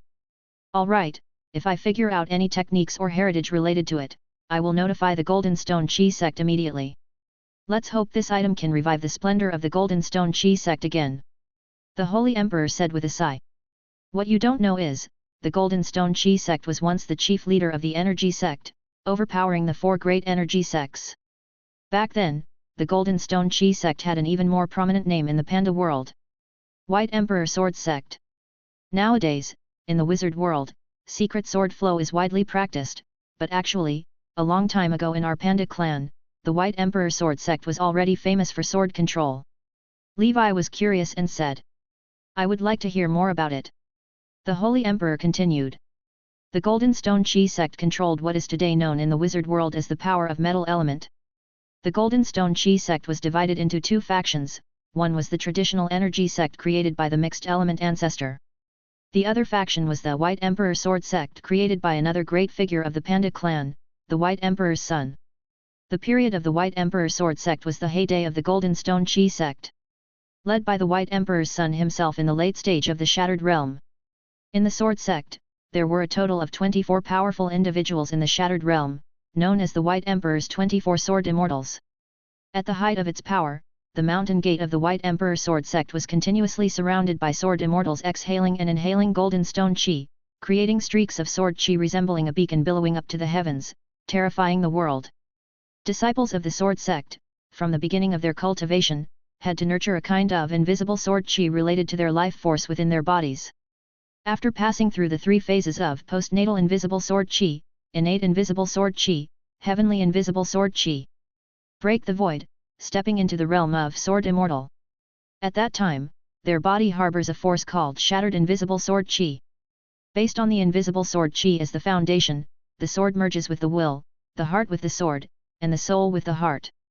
After these three unions, they open up a sword realm within themselves, condensing a golden stone sword embryo. As long as the sword embryo exists, the sword sect remains unvanquished. Back then, there was a popular saying. A single breath of a sword immortal can slay enemies within 100 miles. This was not an exaggeration, those with a solid sword embryo could decapitate enemies from 1,000 miles away. And for someone at the level of the White Emperor's son, within 10,000 miles, the sword moves with the heart, and upon unsheathing, it brings certain death. Of course, within the Golden Stone sect, there were differing opinions about this sword cultivation method of the sword sect. Some believed that the sword sect pursued killing and ferocity to an extreme, potentially leading to deviation and madness. It was too radical. In summary, the theoretical disputes between the energy sect and the sword sect continue endlessly. The Holy Emperor talked incessantly. Levi didn't fully believe it. He felt that the Holy Emperor's words were slightly embellished, which was understandable human nature. But the path of the Golden Stone Chi sect in the Panda world was indeed the closest he had seen to the immortal cultivators and sword immortals of his past life since arriving in this world. However, the cultivation path of the energy sect was too driven by idealism and ethereal, not quite aligning with Levi's principles. Additionally, as he now cultivates both the paths of the wizard and the knight, he couldn't spare attention for others. Therefore, he has never studied it, maintaining a respectful distance from it. Levi clearly understood that there were still many niche and excellent paths in the world. Among them were those with great potential, which he could not possibly learn completely. For example, the mechanical path of the Tower Master was also quite impressive. Levi didn't study it either, as being covetous is a major taboo in cultivation. The paths of the wizard and the knight are his foundation. Especially the path of the wizard, which is a fully mature path leading directly to level 10, and even to level 11, which he absolutely cannot abandon.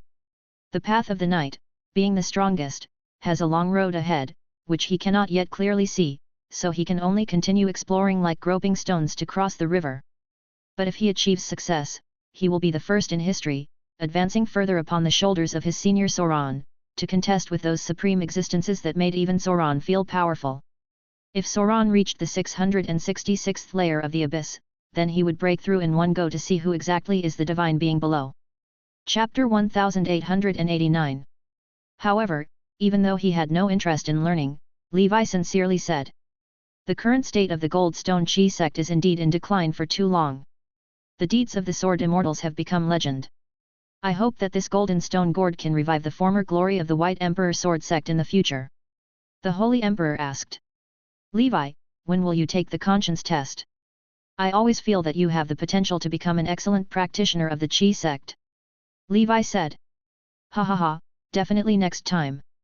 After the Holy Emperor left, Levi looked at the Golden Stone Gourd, and when he tried to use his spiritual force to probe inside, he found it was like casting a straw into the sea. He couldn't see anything. Interesting. He tried to put the gourd into his storage space but failed. As expected, this gourd is neither a dead object nor a true oddity.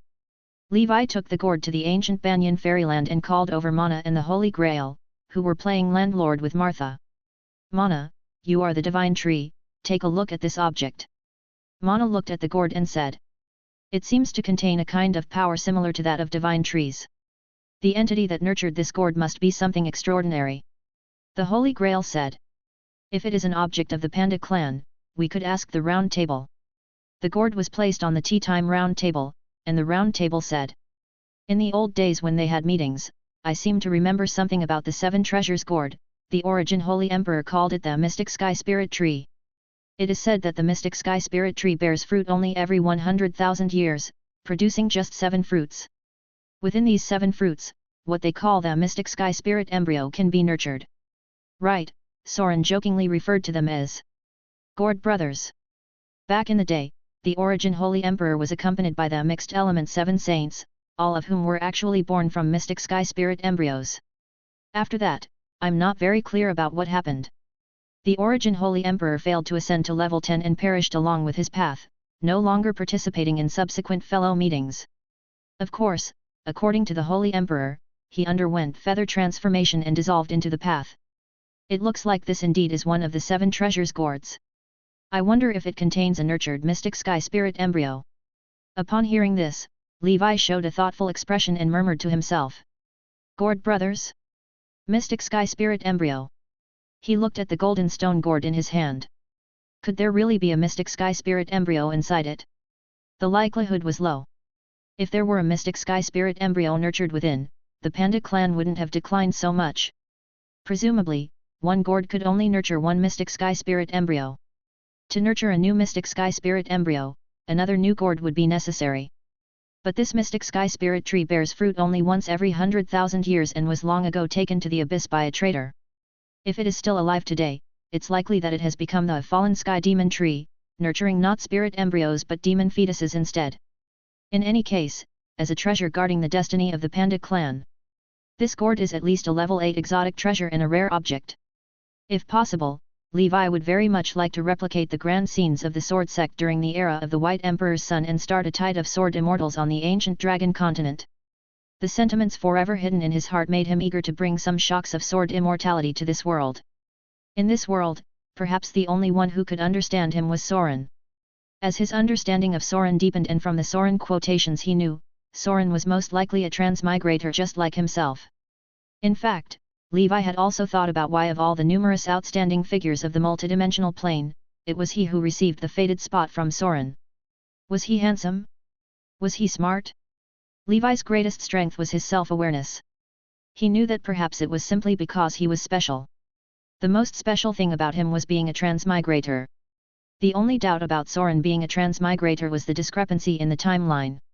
After all, Soren was a figure from 300,000 years ago. At most, he had been in this world for less than 500 years.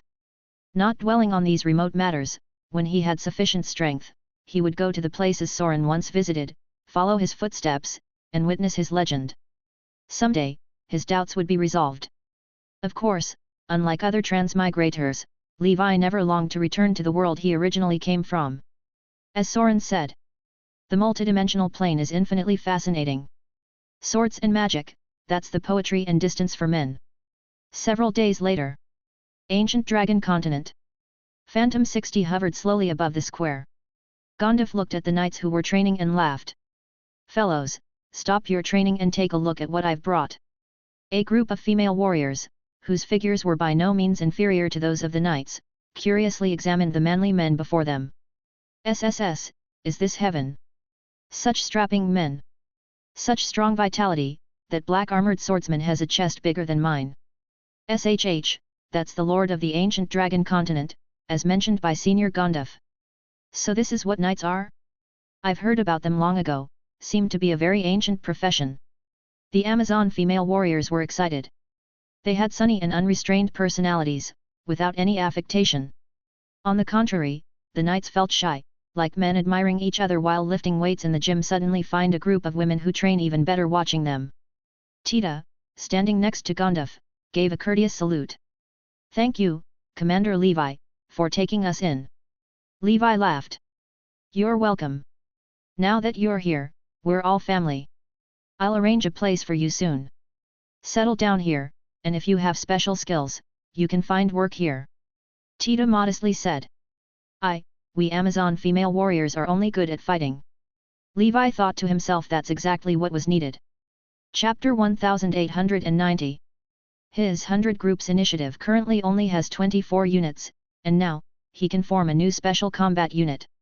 He has already thought of the name, which will be called Doomsday Valkyrie. The Amazon tribe, similar to the barbarian tribes, is also naturally a strong race. And as a humanoid race, they should be able to pair up with the knights. When Gandalf first discovered this tribe, his initial thought was to solve the bachelor issue within the Twilight Knights. Of course, it's not a forced breeding program like the one at Dawn Hall, it's still about free love. It's just that with the addition of the Amazon tribe, they now have more choices and are not limited to humans only. Moreover, although Amazon female warriors are strong, there is no denying their beauty and physique, each resembling Wonder Woman. Elena took a particular liking to this Amazon tribe when she saw them. Her personality is very similar to that of the Amazon female warriors, straightforward and unrestrained, so it's natural for them to get along well. Soon, she was laughing and chatting with Tita. Many knights on site had their blood boiling, quite obviously smitten. The love in this world is not as complex as in his previous life. It's simply the straightforward "I like you, I want to make love with you" kind. After all, transcendent beings are too busy with numerous matters. They don't have the leisure to indulge in the spring sorrows and autumn woes like ordinary mortals of the past. After taking in the Amazon tribe, the small ancient dragon continent has now become the melting pot of alien races in the wizard world. Fur clan, halflings, cave dwarves, lizardmen, Amazons, two-headed giants.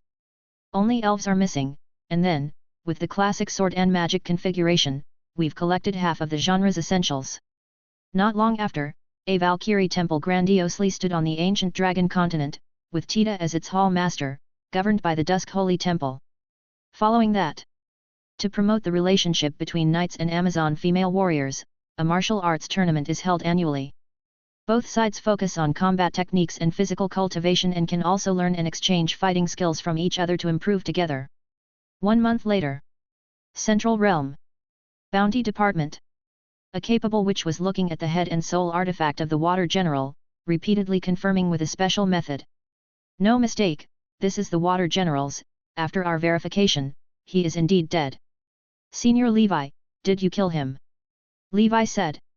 No, it was my pharmacist teacher, Madame Triss, I am just collecting the reward on her behalf. The female staff member sighed with relief. That's a relief, she was scared to death. In the years working at the Bounty Department, this was the first time she saw a 6th Circle wizard presenting the head of a 7th Circle wizard for a bounty claim. Madame Triss, she had heard of her. Before she joined the Central Realm, she was also from the Endless Sea. All pharmacists have heard of Triss's name. The pharmacist's license even has her autograph as vice president. Triss, in little over 1,000 years, has become a 7th Circle wizard. As such a talent, it is reasonable for her to have killed the Water General, a cave wizard. Levi said. May I ask when the reward money will be transferred to my account? The witch smiled and said. Please wait, Senior, we will arrange it immediately. Generally speaking, the reward money usually takes about half a year to be deposited. The reason it is being arranged so quickly is per the instructions of the bounty minister. Being so attentive to a grand wizard, this Senior Levi must be a descendant of some big shot. As for his status as a nomadic wizard, it's just to keep a low profile. While waiting, a familiar figure also landed in the hall. It was the fiery flame servant. In his hand, he also held the head of a dark wizard, apparently also here to exchange for a bounty. Seeing Levi, his eyes narrowed, and then with a forced smile, he said. Levi, long time no see. Levi slightly smiled. Ah, Senior Gorwin, it looks like you've successfully killed another outlaw, haven't you? The fiery flame servant knew that Levi was taunting him. He laughed and said.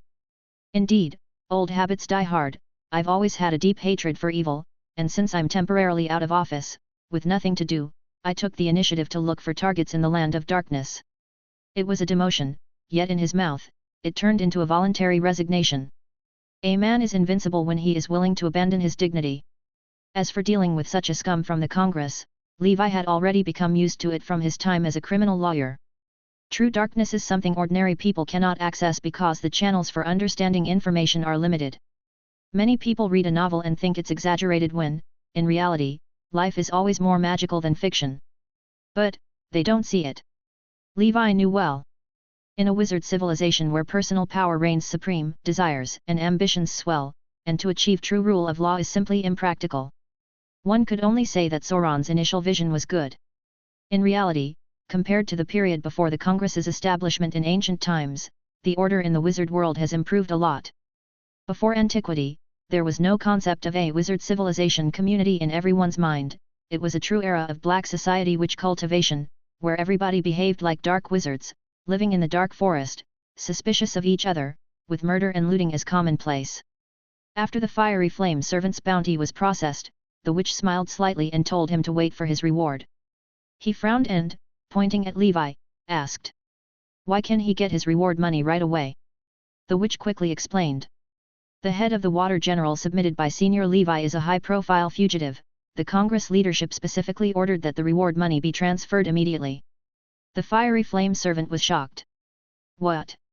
This Levi has killed a seven-circle wizard? Damn, I could be his next target.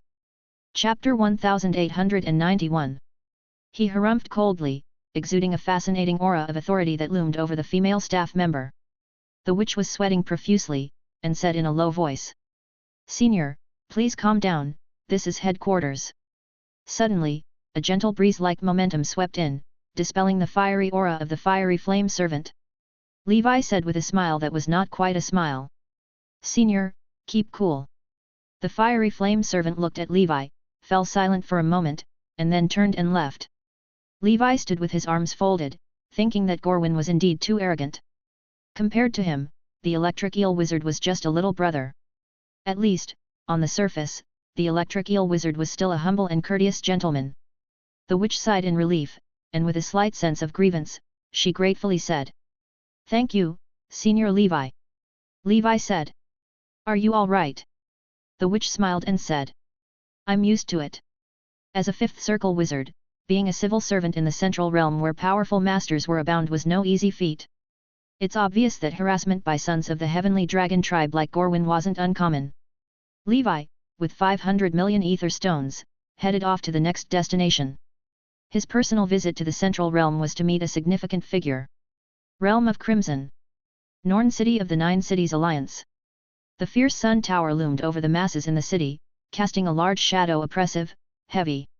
Inside the wizard tower, Gorwin's eyes were shrouded in darkness. This Levi must be dealt with quickly. Although the water general is a cave wizard, after all, she is of the Seven Circle. In the void, a giant fiery face emerged, exuding a terrifying eighth circle momentum as its booming voice of anger spread. "Gorwin! What are you doing? I received a notification saying you threatened a fifth circle junior at the bounty department. I never should have allowed you to inherit the wizard tower." The fiery flame servant said. "The bounty department was giving Levi a backdoor deal, I couldn't stand it. Why can he collect the bounty in advance and I can't?" The flame-faced figure said. "Ah, Gorwin, you really disappoint me. I just received word that the family will send you to a Federation plane under the Congress. Go there and make a decent life for yourself. If there's a chance, you can return to the Central Realm. If not, you can still enjoy life there, can't you?" The fiery flame servant's expression changed. "The Federation plane? Why should I, a proud seven-circle wizard, be demoted to such a remote area? Now in the Great Nora era, everyone was here looking for opportunities, advancing swiftly. Naturally, he didn't want to leave." The flame-faced figure continued. "You are a child of the fire element and possess an exceptionally excellent special talent, the arsonist. Dual fire talent is your edge and also your innate flaw. Unless you can rise against destiny like a legendary wizard and become an unrestrained supreme being, beyond judgment, you will flip over in the gutter someday. The family initially wanted you to undergo trials in the new world, grasping this opportunity to solidify your mental state and become a grand wizard sooner. Now it seems, our judgment was mistaken. If we continue to let you behave this way, you might become another Simon. Our family's honors and prestige built over generations through wars in the plains could be ruined by you completely. So, for now, go to the subjugated Federation plane and lay low. Let's drop this matter." Upon mentioning Simon, the fiery flame servant's face twitched. Simon had died a terrible death. He would absolutely not make the same mistake. The fiery flame servant said. Fine, I'll go. But what about Levi? How do we deal with him? The flame-faced figure asked in return. How do you want to resolve it? The fiery flame servant said. He seems kind and benevolent, but his heart is actually dark. I admit, I am truly vile, but he is a hypocrite. If I don't kill him, he will surely kill me. If I don't kill him now, the Seven Circle will kill me. Even as an enemy, he never doubted that Levi could achieve the Seven Circle. The flame-faced figure said. He is indeed fearsome, being one of the rare multi-talented wizards in the wizard world over the past 300,000 near ancient years. You can't beat him, it's completely understandable. The gap between him and the top-level geniuses is even greater than that between top-level geniuses and ordinary wizards. He is a legendary seedling in the eyes of the Congress. People like the Black Abyss Walker and the Frost Witch look favorably upon him. They've often shown bias for him at the Great Council meetings, even the Grand Council chairman has taken notice of him. Let me speak frankly with you, it's very difficult for you to kill him. Even with the advantage of the Wizard Tower and Realm, you couldn't prevail over him. Moreover, if you fail and the matter is exposed, you'll push our family into the pits of fire, and the family won't let you do this. We who are elders with absolute strength also cannot personally take action against him, it would be a path to certain doom. That's why I'm having you retire to the Federation plane, to put an end to this affair. The fiery flame servant exclaimed. The Frost Witch is also his backer. No wonder the family was taking this so seriously. Frankly, with the family's influence, ordinary grand wizards truly didn't concern them. But a legendary wizard, that was troublesome. He said somewhat confusedly. What should I do, then? What if Levi finds out my location in the future and kills me in the Federation plane? Suddenly, it all seemed so absurd. He, a seven-circle wizard, actually had to fear a sixth-circle wizard and hide from him? The flame-faced figure replied. If you think you are still unsafe in the Federation plane, then go to an even more distant plane, find some backwater to hide in, the universe is vast, he'd have a much harder time finding you than searching for a needle in the sea. Otherwise, just stay in Norn City forever. Based on my current investigation, given his character, he probably wouldn't openly confront you. Chapter 1892. The fiery flame servant felt powerless inside. Resentful, extremely resentful. I understand, rest assured, I will not shrink back in Noen City. I want to go to the Federation plane for training, seeking the opportunity to advance to the 8th circle. I still have a realm advantage. As long as I keep one step ahead of him, I should be able to protect myself. In the end, he lost his confidence. With Levi's growth trend, what could he use to stay ahead? Sooner or later, he would be caught up by Levi. Damned crow! All trouble stemmed from that special spiritual creature. Why did it have to fly over Panda Continent? Central Realm. Black Abyss Tower. Meeting the Grand Wizard for the first time, Levi felt somewhat tense. Senior Black Abyss summoned me, is there something you need? The Black Abyss Walker asked. I've heard about your situation with Gorwin, how do you plan to handle it? Levi smiled and said. It's a trivial matter, not worth mentioning. I have already forgiven him. Besides, I can understand Gorwin's earnest desire to uphold the safety of the wizard world. It's just that he's a bit too zealous. The serious face of the Black Abyss Walker suddenly couldn't help but smile. Levi, you should be aware that after each Grand Wizard achieves perfection, they need to choose a legendary artifact to walk their own legendary path, right? Levi, recalling the Truth Atlas, said. I have some understanding. The Black Abyss Walker continued. My legendary path involves the 7 sins proof. Do you know what kind of world I see in my eyes? Levi shook his head. With a light touch from the Black Abyss Walker, he tapped Levi's forehead. Levi opened his eyes and saw 7 towering swords piercing the skies above the head of the Black Abyss Walker standing before him. Each one was tens of thousands of feet tall, impossible to gaze upon directly. He then looked at the other wizards, mortals, and transcendent creatures within the tower. Above their heads, there were also 7 swords, varying in length and color. These are the 7 sins, encompassing all emotions of all beings. The gods of the astral world, the demons of the abyss, and many powerful beings from the multidimensional planes, they all have a close connection with these 7 sins. By observing the 7 sins, I can grasp the emotional changes of all beings, including you. You want to kill Gorwin, right? Levi said. Yes, because he wants to kill me.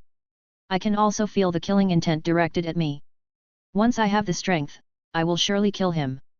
The Black Abyss Walker said. Did you just lie because you were worried I'd blame you for not considering the bigger picture? After all, with the blood battle imminent, every primordial soul wizard is a core force. Levi nodded. The Black Abyss Walker smiled and said. That's good, you're aware of this, and I'm satisfied. Levi pondered for a moment, then said. Senior, if this person is of use, I could allow him more time. Honestly, I'm confident in my abilities to protect myself. I'm just afraid he might die too soon, before I can have my revenge. I am a person who never lets go of a grudge. If he dies by someone else's hand or of old age, I would regret it. The Black Abyss Walker laughed. Ha ha ha, your thoughts are interesting, there must be some sort of regret that you can't let go of. To be honest, the Gorwin family holds great power, and even I must give them some respect. You've seen it, the punishment for Gorwin by the Wizard Tribunal was nothing serious. Those people in high positions at the tribunal, they are the ones who are most afraid. You must understand one thing, in this world where the transcendent reign supreme, laws are but vassals to power, and power is a gift that comes with strength. He pointed towards the high sky. Noen City is the birthplace of the Sunday. Gazing at the overwhelmingly brilliant great sun, Levi felt a surge of emotion. Could it be that the behind-the-scenes power of Noen City was actually the blazing sun god wizard, the great council chairman? The Black Abyss Walker said. Of course, you don't have to be too pessimistic. The sun is not really like you think, otherwise the Wizard Council would have been finished long ago. It's just that some people are accustomed to toadying up to those in power, accustomed to the fear of authority, and they overplay their hand, thinking that by doing so, they can curry favor from the Sunday. In fact, the sun doesn't care about these things at all. It is as blazingly intense as fire, inscrutably lofty. It looks down upon all things, including those big figures in our ordinary humans' eyes.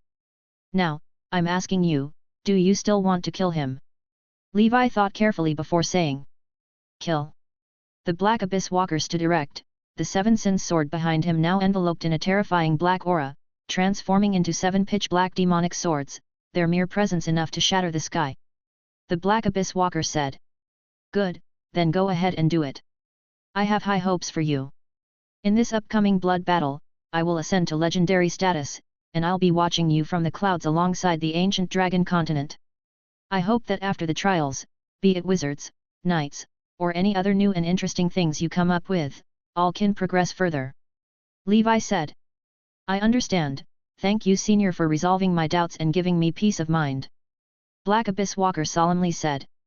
Levi, remember, when you kill him, it's not that you're ignoring the bigger picture, but rather you're doing it for the sake of the bigger picture. In the ancient dragon continent, the blazing sun is hanging high. After returning from the central realm, Levi calmed his mind and devoted himself to cultivation. His primary goals are only two at present. One is to reach the maximum spiritual force as soon as possible. The other is to learn as many primordial soul spells as he can before reaching that maximum. That golden stone gourd, being a sacred relic related to the metal element. Levi sealed it within the golden light cave, hoping to nurture it further. As a treasure related to the metal element, the Sword of Victory could have some company. Time flies like an arrow, the days and months pass like a shuttle. In the blink of an eye, 7 years later.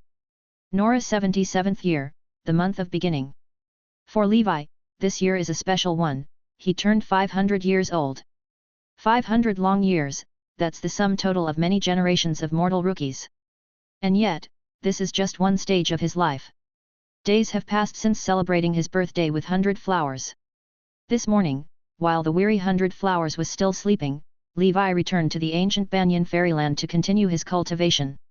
He mutters to himself, and a phantom gold coin appears in his hand. Both sides bear Levi's face, one crying, one smiling. 7 years ago, after leaving Black Abyss Tower, he found his mind imbued with a new spell knowledge.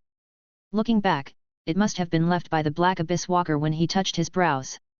This spell is called Destiny Coin, a relatively simple astrology magic suitable for 6th Circle wizards to cultivate.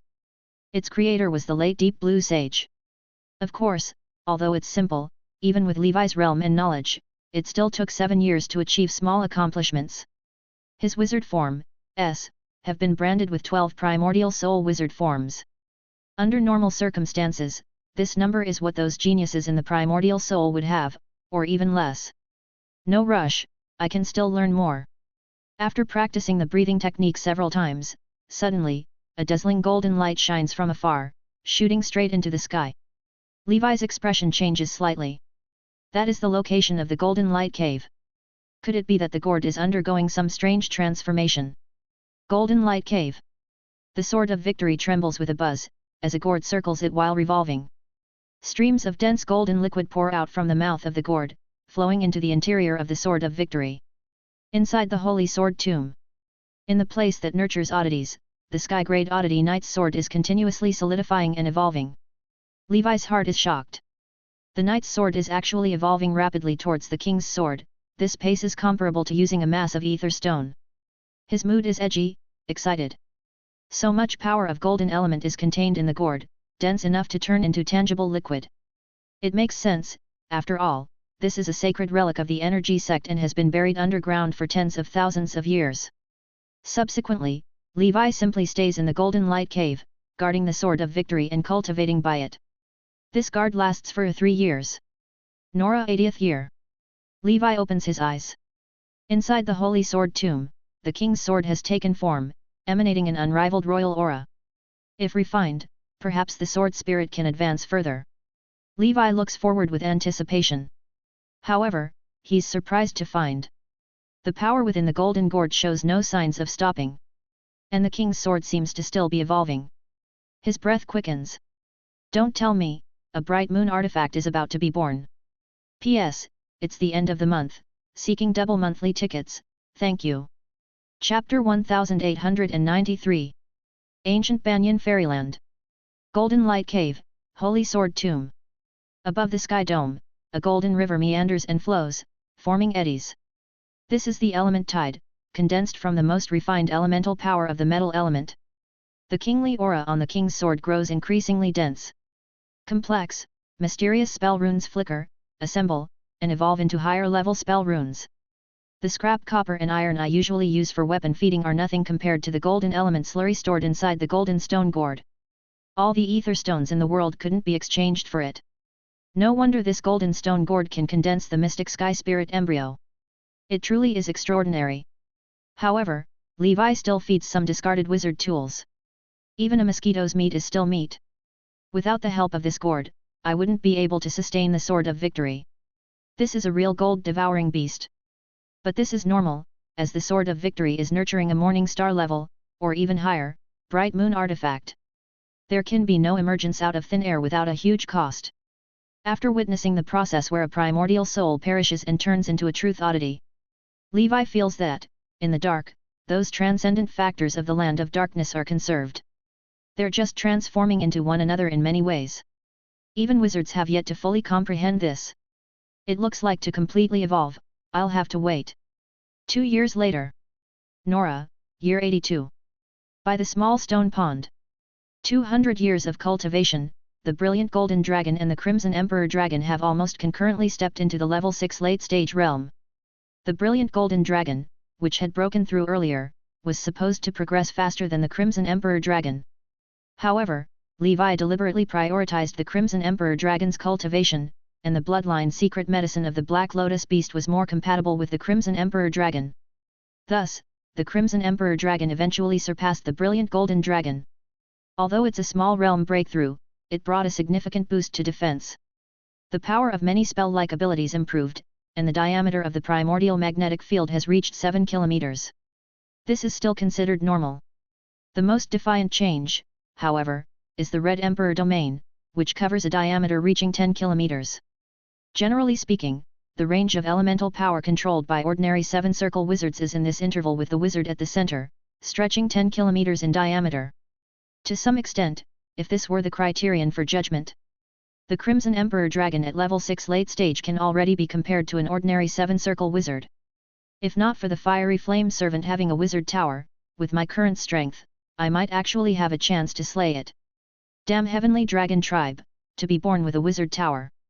The Black Abyss Walker said that the wizard tower of the Fiery Flame Servant was given by his family, not created by himself.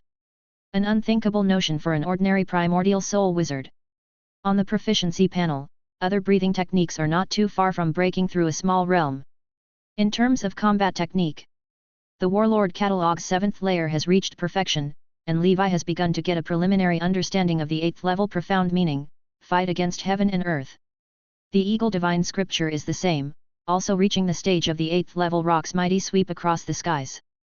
As for other combat techniques like Cold Ice Breath and the Lion King battle technique, Levi has cultivated them to the highest realm, to the point where he can't make any further progress. In addition, Levi has developed every technique for his self-created Heavenly Dragon Sword Codex after mastering the 6th layer of all breathing techniques. The next goal is to integrate all the combat techniques he has mastered into the Heavenly Dragon Sword Codex, subtract the redundant, extract the essence, discard the impurities, and create a supreme set of combat techniques that belongs to him alone. In the path of the wizard, Levi's spiritual force has stabilized at 4,300 points. Over the years, he again acquired some primordial soul spells through various means. After careful selection, he chose an excellent level Wind King cloak. When cast, it forms a cloak behind the caster condensed from invisible streams of air, which can protect as well as increase speed, suitable for regular travel. If it's about fleeing, the Chariot Rune's Heavenly Pegasus Chariot is the strongest, traversing 5,000 miles in one breath, something not even a 7-circle wizard's void travel can achieve. Therefore, although Levi possesses his own void travel ability, he still primarily rides horses. Currently, Levi has learned 13 primordial soul spells. But many have only been mastered superficially, and are far from perfection. For now, he doesn't intend to learn new ones and plans first to digest what he already knows. Otherwise, even if he were to enter 100 primordial soul spells, he wouldn't be able to get promoted to a 7-circle wizard. It's better to master one primordial soul spell to the maximum than to have many without full mastery. In fact, with Levi's strength and realm, although he has mastered many primordial soul spells, he inevitably only uses a few regularly. The reason he continues to learn: 1 is to prevent unforeseen circumstances, to counter enemies that might exploit his weaknesses, enabling him to deal with complex and varying situations with ease. 2nd is to imprint witch marks and increase the number of witch marks. Each witch mark is a degree certificate a primordial soul wizard has mastered, it is their foundation and the supplies for their wizard form, evolution. In the late stage, wizards compete based on this kind of foundation. Golden Light Cave. The evolution of the King's Sword is still ongoing. After reaching the Morning Star level, each evolution takes far longer than before. If it is to become a Bright Moon level artifact, it seems it will still take some time. Levi visits the corpse pond once again. Now the giant Whale King corpse demon has absorbed a third of the corpse water. Before going back to hell again, he should be able to finish it. By that time, he can directly capture a level 7 undead in hell. If there isn't one, a level 6 undead might barely suffice. Chapter 1894. Next to the corpse pond, there was an even larger pool. 1,000-meter-long verdant tree trunk was submerged in it. This was the tree core that Ayak brought back from the land of darkness. The tree core possessed earth attributes. He adjusted his approach according to local conditions, using the rock transformation method mentioned in the diagrams. He refined it into the rock transformation wood, which serves as one of the pillars of the wizard tower, representing earth attributes. The rock transformation method requires a large amount of earth element ores, materials from earth attribute transcendent creatures, and the spell knowledge of the earth school of thought. First, the wood must be soaked and spell runes infused into it. Then, it is placed in a high-pressure area underground. After about 100 years, it is catalyzed into fossil-like strange wood. This is the rock transformation wood. The refinement of strange wood of other attributes also follows the same principle. Levi arrived in the nightmare world. Underground in the Black Dragon territory, there was also a vast pool. Inside was the tree core of the King of Thousand Eyes. The pool's water was infused with nightmare crystals, materials from nightmare creatures, as well as ores of negative energy. This is the nightmare wood. Such strange wood was not recorded in the blueprints of the Eternal Star Abyss, it was Levi deducing by analogy on his own, unsure if it could be successful. But nonetheless, it was worth a try. Only in this way would it suit the attributes of the tree core and better harness its effects. On the Earth's surface, a wizard tower, even taller than the nightmare mother trees, stood towering. This was Triss's home in the nightmare world. Apart from necessary cultivation and research, she stayed here most of the time. Levi couldn't help but ask. Madam, how do you manage your work with the Pharmacist Association? Triss said. That, I've temporarily retired, one must give the younger generation a chance. I've been in this position for hundreds of years and, although I've gained quite a few benefits, it inevitably hinders cultivation. From now on, I will focus on enhancing my strength in the ancient dragon continent and no longer concern myself with these mundane affairs. Levi said. I admire Madam's resolve. After all, with your position, you could climb up to the central high ranks at the Central Pharmacist headquarters. Triss shook her head. Unless I'm promoted to 9th Circle and I must go to the center, I will not leave the endless sea. The waters at the center are too deep, constantly like walking on thin ice, one does not live at ease. You, on the other hand, see things clearly. On the ancient dragon continent, living a reclusive life, carefree and at leisure. Levi laughed and said. Then I am relieved. I hope my affairs here do not hinder your important matters. Triss waved her finger in front of her and shook her head with a smile, saying. Not at all, you think too much. I stay here simply because I like the nightmare world. Anya has successfully cultivated her primordial soul, I desire nothing else. To me, being a pharmacist and cultivation are the ultimate goals of life. Levi said. Madam truly loves potion making.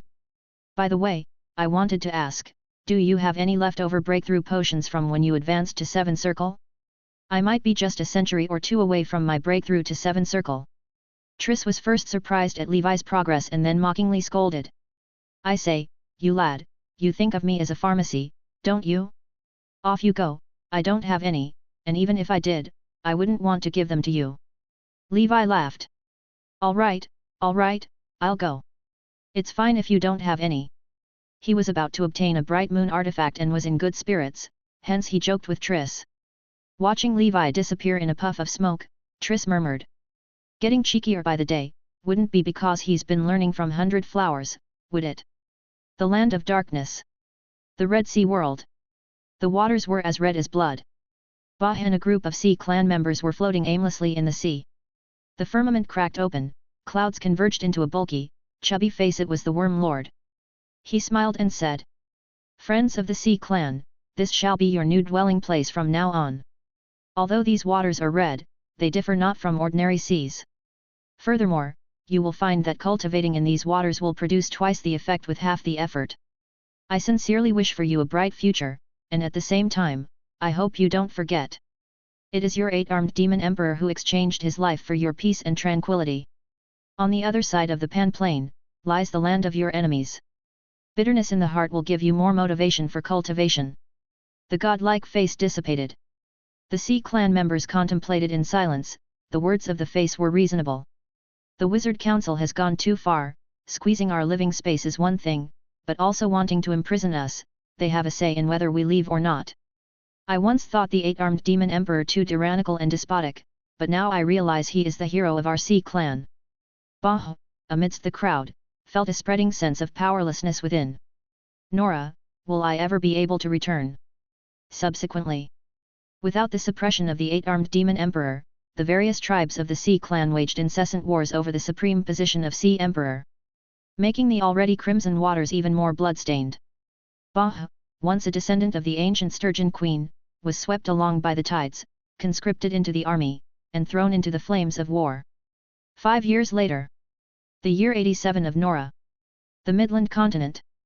Gundor City. Outside Gandalf Pharmacy. A wild, unrestrained white-haired old man Gandalf was talking to himself in his secluded abode. Haha, I've made it.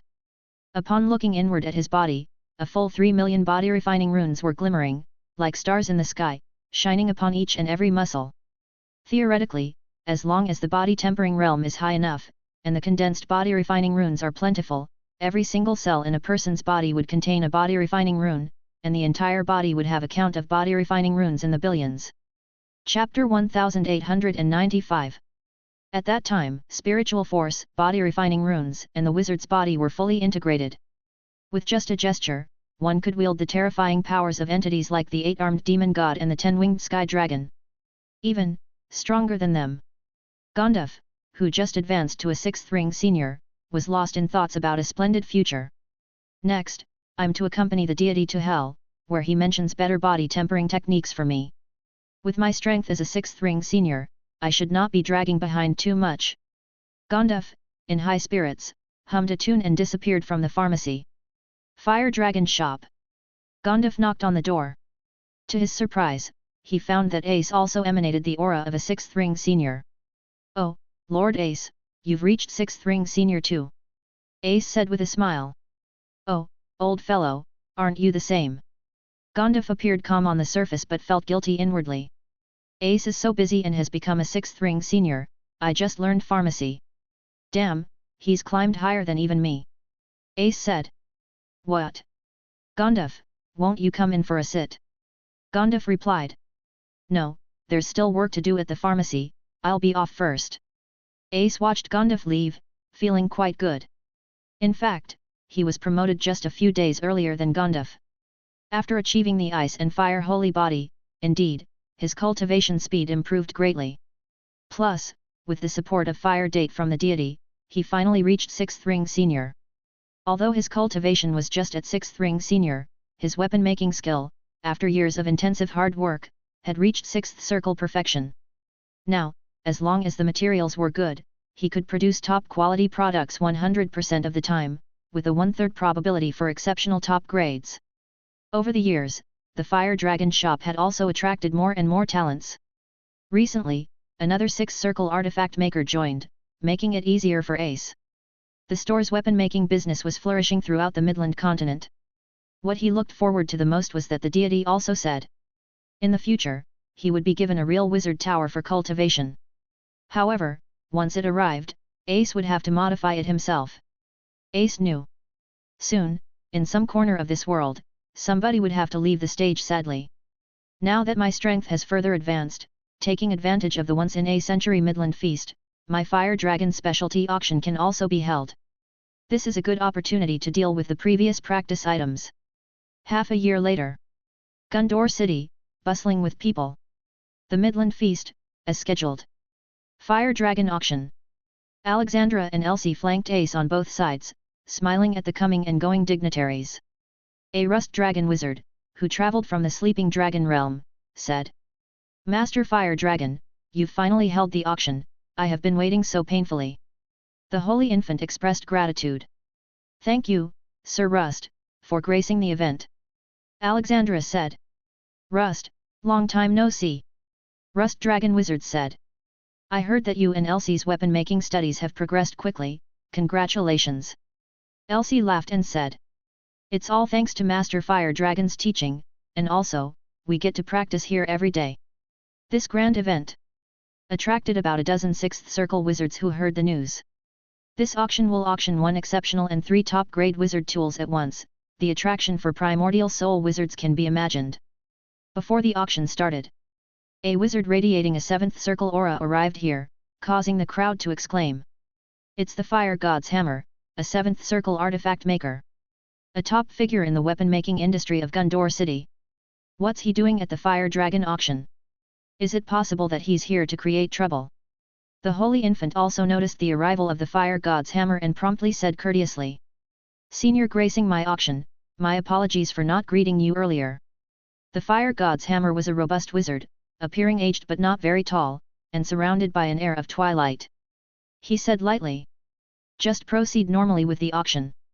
I have been in seclusion for a long time and heard upon exiting that a top-notch weapon refinement talent arrived in the city. I came to see if he lives up to his reputation." The Holy Infant replied, "I have to attend to the auction then, Senior, please make yourself comfortable. As they say, professionals are archenemies." He wondered to himself if the Fire God's Hammer was here to pick a fight. The auction proceeded normally. Initially, there were exceptional and top-quality 5th circle wizard tools, just appetizers that the Holy Infant casually made from spare materials. The 3 top-quality 6th circle items were swiftly snapped up by primordial soul wizards who had been waiting for a long time. The final highlight was a fiery red secret sword. The Fire God's Hammer's aged eyes shone strangely as he scrutinized the secret sword and then nodded silently to himself. The Holy Infant announced, "Ladies and gentlemen, this is the exceptional wizard tool, Starfire Sword, most suitable as a secret sword. Made from top-grade Achilles fire ore, the starting bid is 100 million ether stone, with each increment not less than 1 million. As soon as his voice fell, wizards began vying fervently. Exceptional wizard tools are rare treasures. A group of 6th Circle wizards vied back and forth, but it was effortlessly taken by the fire god's hammer for 300 million ether stone. The Holy Infant was startled. Could it be that this fire god's hammer wants to steal my craftsmanship? After the auction, the Holy Infant calculated that aside from the materials and labor costs for weapon making, the Fire Dragon shop still made a clean profit of 400 million ether stone, with the bulk coming from that exceptional wizard tool. Of course, this auction also sold out his inventory of refined weapons, meaning the next auction would have to wait a long time. Backstage, after settling the payment, the Fire God's hammer suddenly asked, "Lord Ace, from whom did you learn your extraordinary weapon-making skills?" Ace replied, "Sorry, my teacher advised me not to mention his name before my official apprenticeship ends." Chapter 1896. Where does he have any mentorship? All are various skills from 100 schools that I obtained through different methods, integrated into the proficiency panel. Fire God's hammer said, "I want to make a deal with Lord Ace." Holy Infant paused, then asked, "Senior, please speak." Fire God's hammer said, "You should be able to feel that I am about to die." Holy Infant asked, "Senior, is it because your time is coming to an end?" Fire God's hammer said, "Yes, I have been cultivating up to this day for 3,200 years. The average lifespan of a 7-circle wizard is 3,000 years. The Fire God's hammer might have a special physique, or he may have found other ways to extend his life." He got straight to the point. "I want to give my weapon-making inheritance to you for free, but I have a request." Holy Infant asked, "Senior, please tell." According to the experience from a previous life, many times, the things that are free are the most tricky. Fire God's hammer said, "My real name is Saad Eamon. I have lived a life of lonely cultivation and weapon refinement until I met the love of my life in my later years. We had a son named Hagrid Eamon. Unfortunately, he did not have wizarding talent, so I sent him to the mortal world." Holy Infant suddenly asked, "Senior, Hagrid Eamon, is he the same legendary blacksmith master, Flaming Hammer, from the Emerald Kingdom in the mortal world?" Note, Hagrid Eamon, from Chapter 0028. Fire God's hammer looked surprised. "You've heard of him?"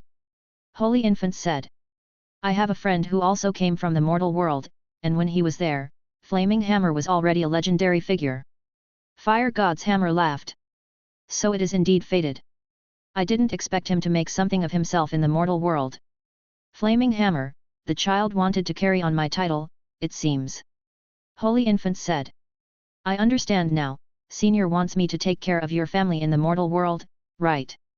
Fire God's hammer said, "Yes, but not just that. Taking care of a mortal family is not a difficult matter for me. If any of my descendants have wizarding talents, I would like you to be their teacher, pass on my inheritance to them, and teach them weapon making. The grand convergence of planes is the worst of times and the best of times. Sadly, I will not be able to see it. I want him to take advantage of these favorable winds and rise with the help of noble people." Holy Infant still had some doubts and asked, "Senior, besides that descendant in the mortal world, do you have no other offspring?" Fire God's hammer's eyes became reminiscent. "After my beloved passed away, I never took another partner. And as I'm old now, I fear death. I only wanted to try to break through the realms, to borrow another 100 years from heaven. But unfortunately, human efforts cannot defy the will of heaven, and I failed. By the way, Lord Ace, do you not have a beloved?" Holy Infant smiled wryly. "I don't. Not to mention that, he never even thought about it." Fire God's hammer roared with laughter. "In you, I see the shadow of my younger self, devoted to seeking the truth, with weapon refinement as a companion. Take my advice, it's still better to find a partner." Holy Infant said, "Senior, I have one last question, why me? After all, we do not know each other." Silverbeard walked in and said, "Lord Ace, it was I who recommended you, I'm sorry for not informing you beforehand." Fire God's hammer nodded. "I have half-dwarf kingdom blood in me, and I've known Silverbeard for a very long time." Holy Infant said, "Wouldn't it be just as good for Senior to entrust it to Lord Silverbeard?" Silverbeard smiled bitterly. Lord Ace, you really think highly of me. With my abilities, I'm afraid I cannot safeguard Senior Sod's weapon-making inheritance. Besides, in terms of weapon-making talent, I'm far behind you. The skills will likely be buried with me. Fire God's Hammer said. I know, Lord Ace, there must be a noble person behind you that we cannot imagine helping you. In the future, on the path of wizardry, you are sure to go far. The fact that the scum of the Council of 10,000 clans have been trying to assassinate you for so long without success proves this. Holy Infant was silent for a moment and then said. Senior, allow me some time to think about it. The more critical the moment, the more one needs to be calm, in case it's a trick of the Council of 10,000 clans. Fire God's Hammer said. Good, take your time to think about it. I will need Lord Ace to swear an oath of truth regarding this matter, so it indeed requires careful consideration. Ancient Banyan Fairyland. Levi also learned about the fortuitous encounter that befell the Holy Infant. There's such good fortune. He asked Gondalf to use his connections to inquire about Fire God's Hammer's life and character. If it is true, it would indeed be a good thing for the Holy Infant. Fire God's Hammer. He is not an ordinary seven-circle wizard, he is of 7 rings perfection. In the entire Midland continent, he is very well regarded. Days later. Gondor City. Fire God Mansion. Senior, I have made up my mind. Holy Infant looked at Fire God's Hammer, who seemed to be even more shrouded in the heaviness of twilight. This scene should be very familiar to the original self, who began his struggles in the mortal realm and witnessed life aging, sickness, and death. Fire God's Hammer said. Lord Ace, this weapon refinement inheritance you can use for yourself, do not pass it on to others besides my descendants, and especially do not donate it to the Congress. However, if Silverbeard makes achievements in the future and ascends to 7 Circle, also pass on a portion to him. Holy Infant said. I understand. Fire God's Hammer exuded the true aura of 7 rings perfection. A strand of red light flew out from his forehead, floating in front of Holy Infant, transforming into a mini hammer. This is my soul artifact, Fire God's Focus, which contains the records of my inheritance. If any of my descendants are fortunate enough to enter the realm of the primordial soul, then pass it on to him. Chapter 1897. After confirming that the Holy Infant was all right, it was put away, and then an oath of truth was taken to make a promise. Having done all this, the entire being of the Fire God's Hammer seemed even older. He stood in front of the forge, bare-chested, swinging his hammer. My path as a wizard began with blacksmithing, let it end with blacksmithing. The Holy Infant listened. This scene felt familiar. Indeed, the cultivation journey of the original self also began with blacksmithing. Before he knew it, Silverbeard also silently stood behind the Holy Infant. Senior Sodier, have a good journey. Apart from Silverbeard and the Holy Infant, the Grand Mansion was devoid of others. Those once loyal servants had long been dismissed. Thud. Thud. Thud. The sound of hammering dissipated. Leaning on the hammer, the Fire God's Hammer hunched over in front of the forge, standing silently without a sound. The primordial soul of a 7 rings perfection slowly drifted away as the dying Sodier gazed at the Holy Infant and Silverbeard, saying, Living, it's truly wonderful. Runes that formed on the departing soul as marks of death began to fade away, and the witch marks started to vanish. An ocean of spiritual force scattered into the land of Nihility, known to no one. Spell power formed an element tide, rolling over the skies of Gondor City. The soul of Sodier waved a hand and descended into its designated place. Fire Dragon Shop. Alexandra and Elsie flew into the sky, looking towards the center of the city. A primordial soul has fallen. And it seems to be one whose cultivation far surpasses ours. Sigh, this path is much too difficult. The hearts of the 2 women were complex. On that day, the primordial soul wizards in the city all felt the elemental disturbance from the fall of a strong one. Some even seized this opportunity to press on with their cultivation, hoping for a breakthrough. It wasn't long before the news of the demise of the Fire God's Hammer spread throughout the Witch City, with many wizards mourning for him in their hearts. Alas, Senior Fire God's Hammer was a good person, choosing Gondor Witch City as the place of his demise. It seems this senior always went about alone, without ever mentioning a family. Several days later, wizards from Sorin Holy Tower arrived in Witch City and, in accordance with legal proceedings, held a public funeral for the 7 rings powerful wizard, with the city in silent mourning for 3 days. In the end, they still could not find the inheritance of the fire god's hammer. Until one day, a recording made by the fire god's hammer himself during his lifetime suddenly began to circulate in which city. Do you want my inheritance? If you want it, I'll give it all to you. Go search for it. In the endless sea. I've left everything of mine there. Sod Eamon. Which city buzzed with shock. Many young wizards harbored dreams of finding the inheritance of the fire god's hammer.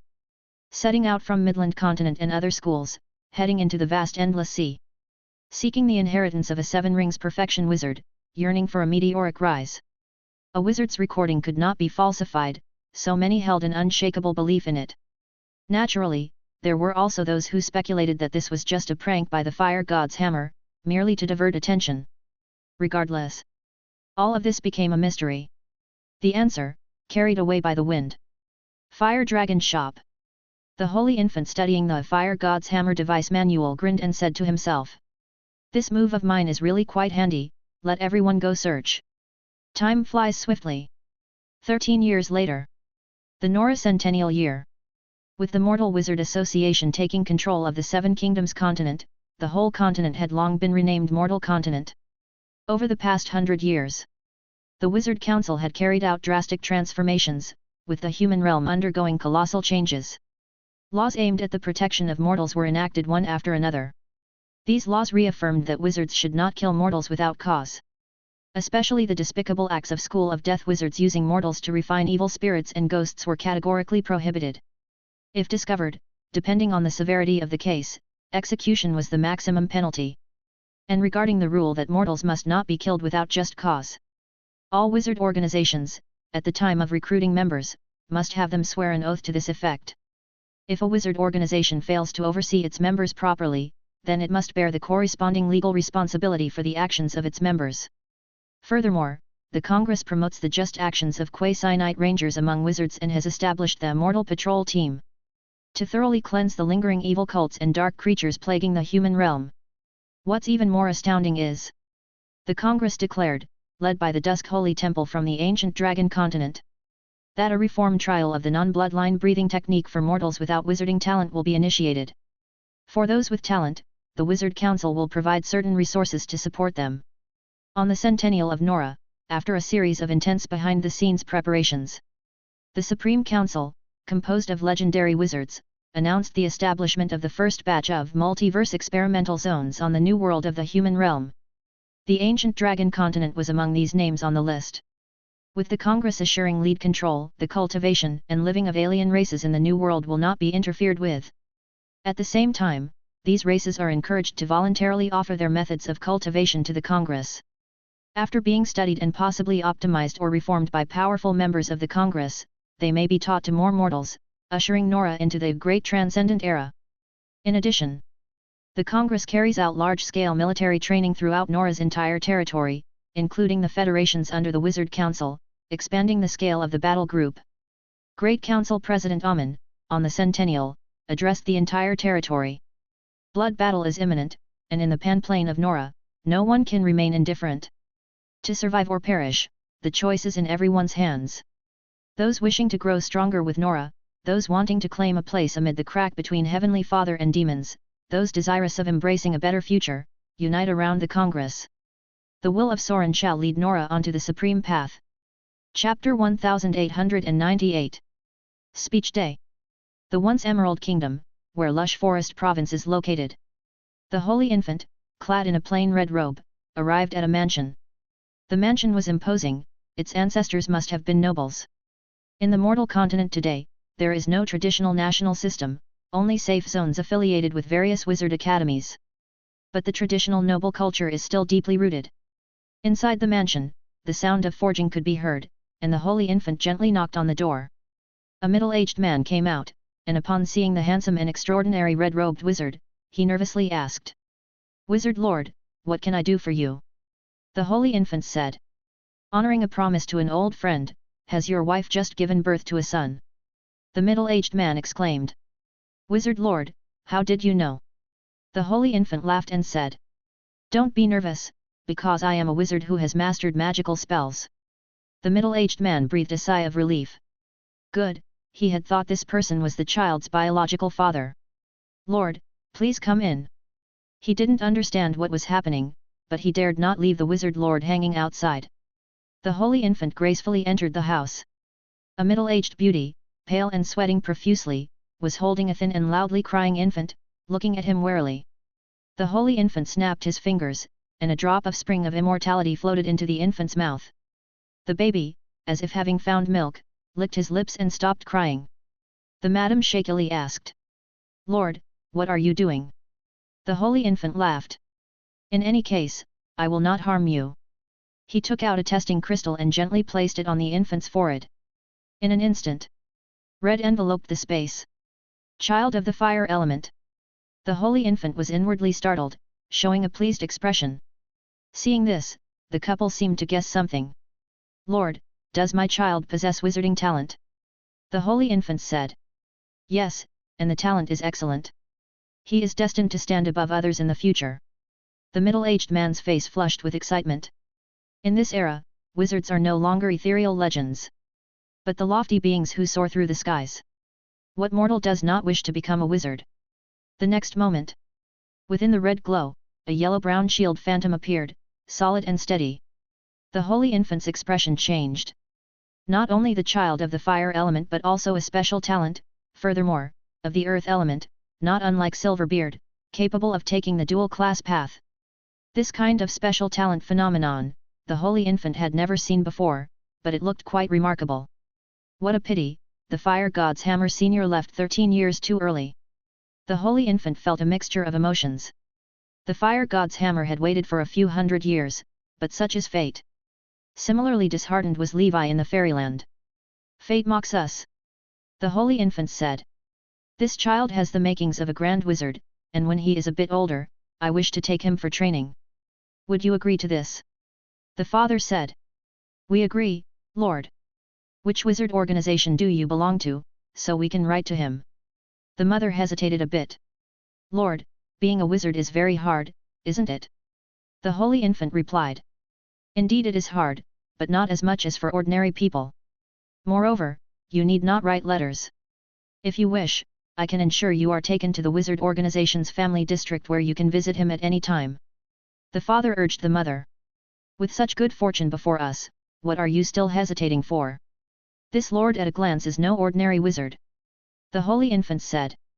"The wizard organization he will be heading to is the Tower of Dawn. Upon his graduation, I will personally guide him." The couple was persuaded, and after leaving the management of the mansion to other family members, they embarked on a new journey. 5 years later. Ancient Dragon Continent. Tower of Dawn welcomed a new 5-year-old arrival. Compared to other children his age, he was slightly short and frail, his eyes timid. His name was Toby Emin, and despite his young age, his intelligence far exceeded his peers. He had already been a low-level apprentice wizard practicing meditation for 2.5 years. Winnie, who was now a 4th circle wizard, smiled and said, "Little guy, I'll be your teacher from now on, but for weapon making, you'll need to go learn the basic theories from Senior Huffman." Little Toby said, "Hello, teacher." And so began the rise of a child of the fire element with dual earth talent, carrying forward the unmet ancestral will. New beginnings often come with departures. Body Refining Academy. The increasingly aging Professor Salmon stood in the training field, gazing at the sunset's afterglow. Herman came. Marlene came. A white snake with a powerful presence descended from the sky, looking at Salmon with moist eyes. "Herman, it's really nice, you're becoming more and more like a real member of the Dragon Clan. Salmon, you've also done a remarkable deed, far greater than what I've accomplished." Levi arrived as well. Salmon said, "Thank you, Sir Levi, for taking me in." Levi earnestly responded, "You're welcome, thanks for all your contributions over the years." Salmon packed his belongings and said with a smile, "Goodbye, everyone, I am off to travel far." Salmon left. He said he was going on a journey. But everyone knew that this departure might be forever. He simply didn't want to die in an undignified manner in front of acquaintances. In the path of cultivation, such occurrences are too many to count, and Levi is powerless to help. With his current resources and status, he could pay a tremendous price to change the fate of Marlene and the others, some 4th circle, some 5th circle. But he couldn't elevate Salmon to the 6th circle. He is not a god. Level 6 is a threshold that countless transcendent beings throughout history could never cross. Watching Salmon's receding figure, memories flooded back, and Levi shouted his thanks. Sir Salmon, thank you for establishing the Great Tower. I believe, in 10,000 years, the Great Tower will still stand. 5 years later. The year of Nora 110. At only 10 years old, Toby had become a high-level apprentice wizard and was already the rising star among the newcomers at the Tower of Dawn. After consulting with Ms. Lucy about his special talent, Levi learned that it was the Heart of Guardian, which was extremely excellent and second to none compared to top-level talents. Lucy also felt relieved that Toby's special talent was not fire-based. Otherwise, having dual fire talent, although beneficial for early cultivation, also came with several innate flaws, and could be quite troublesome if not handled properly. She also agreed that it would be good for Toby to follow the path of dual-class wizardry. Earth and fire give birth to metal. Theoretically, Toby could even cultivate 3 elements simultaneously, but there was no need for that. Not everyone is Levi. The Holy Infant had fulfilled the promise regarding the fire god's hammer. Next would be to train Toby to become the new generation leader of the Fire Dragon shop. Perhaps, one day, he too could truly retire like the original. The inheritance of the fire god's hammer is not just limited to weapon making. In reality, there was also the legacy of spells, which both the Holy Infant and the original benefited from. With the help of the noble ones, blessed with divine opportunities. The speed of the Holy Infant's cultivation urged Gandalf Alexander to start desperately catching up. After all, they are all duplications, whoever is weaker feels the embarrassment. Ancient Banyan Fairyland. Golden Light Cave. Levi opened his eyes, with thunder flashing within them. Sky Dragon in the late stages of level 6, Death Ember Dragon in the middle stages of level 6, Spiritual Force also at 4,536 points. 30 years, indeed just a flick of the finger. Following the breakthrough of the Sky Dragon, the speed of traveling the void was further increased, 20 times his conventional travel speed. The effect of the Death Ember Dragon's undying body and undying divine domain was also marginally enhanced.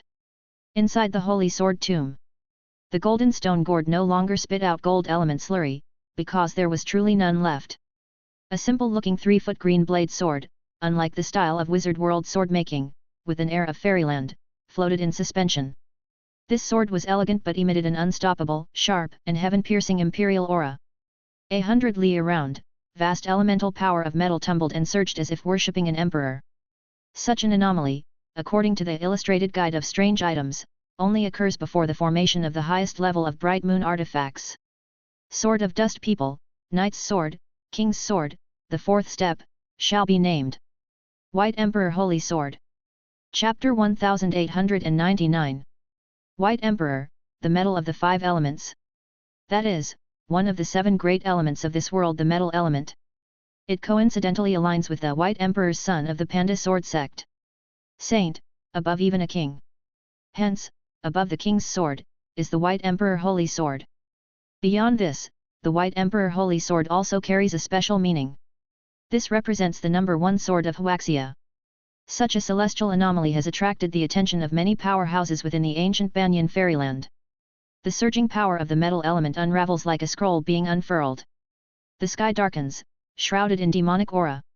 One after another, shadows sword control their way through the wind, led by a lean bearman's phantom figure with hands behind his back. His face is sharp and fierce, and his killing intent confronts you head-on. White Emperor's son. Is this anomaly the obsession of the White Emperor's son? Levi had never seen the White Emperor's son. But there weren't many strong figures in the Panda clan, and with such an extraordinary presence, it must be the ancestral founder of the sword sect, the White Emperor's son. In the anomaly, those sword saints positioned themselves as if they were forming an array, as though facing a formidable foe. Before them stood a towering flame demon, burning everything in sight, emanating terrifying level 9 might, possibly a powerful lord from a layer of the abyss. The White Emperor's son's robe billowed, his chi shaking the universe, as he coldly said, "Evil mages, hand over the mystic sky spirit tree." The flame demon laughed wildly. "Ha ha ha, what a bunch of little insects! With such feeble strength, you even dare to pursue into the abyss, truly pitiable. But those idiots before you were real failures, allowing you to reach this layer of the Demon King's abyss, To come this far is something you can indeed be proud of. Around the White Emperor's son, invisible swords seemed to be swinging, constantly shattering the void. All of the sword sect obey my command, assemble the great cycle of invisible sword chi, and slay this great demon. The sword saints shouted, releasing shattered invisible sword chi from their mouths. The sword chi enveloped the flame demon, forming a destructive whirlpool of sword chi that revolved around the heavens. Destroy! The terrifying sounds of slicing and mincing came through, along with the flame demon's willful laughter. How trivial, how weak, yet you have the courage to wield a sword at my person, how ignorant! Boom! A terrifying pillar of red fire shot up thousands of miles around, fending off all sword chi. The flame demon's massive hand swiped, causing several sword saint figures to fall. The White Emperor's son turned into a blast of invisible sword chi, racing and traversing the lands, piercing through the flame demon's domain towards its face. The flame demon clapped its hands together fiercely, and the next moment, painful screams ensued. Damn insects! Its hands, they fell off. The flame demon opened its mouth wide, unleashing a violent flame flow, engulfing the sword chi. After the flames passed, the sword chi figure was nowhere to be seen. However, from behind, a cry of pain was heard. A pudgy figure from the Panda clan was pierced through the chest by sword chi. The figure of the White Emperor's son emerged, his face twisted, hysterically saying, "Traitor, where is the mystic sky spirit tree?" This figure, labeled a traitor, replied in disbelief. "Have you gone mad, chasing into the demon realm? It's just a tree, I exchanged it for the peace of the Panda clan's descendants, was I wrong?" The White Emperor's son said. "Making a deal with the demon race, aren't you clever?" The ancestral master once said, "With the foresight of Sauron and the Holy Emperor, the Panda clan can rest in peace for 300,000 years. Have you forgotten?" The traitor countered. "They are all dead, how can they protect us? We need to save ourselves. You've led so many from the energy sect and sword saints on an expedition into the demon realm, like a moth to a flame, that's what's truly destroying the foundations of the energy sect. White Emperor's son, you descended as the golden star, wise for a lifetime, the closest you came to the mixed element after our founder's fall. Why be so foolish now?" Crack! The traitor's head fell. You don't understand." The White Emperor's son appeared lost and dispirited. His figure made of sword chi, under the flame demon's flames, gradually began to disintegrate.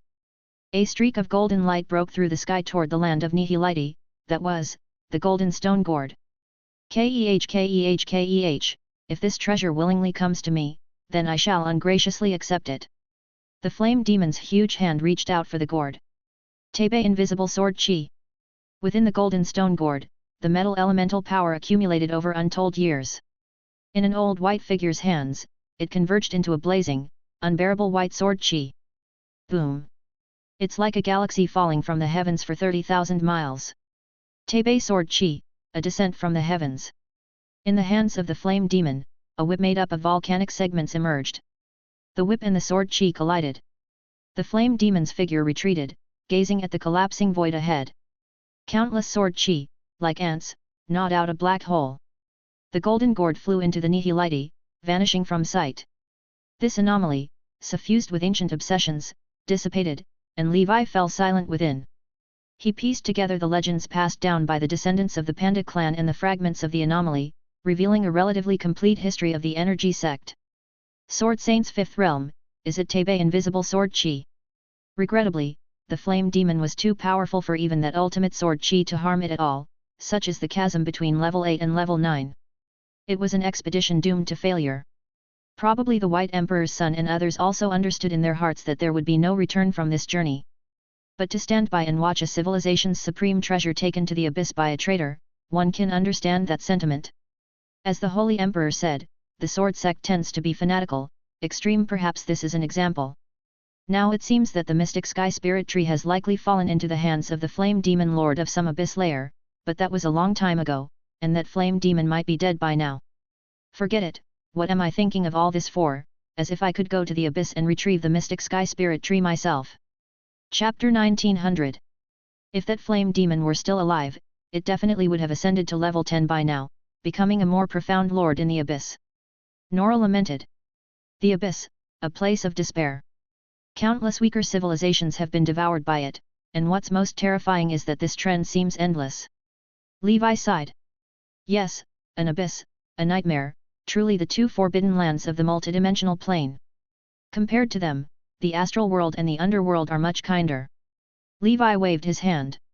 The long sword composed of truth runes flew into his hand.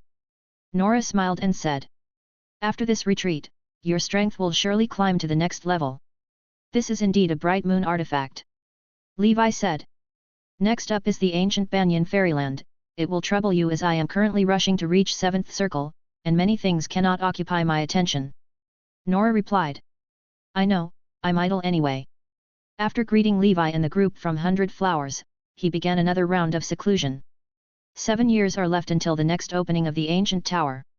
Levi must refine this bright moon level artifact as soon as possible. All other matters are temporarily set aside. Flame Mountain World. This is one of the federations under the Wizard Council, once the homeland of the Flame Spirit clan. Times change, the Flame Spirit clan has become history, their bloodlines either merged with wizard civilization or perished. Most of the current residents in the Flame Mountain world are wizards from the Burning School of Thought, followed by the Flame Mountain battle group stationed here by the Wizard Council. The elemental power of fire here is relatively dense, not much inferior to the realm of Crimson.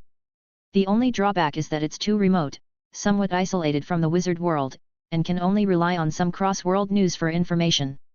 Carlos Volcano Cluster. A small flying ship hovered in the sky, a figure in a white robe with a gloomy face appeared. Looking at this desolate and lonely earth, his heart was complex. "Let's settle down here for the next place of seclusion. 300 years to the east, 300 years to the west, in the vast universe, isn't there a chance that I, Gorwin, can find something that belongs to me?" The Blazing Sun God Wizard could use the Three Flames talent to achieve legendary status and become the highest combat power in the Unbound Wizard world. Although I lack his talent, it's still hopeful for me to become a Grand Wizard. Levi, I won't forget that it was you who pushed me to this state. 5 years later. Nora 115th year. Midland Continent, Gundor City. Fire Dragon Shop. Weapon Refinement Room. The Holy Infant is enveloped in surging cold air, forming a scene of ice and fire double heaven in front of the furnace. Inside the furnace, a cerulean fan spins leisurely, frost runes continuously embedding into it. In the hands of the Holy Infant, a cerulean bead emerges. He exhales and chants an incantation. The bead flies into the slot of the fan, perfectly fusing together. And there are exactly 7 such slots.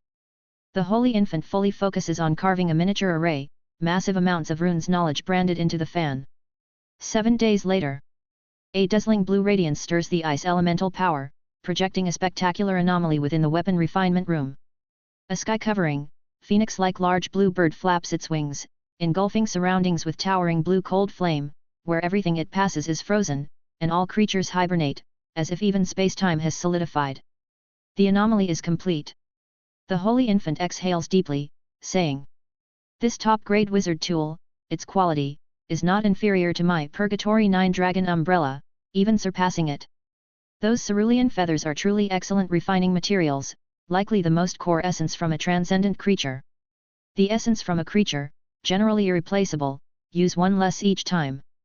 This wizard tool, named Frost Sky 7 Feather Fan, mainly uses frost feathers, with other rare frost materials added by the Holy Infant. Especially that blue bead, known as Cold Clam Pearl, acquired from an auction for 200 million ether stones from a kind of ancient giant clam. The cost alone makes this fan surpass most top-grade wizard tools. Its true value is immeasurable." The Holy Infant beckons. Purgatory 9 Dragon Umbrella, Frost Sky 7 Feather Fan, Crimson Dragon Ring, Extreme Fire Wheel, Red Infant Sword. 5 grand wizard tools rotate around him, emanating splendors. Any ordinary primordial soul wizard would be lost in awe at a single glance. This is indeed overly domineering. An ordinary primordial soul having one of these could pass it down through generations. The Holy Infant has 5. And Purgatory 9 Dragon Umbrella and Frost Sky 7 Feather Fan, 1 fire and the other ice among these wizard tools, are even the top among the top grades. The Holy Infant murmurs to himself. However, this Frost Sky 7 Feather Fan can currently only be considered a semi-finished product. To fully unleash the power of those 7 frost feathers, 7 different types of frost items are needed, of which I've found only one. If it's ever completed, its power would be unimaginable. However, the principal himself has said. The second type of frost item is located on the 6th layer of the Dark Ancient Tower, and he will help the Holy Infant retrieve it when the time comes.